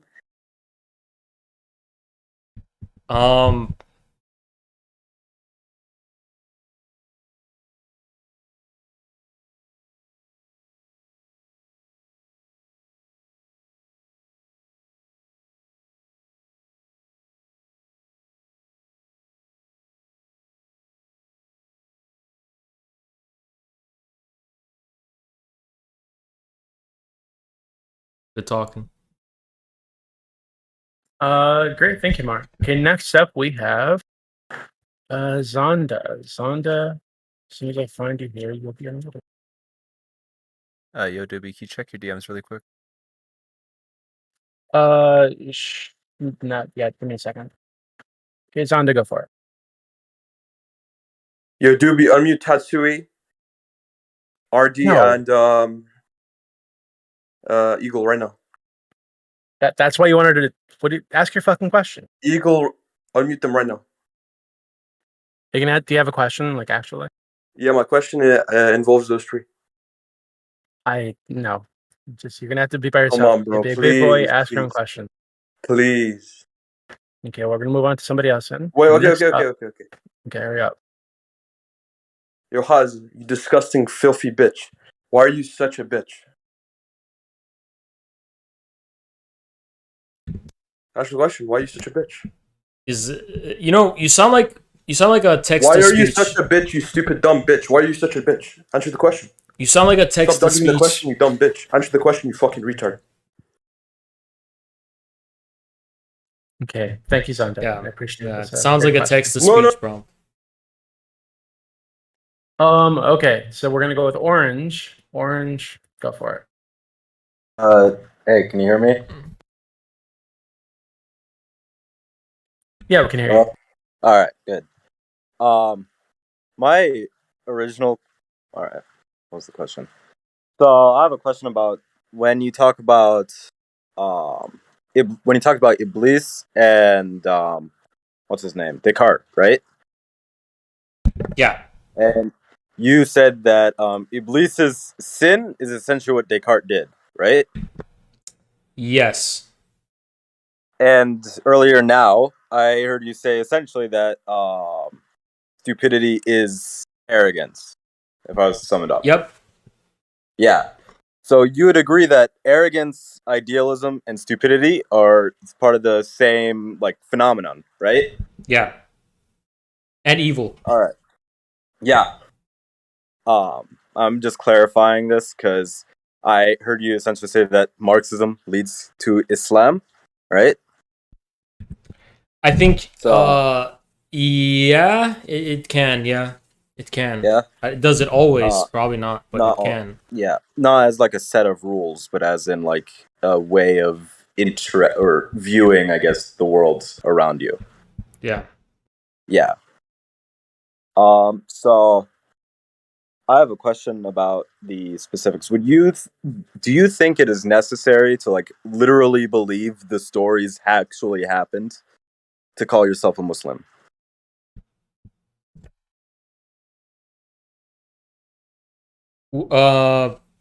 Actually happened? Yeah, in some sense. Yes, because the stories are real, right? Like they're real, the content is real. Now, empirically, did they happen? That doesn't matter. That's just a modern. Yeah. That's a question made from the perspective of scientific modernity. It has no religious significance. Yeah.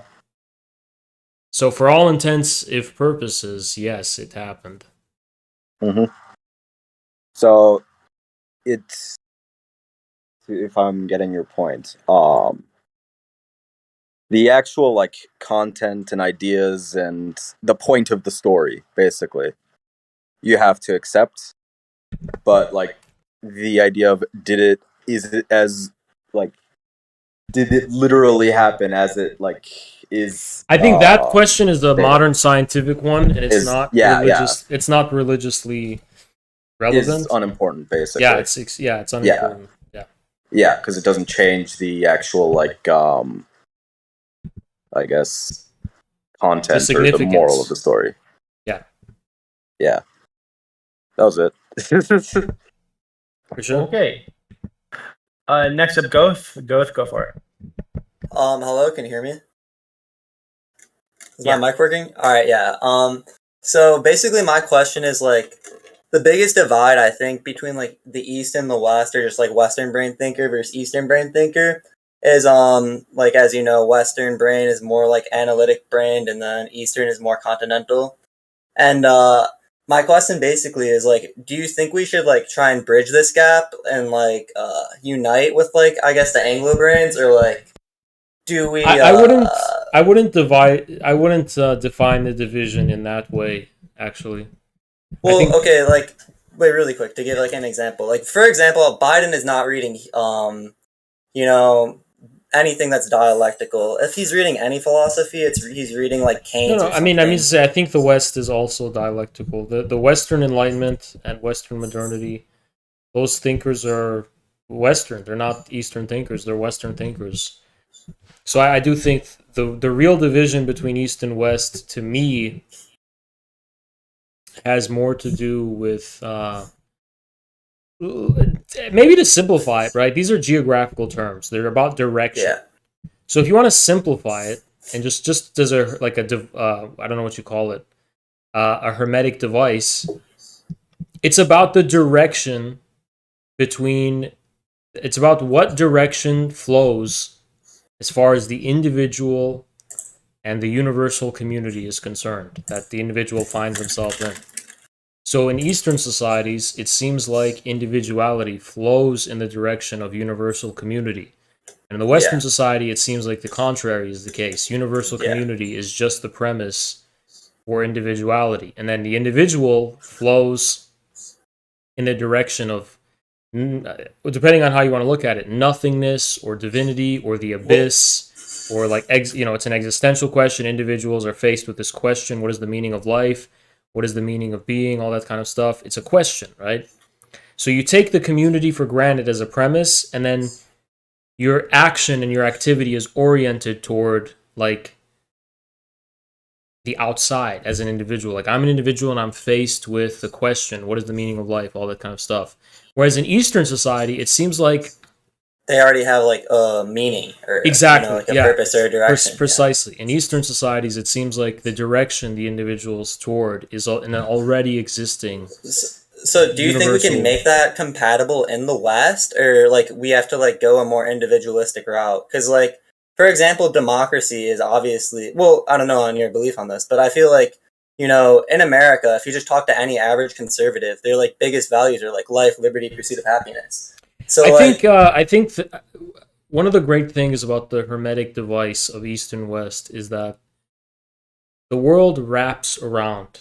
If you go east enough, you go to the west. If you go west enough, you go to the east. And I actually think that's true as far as those distinctions are concerned. It's also true. If you go far enough down the Western rabbit hole of existentialism and searching for the meaning of life and all that kind of stuff, you're gonna stumble upon, like Taoism or something, right? Yeah, precisely. You're gonna stumble upon the Orient, and in the Orient, if you go towards the universal community and all that kind of stuff, you may find yourself in a predicament similar to the Western one, where you're faced with the question of, like, the universal community, and it's not given necessarily. I have another question. Sure. Do you know anything about, like, the compatibility with Hegel and Gödel? Or Gödel, I don't know how to pronounce his name. Gödel, like Gödel's incompleteness. Yeah, do you think, like, because, like, obviously, Hegel is straight up antithetical to, like, someone like Bertrand Russell, right? But with Gödel, like, I mean, to be fair, I don't think I understand either Hegel or Gödel well enough to, like, the only familiarity I have with Gödel is the incompleteness theorem. And yeah, me too. Me too. Yeah. So, yeah, I think that's radically Hegelian already. Yeah, on Wikipedia it says one of Gödel's influences is Husserl, so, I mean... yeah. Well, to me, quote-unquote analytical philosophy is a creature of Bertrand Russell. Now, beyond that, the distinction is just, I don't respect the idea of analytical philosophy. I just think that's Bertrand Russell's dogmatism. Yeah. And it claims to be a completely brand new form of philosophy. It's not. Well, yeah. It's So just, to loop back, yeah, I guess, to the main question, it's like these people, like, I don't know, like Destiny or just these kinds of people, they kind of reason in this, like, dogmatic Bertrand Russell-y way. And then, like, they just create these systems and they're just like, I'm right because my axioms presuppose whatever this BS. And I used to think that, especially about Destiny, I used to think that. And then the more I debated him, the more I realized he's not coming from that perspective. Destiny's coming more from a perspective of what is the most rhetorically persuasive. And so I don't think... So I used to think he uses that stuff as like a gaze? I used to think he was a logic lord, but he's not a logic lord. For example, I remember he was like complaining about the Ask Yourself Discord and like how they're like logic lords. So I don't think that's true even for Bosch. It's not true, right? These people, maybe they're not rigorous or disciplined enough. Depends on how you want to look at it. Either they're maybe not rigorous or disciplined enough, or they just don't buy into it. They don't care for it. But whatever one it is, they're not. These are not logic lords. So, like, do they just use it kind of as like a bad faith? I don't know, like. If they use it, yeah. If they use it, it's in bad faith. It's definitely like when Vosh, I see him use it quite often.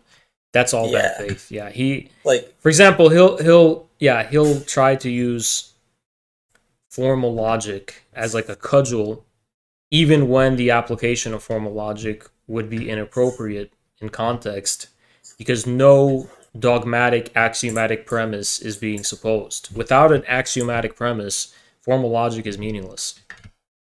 You can't impose it where it's not being demanded. Also, like, how can Vaush even call himself like a Marxist or whatever? Because like he tries to apply formal logic to Marxism, and like from what I understand, it's like yeah. Vaush, there is nothing about Vaush that's Marxist. He has never evinced the ability to understand. Vaush is more like the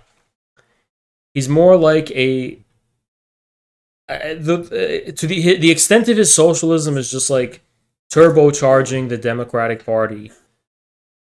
And I know he's espoused belief in like cooperatives and things like that. I mean, he's just a liberal, right? I mean, maybe you can call him a socialist of some kind. I don't care, right? But I would be adamant in saying like there's nothing Marxist about anything Vaush says.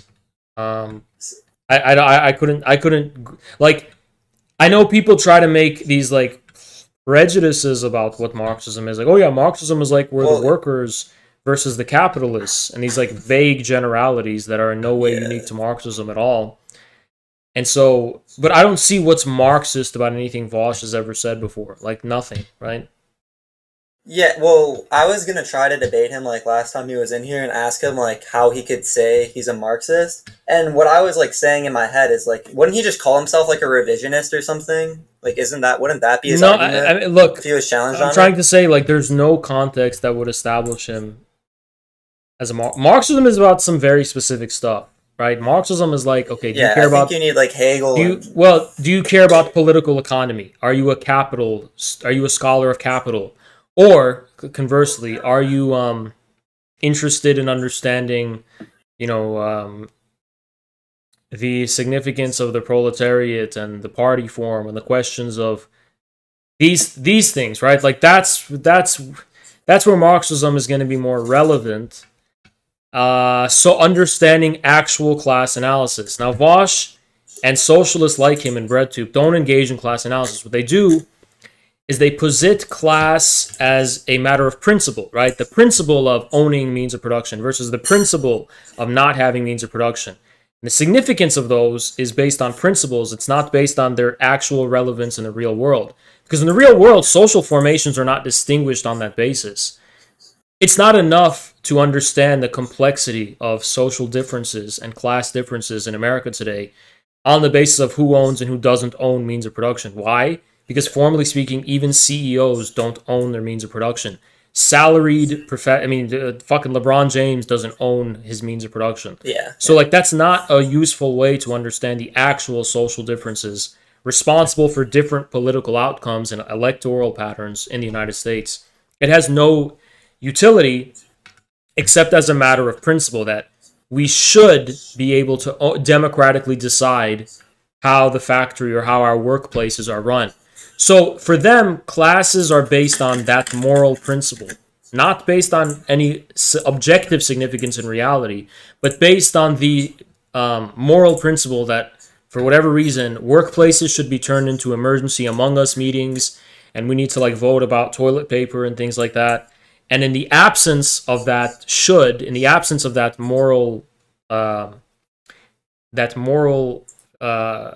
aspiration being implemented, you're going to define classes. Like, okay, this class doesn't have the power to control, this class has the power to control.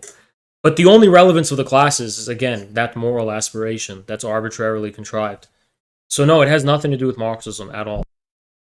All right, yeah, thanks for that. All right, one last quick question, and then I'll have someone else ask like questions. Do you have any recommendation for books to like just improve your like big picture understanding of history? And were there any like I guess books that helped you understand a lot more about history? I always recommend. I like to begin because you have to begin with a rough sketch. So probably Hegel's philosophy of history, like his lectures. Yeah, lectures on the philosophy of history. All right, thanks. Yep. All right, have a good one. Great, thank you. Next up, Daniel Dirty Money. Go for it. Hey, what's up? My question is, how do you agree or disagree with Zizek as a communist and Dugin as a multipolar advocate, like fourth political theory and whatnot? So, I've made a video about this before. It was a stream. For me, my problem with Zizek stems from the fact that Zizek, his ontology, which he arrives at, which is all I care about when it comes to Zizek, it's all that matters is ontology, still takes for granted the beginning of logos, the beginning of the idea proper of philosophy, but also the beginning of logos, the Western logos. So, for example, Zizek will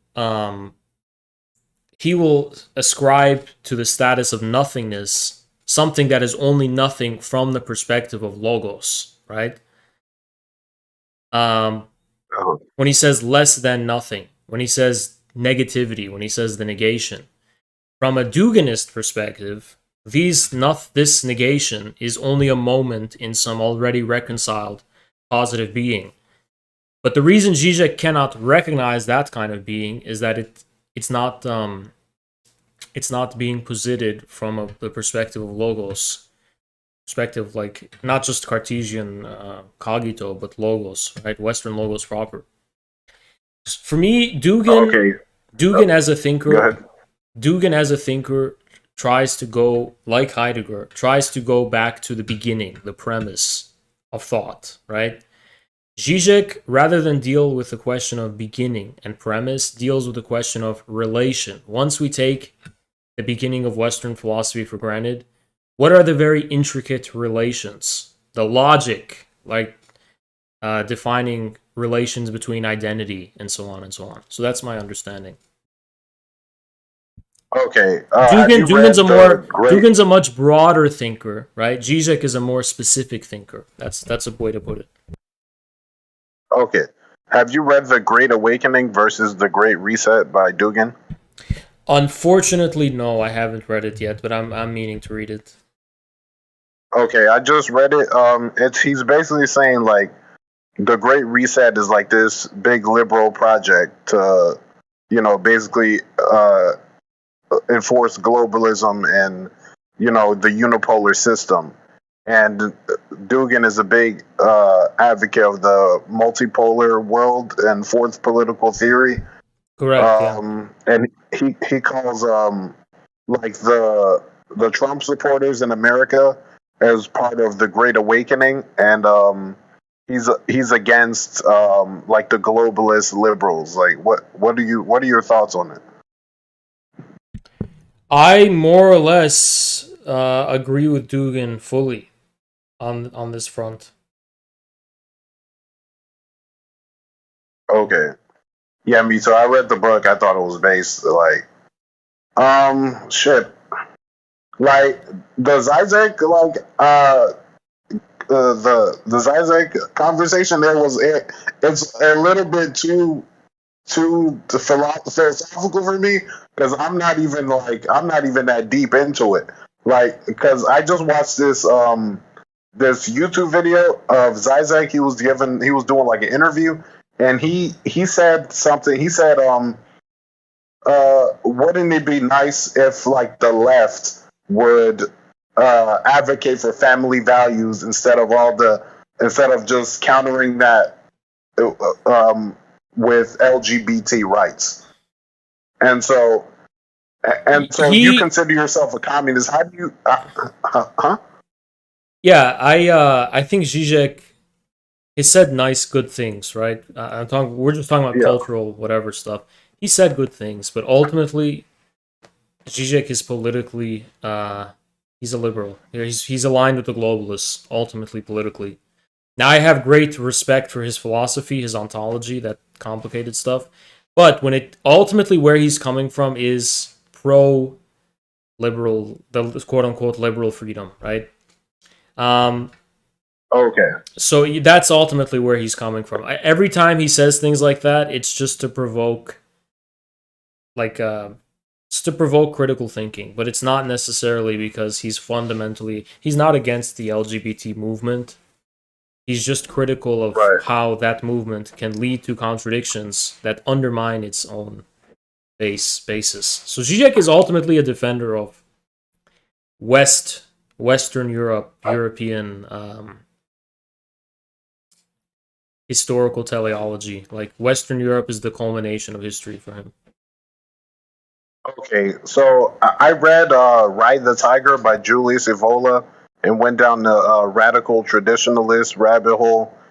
And so I really sympathize with Dugin and his fourth political theory. He's trying to merge it with like ancient traditions.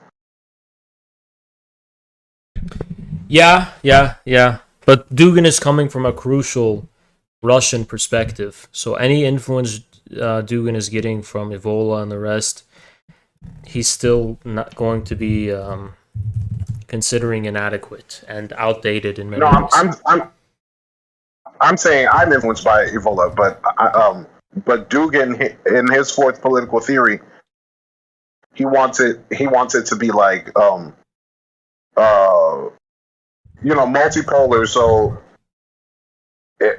like it would be like intertwined with the ancient traditions of its respective culture, or even new ideas, but that takes inspiration from like ancient theories or spiritual beliefs or what have you. Yeah. Okay. Well, thank you, Daniel, for the question. So Doobie, let's do let's do another what do you think? 10 minutes? Is that right? Sure. Yeah. It works. Let's do another 10 We've minutes. been going for like 5 hours, and there's still some of them left, but they'll have to cope. Virtuous, you're up. Finally, man, I've been waiting for 3 hours straight, man. No breaks.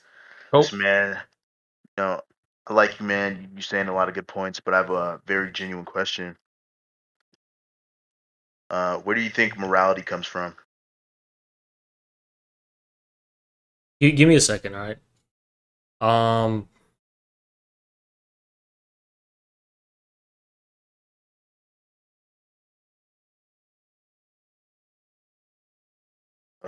For me, morality comes from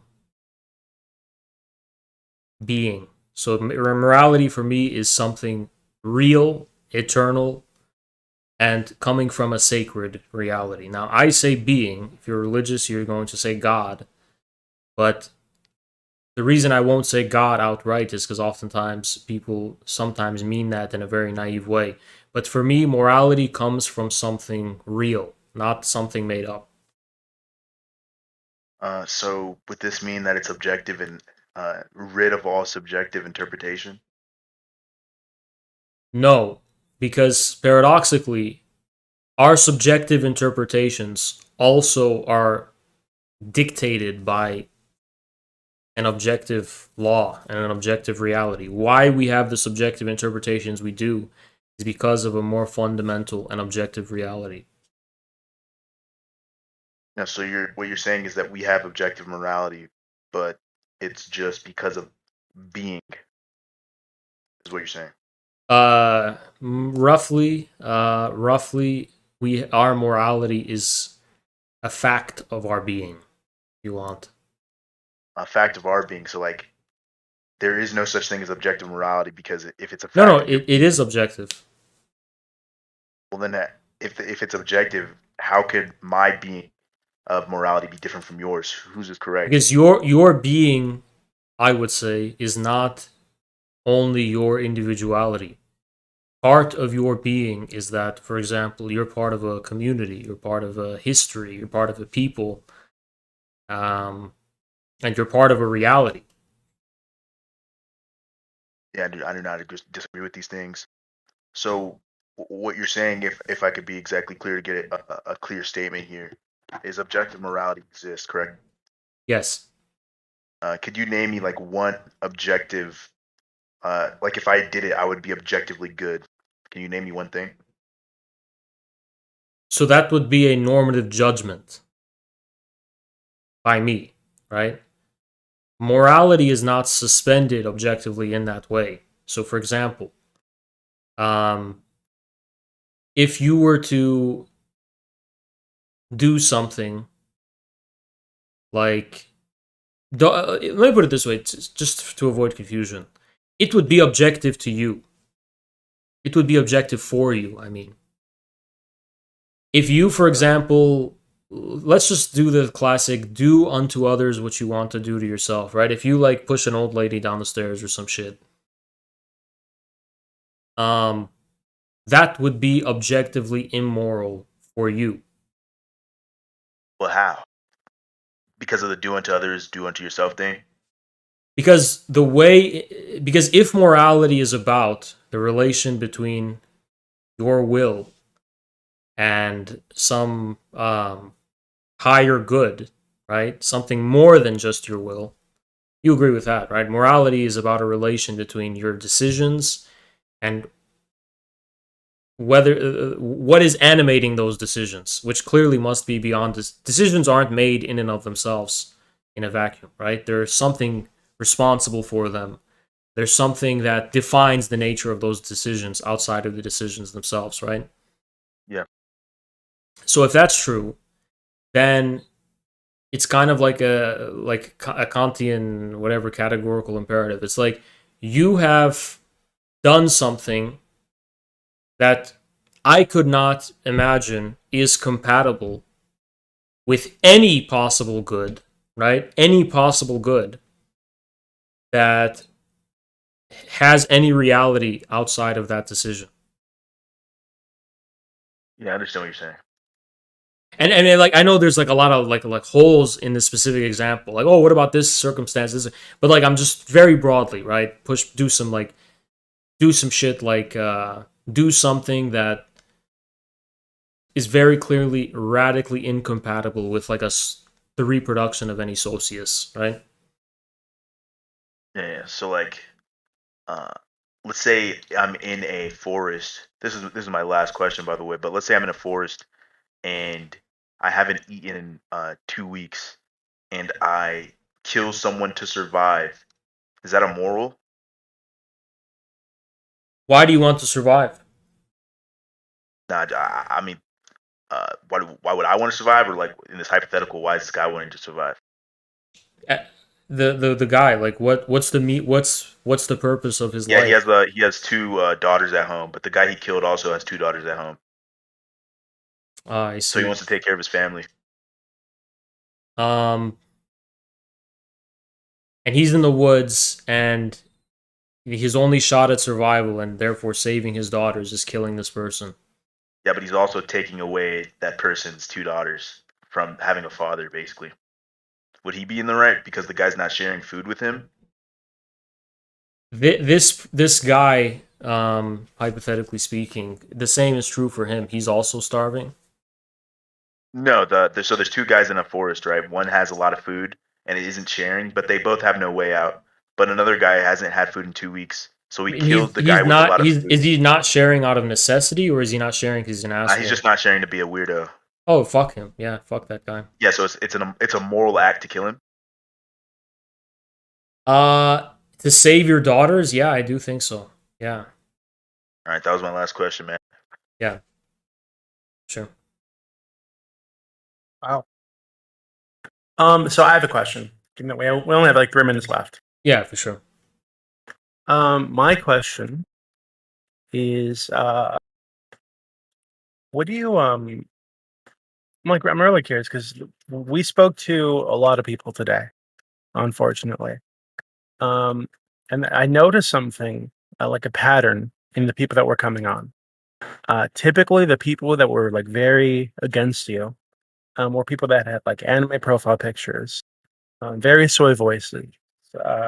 And this is like coming from me, somebody like whenever I speak, people accuse me of being trans or being gay or whatever, right? So for me to say that your voice is soy, it's got to be pretty fucking soy, right? To be honest. Lots of anime profile pictures, lots of weird weeb shit in their Discord about me. It's like, what do you think this is? Is this just like, what is it about? Like, and there's a guy, Charmhole, who was begging me in DMs to let him come on here and fucking argue with you about anime. For the last 4 hours, he's been doing this. Hey, Doobie, let me argue with this fucking guy about anime. You owe me. Let me argue with him about anime.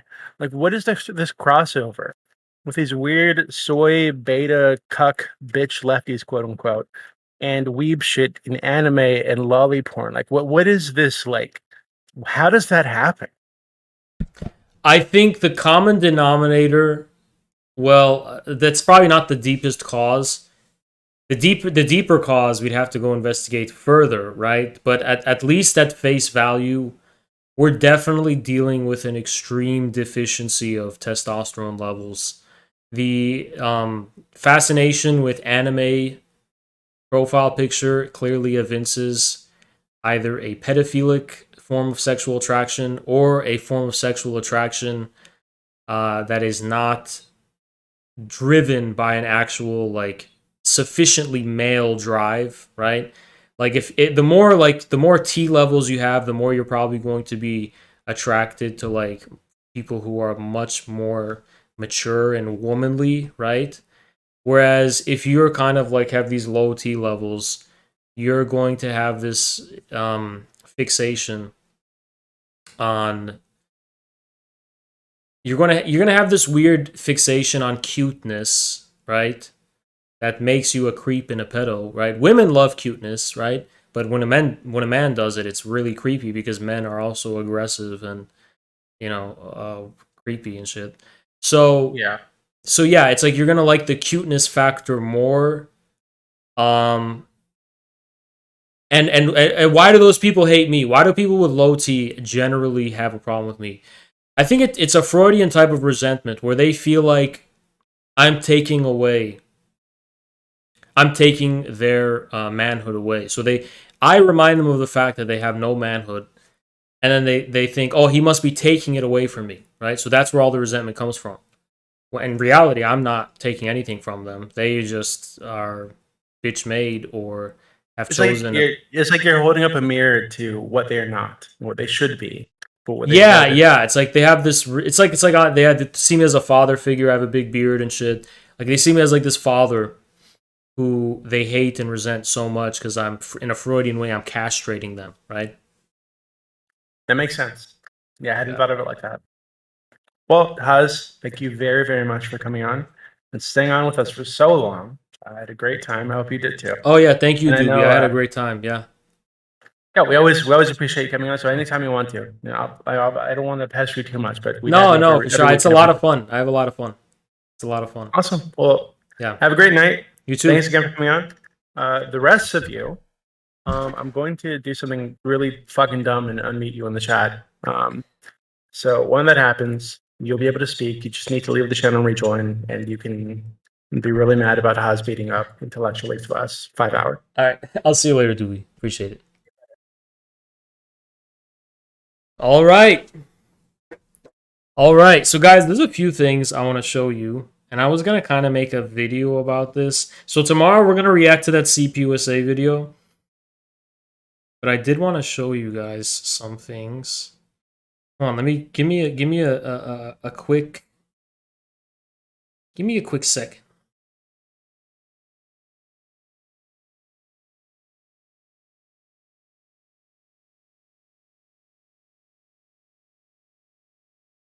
a quick second. Last night I was taking a walk along the river, and look at me that way. Maybe I will get that name. All right.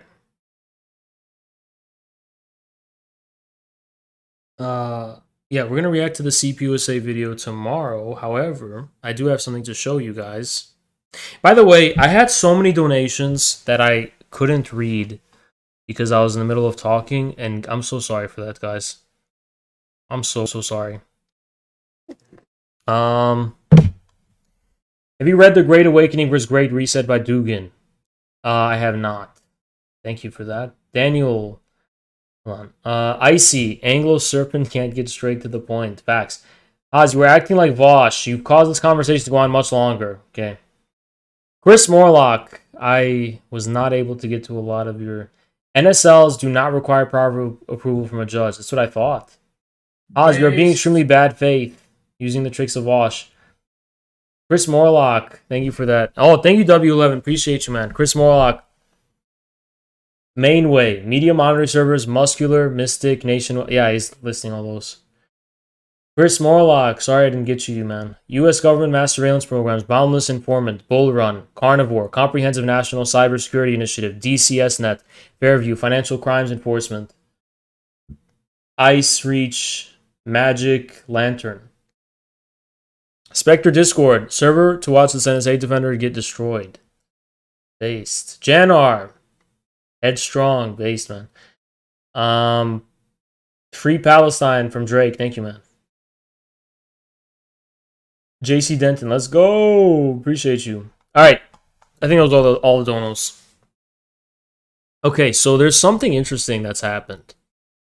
And I'm kind of baffled because it's like, of all the communities, why this community? Okay, I don't know, right? I don't know what it is. I don't know why this happens, but it does. And so you're not gonna believe this, all right? So look at this shit, right? So I'm banned on Twitter. Okay, I'm banned on Twitter for now. And an infrared gorilla said, "Mr. Beast works for the deep state. I cannot be convinced otherwise." And he actually responded to an infrared gorilla. All right, what in the world? And if you don't know who Mr. Beast is, he's like the biggest fucking YouTuber in the internet. He's got 15 million followers. He's like, on YouTube, he's got like what? Let me see. Mr. Beast.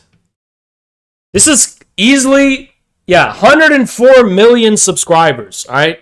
So this is very easily the most famous person to ever interact with us. I don't know what it is about our community that attracts blue checks to respond, but yeah, very clearly, Mr. Beast responded saying he worked for the Illuminati. And maybe you were right, dude. Like, why would he respond if you didn't hit a nerve, you know? You must have hit a nerve of some kind. Because why would he feel the need to respond if it wasn't true? That's how powerful our community is. We are even exposing Mr. Beast. Even Mr. Beast is being exposed, all right? And, you know, the debate is coming soon. Mr. Beast debate coming soon. But yeah, that's a thing that happens, apparently. Gorillas are interacting with Mr. Beast on Twitter. And that's a thing. I should have put that in the thumbnail and shit, but like, I don't want a bunch of fucking young ass people, fans, being like, you know, sorry, maybe it's just not my crowd. Maybe it's not my crowd. No hate, please don't swarm me. Please don't swarm me. Please don't swarm me.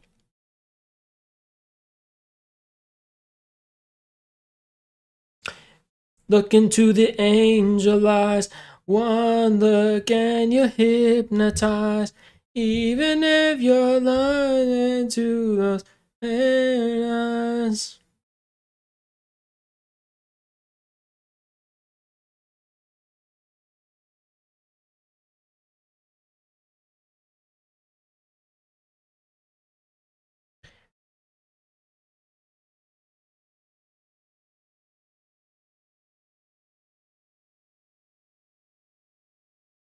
There was other things I had been meaning to address that I need to find.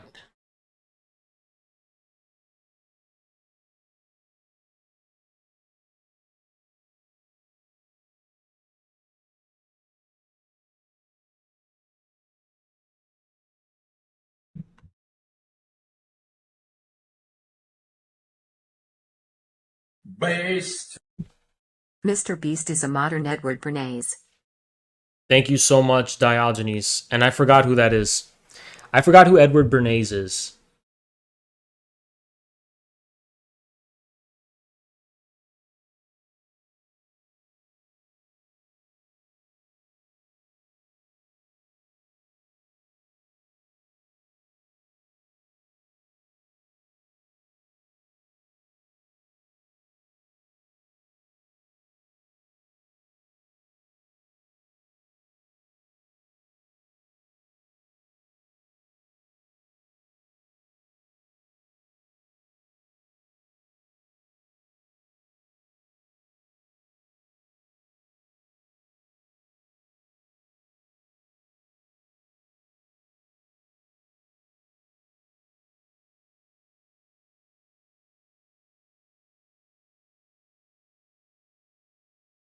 How sad. How sad.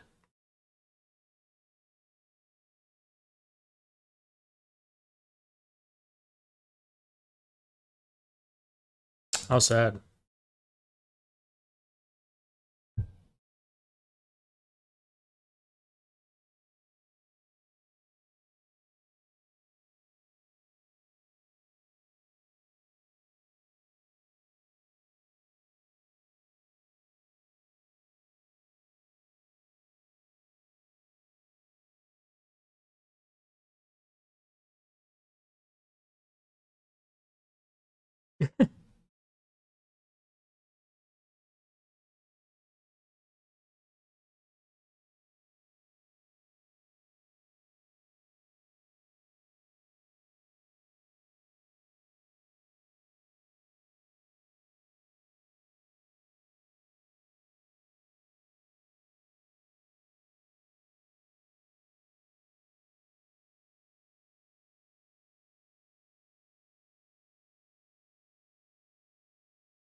Oh.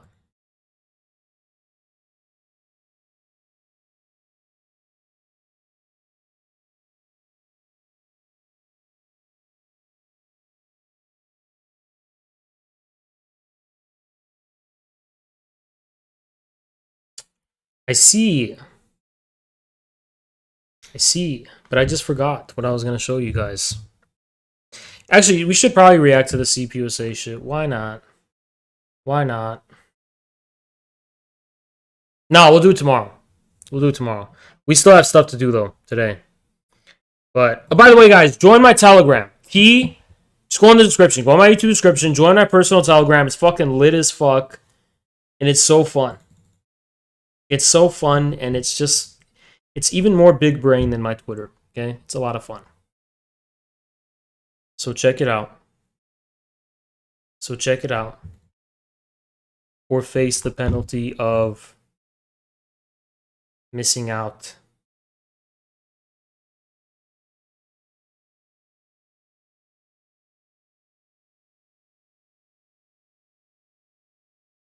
Yeah, Lenin's economism is a valid criticism. I do think that.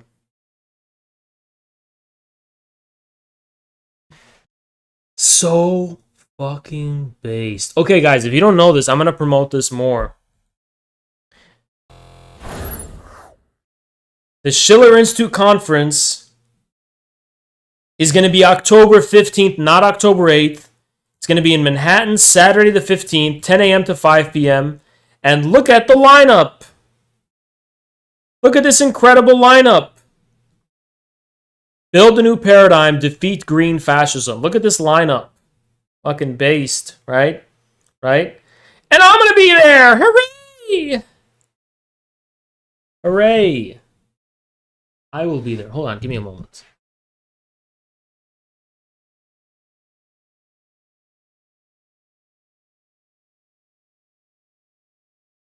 I will be there. I will be there to have fun with everyone. And guys, I don't know if I can make promises. All right, it's going to be a Saturday.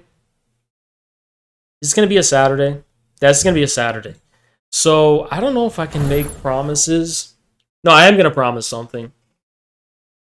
I am going to hang out with the community. If you guys come, but don't spend within your means. Don't quit your job or some.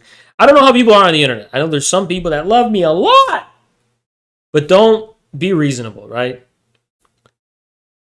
Because there's going to be multiple of, but listen, if you come, we're going to hang out. I'm going to hang out with my people.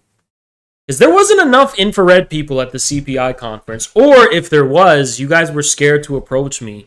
Because I remember I streamed, I was like, if you see me in person, don't go near me. Well, that doesn't count when we're at an event. So I'm gonna hang out with the community, right? It's gonna be a fun time. It's a Saturday, it's in New York, and I don't want anyone to be nervous. My only demand is that you shower and don't smell bad. Okay, and don't have boogers hanging out of your nose, all right? Don't be one of those people where it's just like disgusting to stare at your face. But if you can do that, then you have nothing to be ashamed of. Come hang out, and we'll have fun. And, at least for a little bit, I'll chill with you. Maybe a few hours or something. I don't know. We'll chill. The whole community together. And we'll have like an in real life stream where everyone sits down and I start talking and shit. I don't know. We'll have fun. Okay, we'll have fun. We'll have fun. It'll be fun. It's gonna be a fun time. 15th of October in Manhattan. Get your tickets. It'll be fun. Guys, we want to get a lot of people. That's the thing. We want a lot of people. Okay, if you live on the East Coast, you better come. If you're on the East Coast, you must come. Or you're banned. But it's $20, all right? It's like in a month. It's a Saturday. If you're on the East Coast, hop on a train and just head over, okay? It'll be a lot of fun. It's going to be a lot of fun.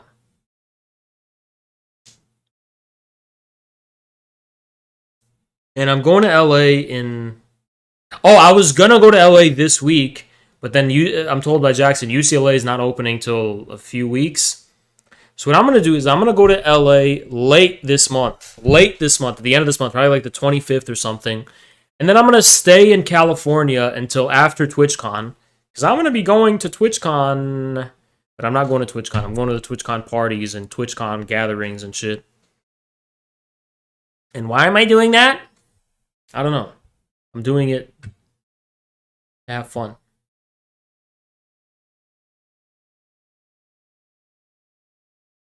But TwitchCon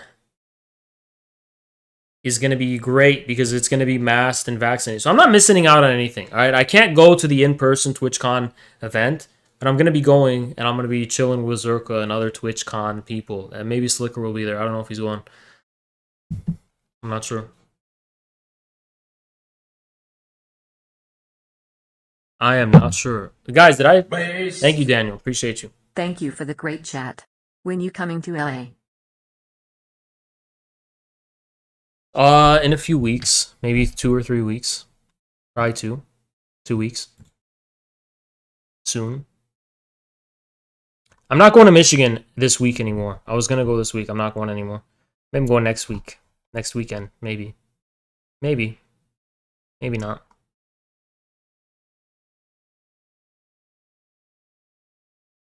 Maybe or maybe not. One truth and a paradise, even pay the price. I kind of want to watch these like videos of giant ass houses. You guys want to watch these? Let's watch them. I have.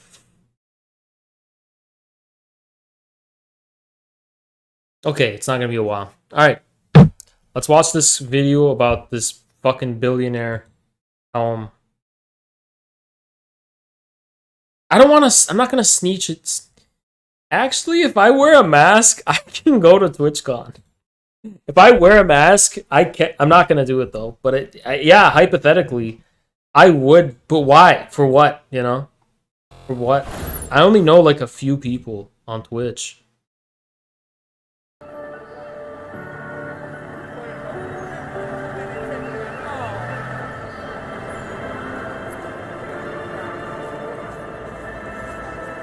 So I'm standing here on Billionaires Row, where the average price of an apartment is just about $9.8 million.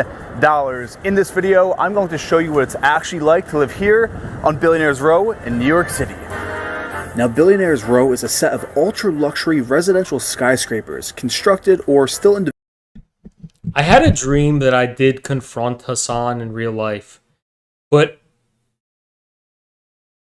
it was we were like hanging out. That's the dream I had. I had a dream we were hanging out. It was so weird. We were like, I don't know where it was. It was like at TwitchCon or somewhere, and we were like, we were not on bad terms. You know, it's so weird. Development right along the southern end of Central Park in Manhattan. The boundaries of Billionaires Row extend from Park Avenue on the east to Columbus Circle in the west, right along 57th Street. Now, several of these buildings are in the super tall category. Can someone fucking type in the chat? What the fuck? What a dead ass chat. Did I get fucking banned? Which means they're taller than 1,000 feet or 300 meters, and they are among the tallest buildings in the entire world. The towers that make up Billionaires Row include 157th, which was built in 2014 and is 75 stories tall. This was the first of the super tall skyscrapers, and it's nicknamed the Billionaires Building. Then you have 432. You guys don't know how much like I want one of these fucking giant penthouses. Oh, you wouldn't? No, I would live in one. Are you fucking kidding? Above all the peasants of the world, and you're just on the fucking top. So cool. Park Avenue, which was completed in 2015 and is 85 stories tall. Next up is 53 West 53rd Street. Now, this is technically not on Billionaires Row, but it's included in this group of super tall skyscrapers. every time I always wake up and I'm like, why the fuck didn't I buy Bitcoin in 2010? And I knew about it too. Why didn't I fucking grab $100 or something and just fucking, you know what I mean? Oh man, why? I could have had this, man. I could have had this. And this was completed in 2019 and rises 77 floors above Manhattan. Then we have 111 West 57th Street, which was completed in 2021, rising a whopping 91 floors. And finally, we have Central Park Tower, which is the tallest of the Billionaires Row skyscrapers, rising 95 floors up, completed in 2021 at a cost of $3 billion. Ironically enough, the people who live in these towers floor of this building right here, 157, also known as the Billionaires Building. Yeah, but imagine living in this building and living on like the 10th floor. You know what I'm gonna do? I'm gonna go to this building on the sidewalk, and everyone who doesn't live on the top floor, I'm gonna point and be like, "Ha, you fucking peasant, you little bitch! Why would you live in this building if you're not living on the top?" That's so humiliating. Imagine being a fucking virgin-ass billionaire little bitch. You're going in this building, you're like, I use my key card. I guess I'll live on the 9th floor. You little bitch. I'm gonna stand on the sidewalk and fucking make fun of your broke bitch ass. You fucking beta male ass bitch. See, I'm the king wherever I live. Even if I'm homeless, I'll make it my kingdom. I'm not gonna be a fucking peasant and live on the 9th floor of this building. Alright? What a fucking humiliating thing.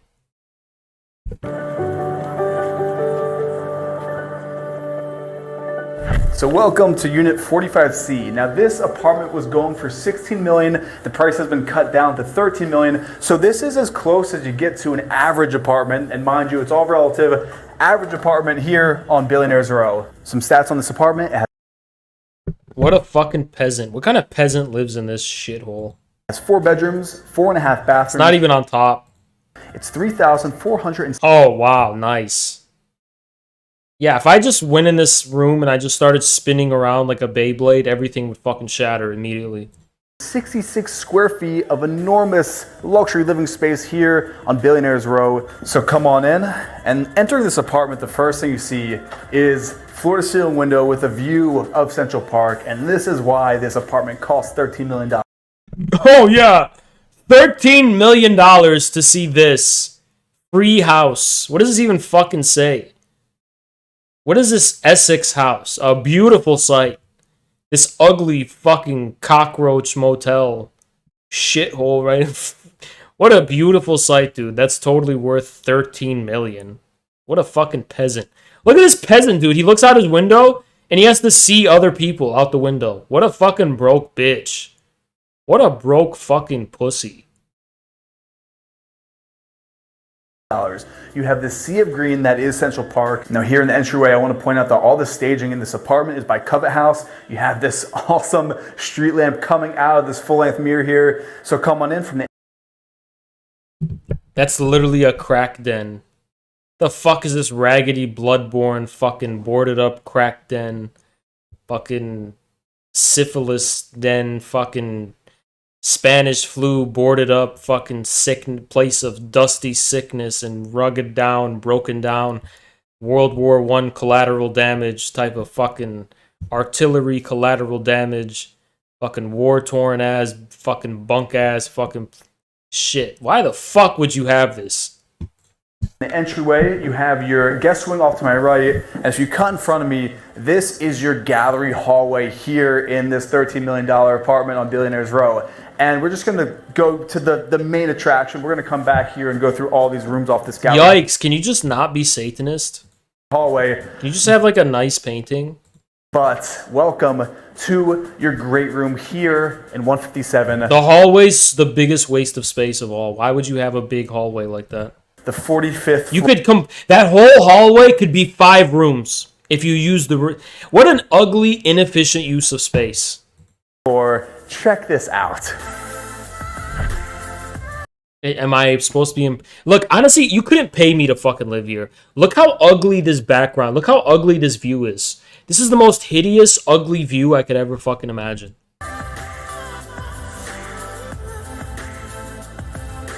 There's not even a TV in that room. What a depressing shithole. I bet the Wi-Fi sucks too. This Grand Salon is enormous. You have 3 exposures, your northern, your eastern, and your southern. It is 43 feet in length and over 20 feet in width. And it's entirely surrounded by floor-to-ceiling glass windows. Okay, so instead of watching Netflix, you get to watch fucking crackheads in New York. What the fuck is this? What a fucking stupid fucking room. There's no TV at all. Views that you pay a premium here And it's for. just uncomfortable furniture. What the fuck? What is that for? At least have like a lounge, have like a giant big couch and a TV to chill. What the fuck is that? A fucking that looks like it's made out of glass. A glass furniture set to make your ass hurt when you sit for long periods of time. What a fucking waste. On Billionaires Row. So we're going to continue the tour on, leaving the Grand Salon back. Look at that fucking couch. You can't even rest your back on it. Into the gallery hallway. Speaking of design, I've seen my fair share of luxury listings, and I know that staging can make or break any space. And that's why I'd like to thank Mozzie for sponsoring this week's episode.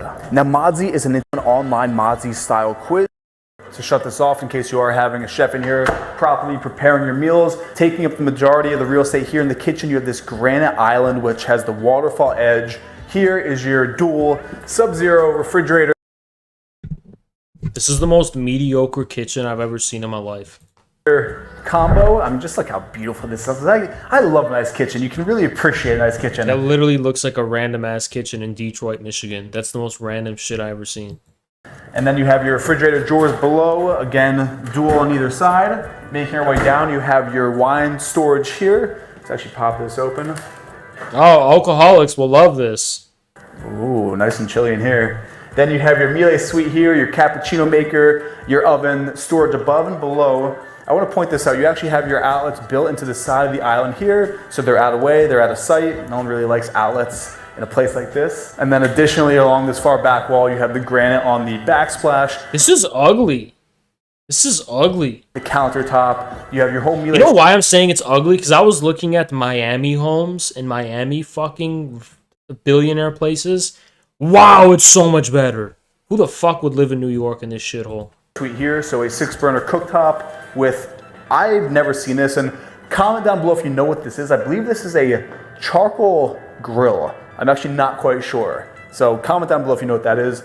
Dual dishwashers, and if you live in the city, you know that having even just one is a rare thing. Here you have 2. This beautiful deep set gourmet chef sink, Dornbach fixtures, very expensive. And then on this side here, you have 2 ovens and your warming drawer down below. Off of the island, you have this nice cozy little breakfast moment here, and views to what would be the south. You can see 53 West 53rd Street, looking straight down on... What a beautiful sight. 57th Street. I really love this kitchen. I like how clean and open and airy it is, and it really works for the space. So making our way out of the kitchen through this door, we're going to head back out into that gallery hallway.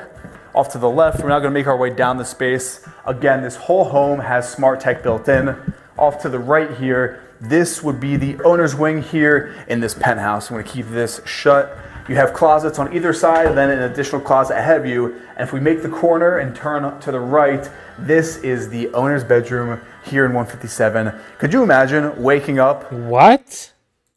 With the view of Central Park. What view? What? Look at this fucking crack den motel obstructing it. And yeah, this is a shitty view. The view of the park is really the selling point here. Not only that, but it's the privacy, the exclusive. So this looks like a, you know what this looks like? This looks like a fucking single 47-year-old woman's yoga fucking bedroom.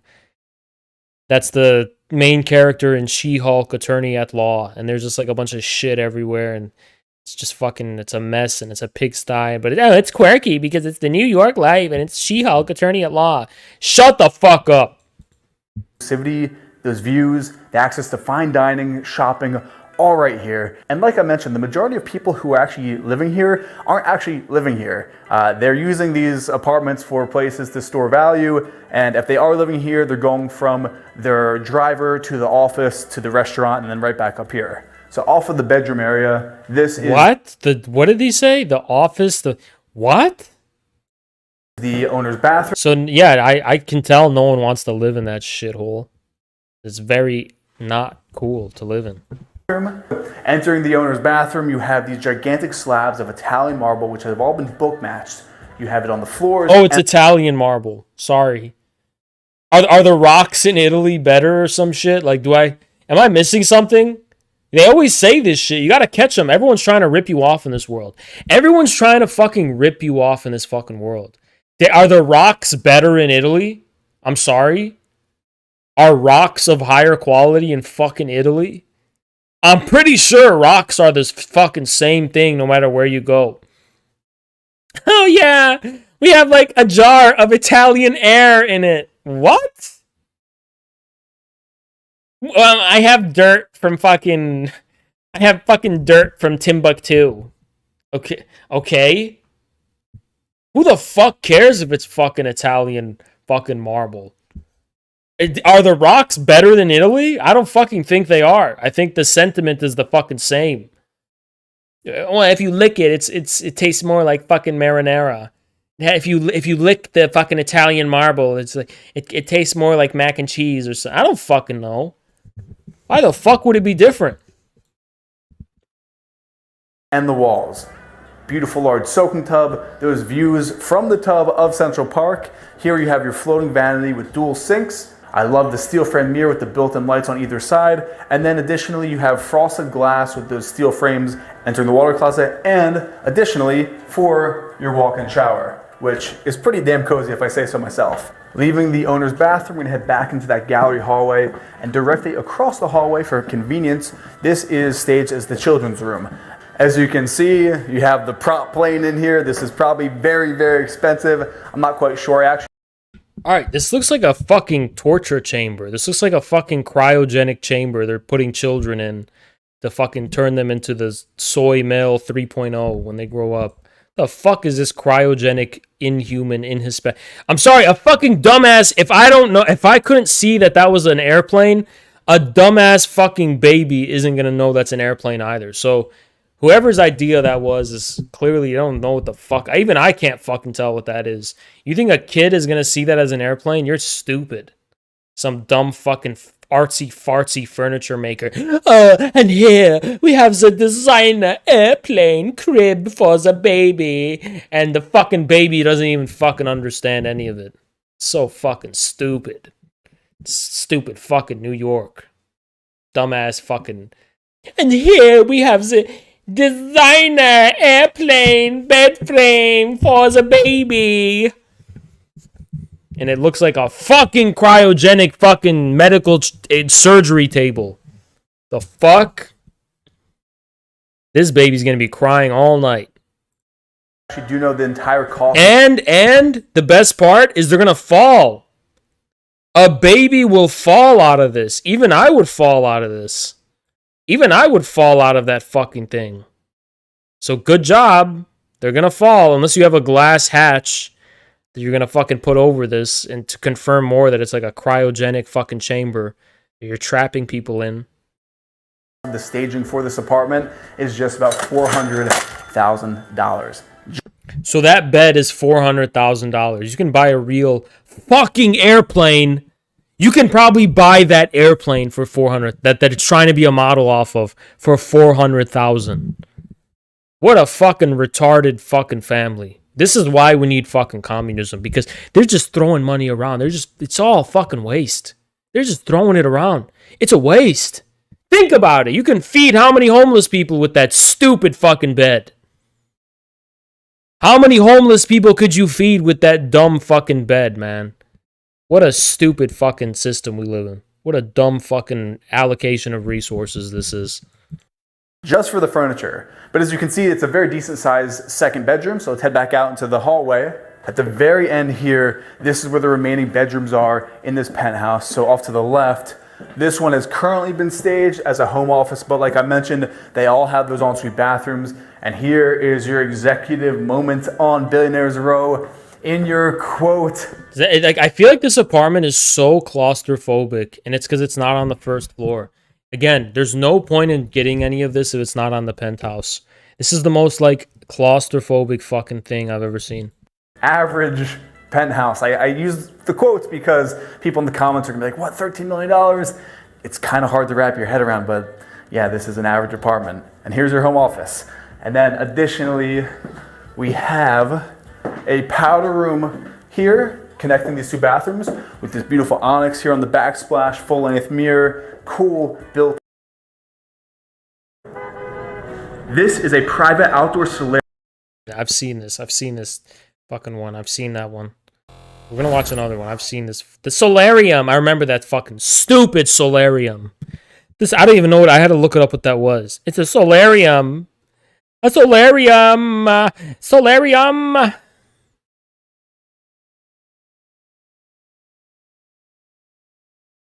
We're gonna look at, now this is what the peasants live in. The smallest one in New York. Now we're gonna look at the smallest one.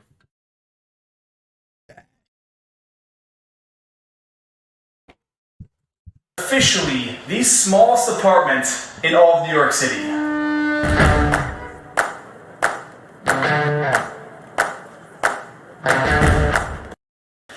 So for the main hallway, we have the actual apartments. We have 4 units here. Footage. I got the. This is not the smallest apartment in New York City. It has its own kitchen. How can it be small? Laser tool. Yeah, what do we have here? 17 feet 7 inches by 6 feet 6 inches. How tall are you? 6'4". So if you go horizontal, your head and your feet are going to touch the fridge. Roughly 18 by 6, so like 110 square feet, not counting the bathroom. So maybe it gets up to 175, 150 square feet max. This is the biggest place that we're seeing. Your bed, I can't see another spot for it than in this corner somewhere. And I think you're going to want to get the smallest bed that you can. But once you've got a bed here, really... Yeah, this is like very livable. I don't know why they're saying this is so... I was expecting it to be like where you have to like squeeze into it. I didn't think there was like, this isn't that small. This is very livable, all right? I was thinking that it's going to be like so tiny that you have to squeeze inside and like you can't even fit in it fully. Like you're going to be like constricted. I would be impressed by that. I'd be like, oh shit, people live in that? Past the fridge, I mean, it's going to be a small table and probably like a TV mounted on the wall, and that's the setup. I wouldn't put a couch here. What's crazy, most people, they don't do a Murphy bed because they're going to live here for like 2 years. Mm-hmm. They didn't have one in their parents' house growing up, and it just doesn't make sense when, oh, I might move in with so-and-so in a year anyways, why am I going to spend more than I need to, right? Exactly. Let me show you guys the bathroom. So, this is probably, what, 9 foot? Go look at the bathroom, dude. Wait till you see that. Are you seeing this in the frame? So for some perspective, like I'm a pretty big person, but I'm picking up the entire I couldn't fit in that bathroom. I'm way too wide. I couldn't fit in there. door of this bathroom. Bathroom sink, we have a vanity. The shower is just in the middle here. Sandwiched in, you have the shower rod to then cover the water from getting on your toilet. I've never seen a... Okay, yeah, that bathroom is impressively small. I will say that bathroom is impressively small. Just like, oh, the claustrophobia is fucking nightmarish. I don't have words for this. I'm not even, like, this is the craziest thing I've ever seen. On a positive note, this is technically a self-cleaning bathroom because everything's gonna get wet because your shower's right here in the middle. And you have the nice shower caddy. I can't believe this. I mean, we're gonna have to take some measurements, but this is... You have to go inside. Look, you had to turn the kitchen with the... kitchenette. The kitchenette. We have a sink, some nice storage area. Should we test? Yeah, I mean, you have insurance? I mean, that's not bad. The bed is on top. Okay, so it's not too cluttered. Does Eric have insurance? So you could sleep up here. This holds 215 pounds. Wow. So you would put a ladder there, and then this... Only 215 pounds? Yeah, good luck. This would be the bed. And actually, look at this. I'm just noticing this. See that spackle? Oh, yeah. Someone Someone had a ladder. You know, we gotta look at the positives when renting, because this whole video is about you're just moving to the city for the first time, you're looking for that first place. So on the positives, you have a huge window with tons of light bouncing off that window. You have the fire escape, which is, this could be a balcony, you know. You mind if I pop out there? At your own risk. Let's head out there. You have your own, I guess you could call this a terrace, if I can even make it out here. Okay, got the shimmy out here. Okay, we made it. So you do have technically an outdoor space. You know, what's funny is we have another member with us, and this is the smallest place. And you said it's pet friendly. It is pet friendly, so St. Mark's Place, fun neighborhood, right by, you know, New York University as well, since it kind of takes over downtown, but definitely an awesome block, lots of restaurants. This is it. This is it. 14 St. Mark's. That's right. Theo's excited. Look at this dog. He's just like foaming and chomping at the bit to get in. Let's go, Theo. Come on. Not bad. This is actually a pretty impressive entryway. So this is the nicest building that we've been to so far. Diego's gonna go in there and film our reactions to seeing this, but don't say anything when you get in there. I want to have the reaction.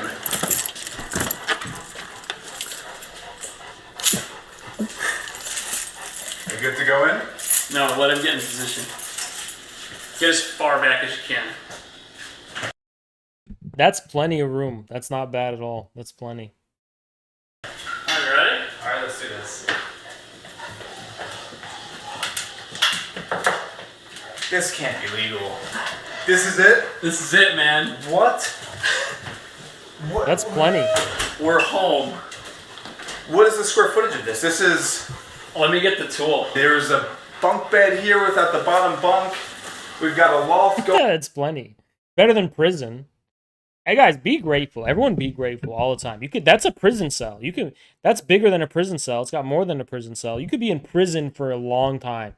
Be grateful in life always. This is not that bad. Honestly, it's not. Going on. A sink. I guess this is the Is there a bathroom? It's out in the hallway. Oh my gosh. The hallway bathrooms. Okay. I don't know what to say. You could never live here with a dog. That's what I'm thinking. People Unless do it. It was a tiny dog, but could you imagine this dog living in itself and Theo in the frame? I can actually go and try to move in, and none of it fits. All right, well, that place is fine. If you ask me. All right, that's not that bad.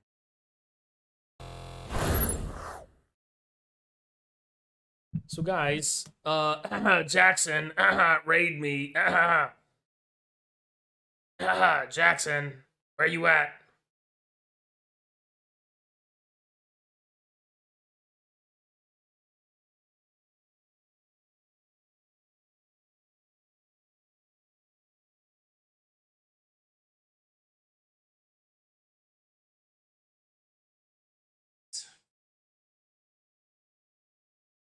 Stories here. Stick around. All right. I can't stream that much.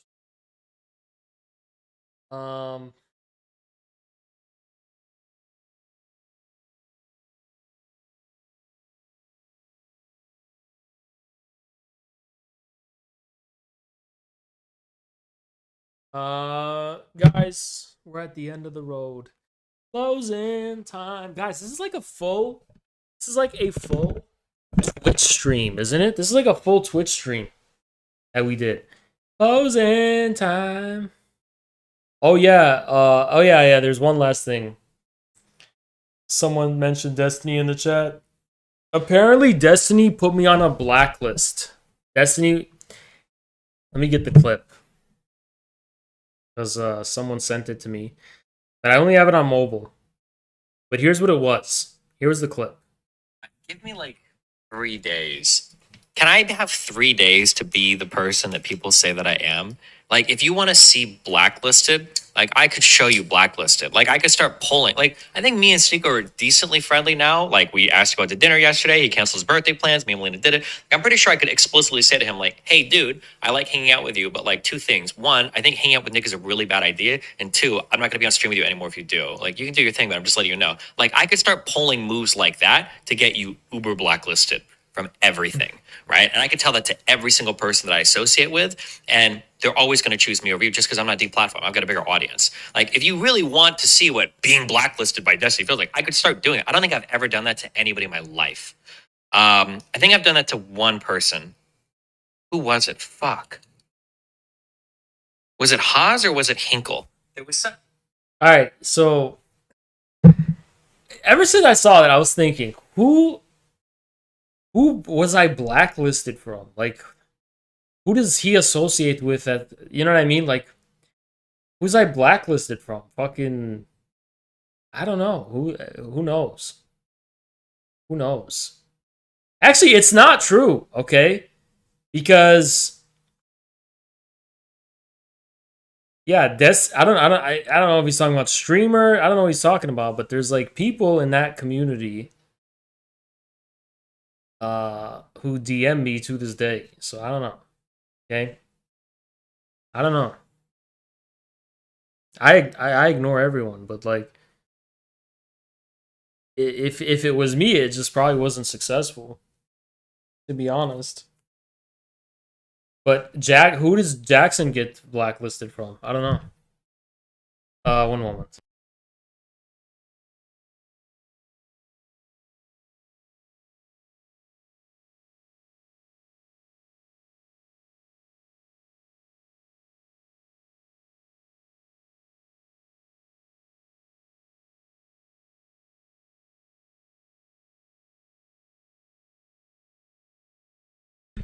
Yeah, I don't know who I got blacklisted from, but I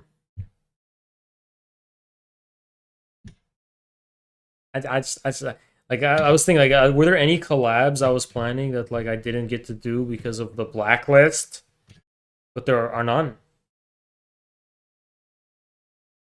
So yeah. So I don't know. Yeah, I wonder what I did to get blacklisted too. Like, sounds pretty serious. It sounds really serious, actually. It sounds like it's a really serious thing. Like, oh my god, I got blacklisted. Whale Dust is never gonna collab with me. Like, I don't know. I don't know. Anyway, guys, I gotta go. Bye, guys. Bye, guys. Bye, guys. Bye, guys. Bye, guys. Bye, guys. Bye, guys. Bye, guys. I gotta go. I gotta go eat dinner and shit. I'm gonna try to finish my Substack. Okay, I'll see you guys. Bye, bye.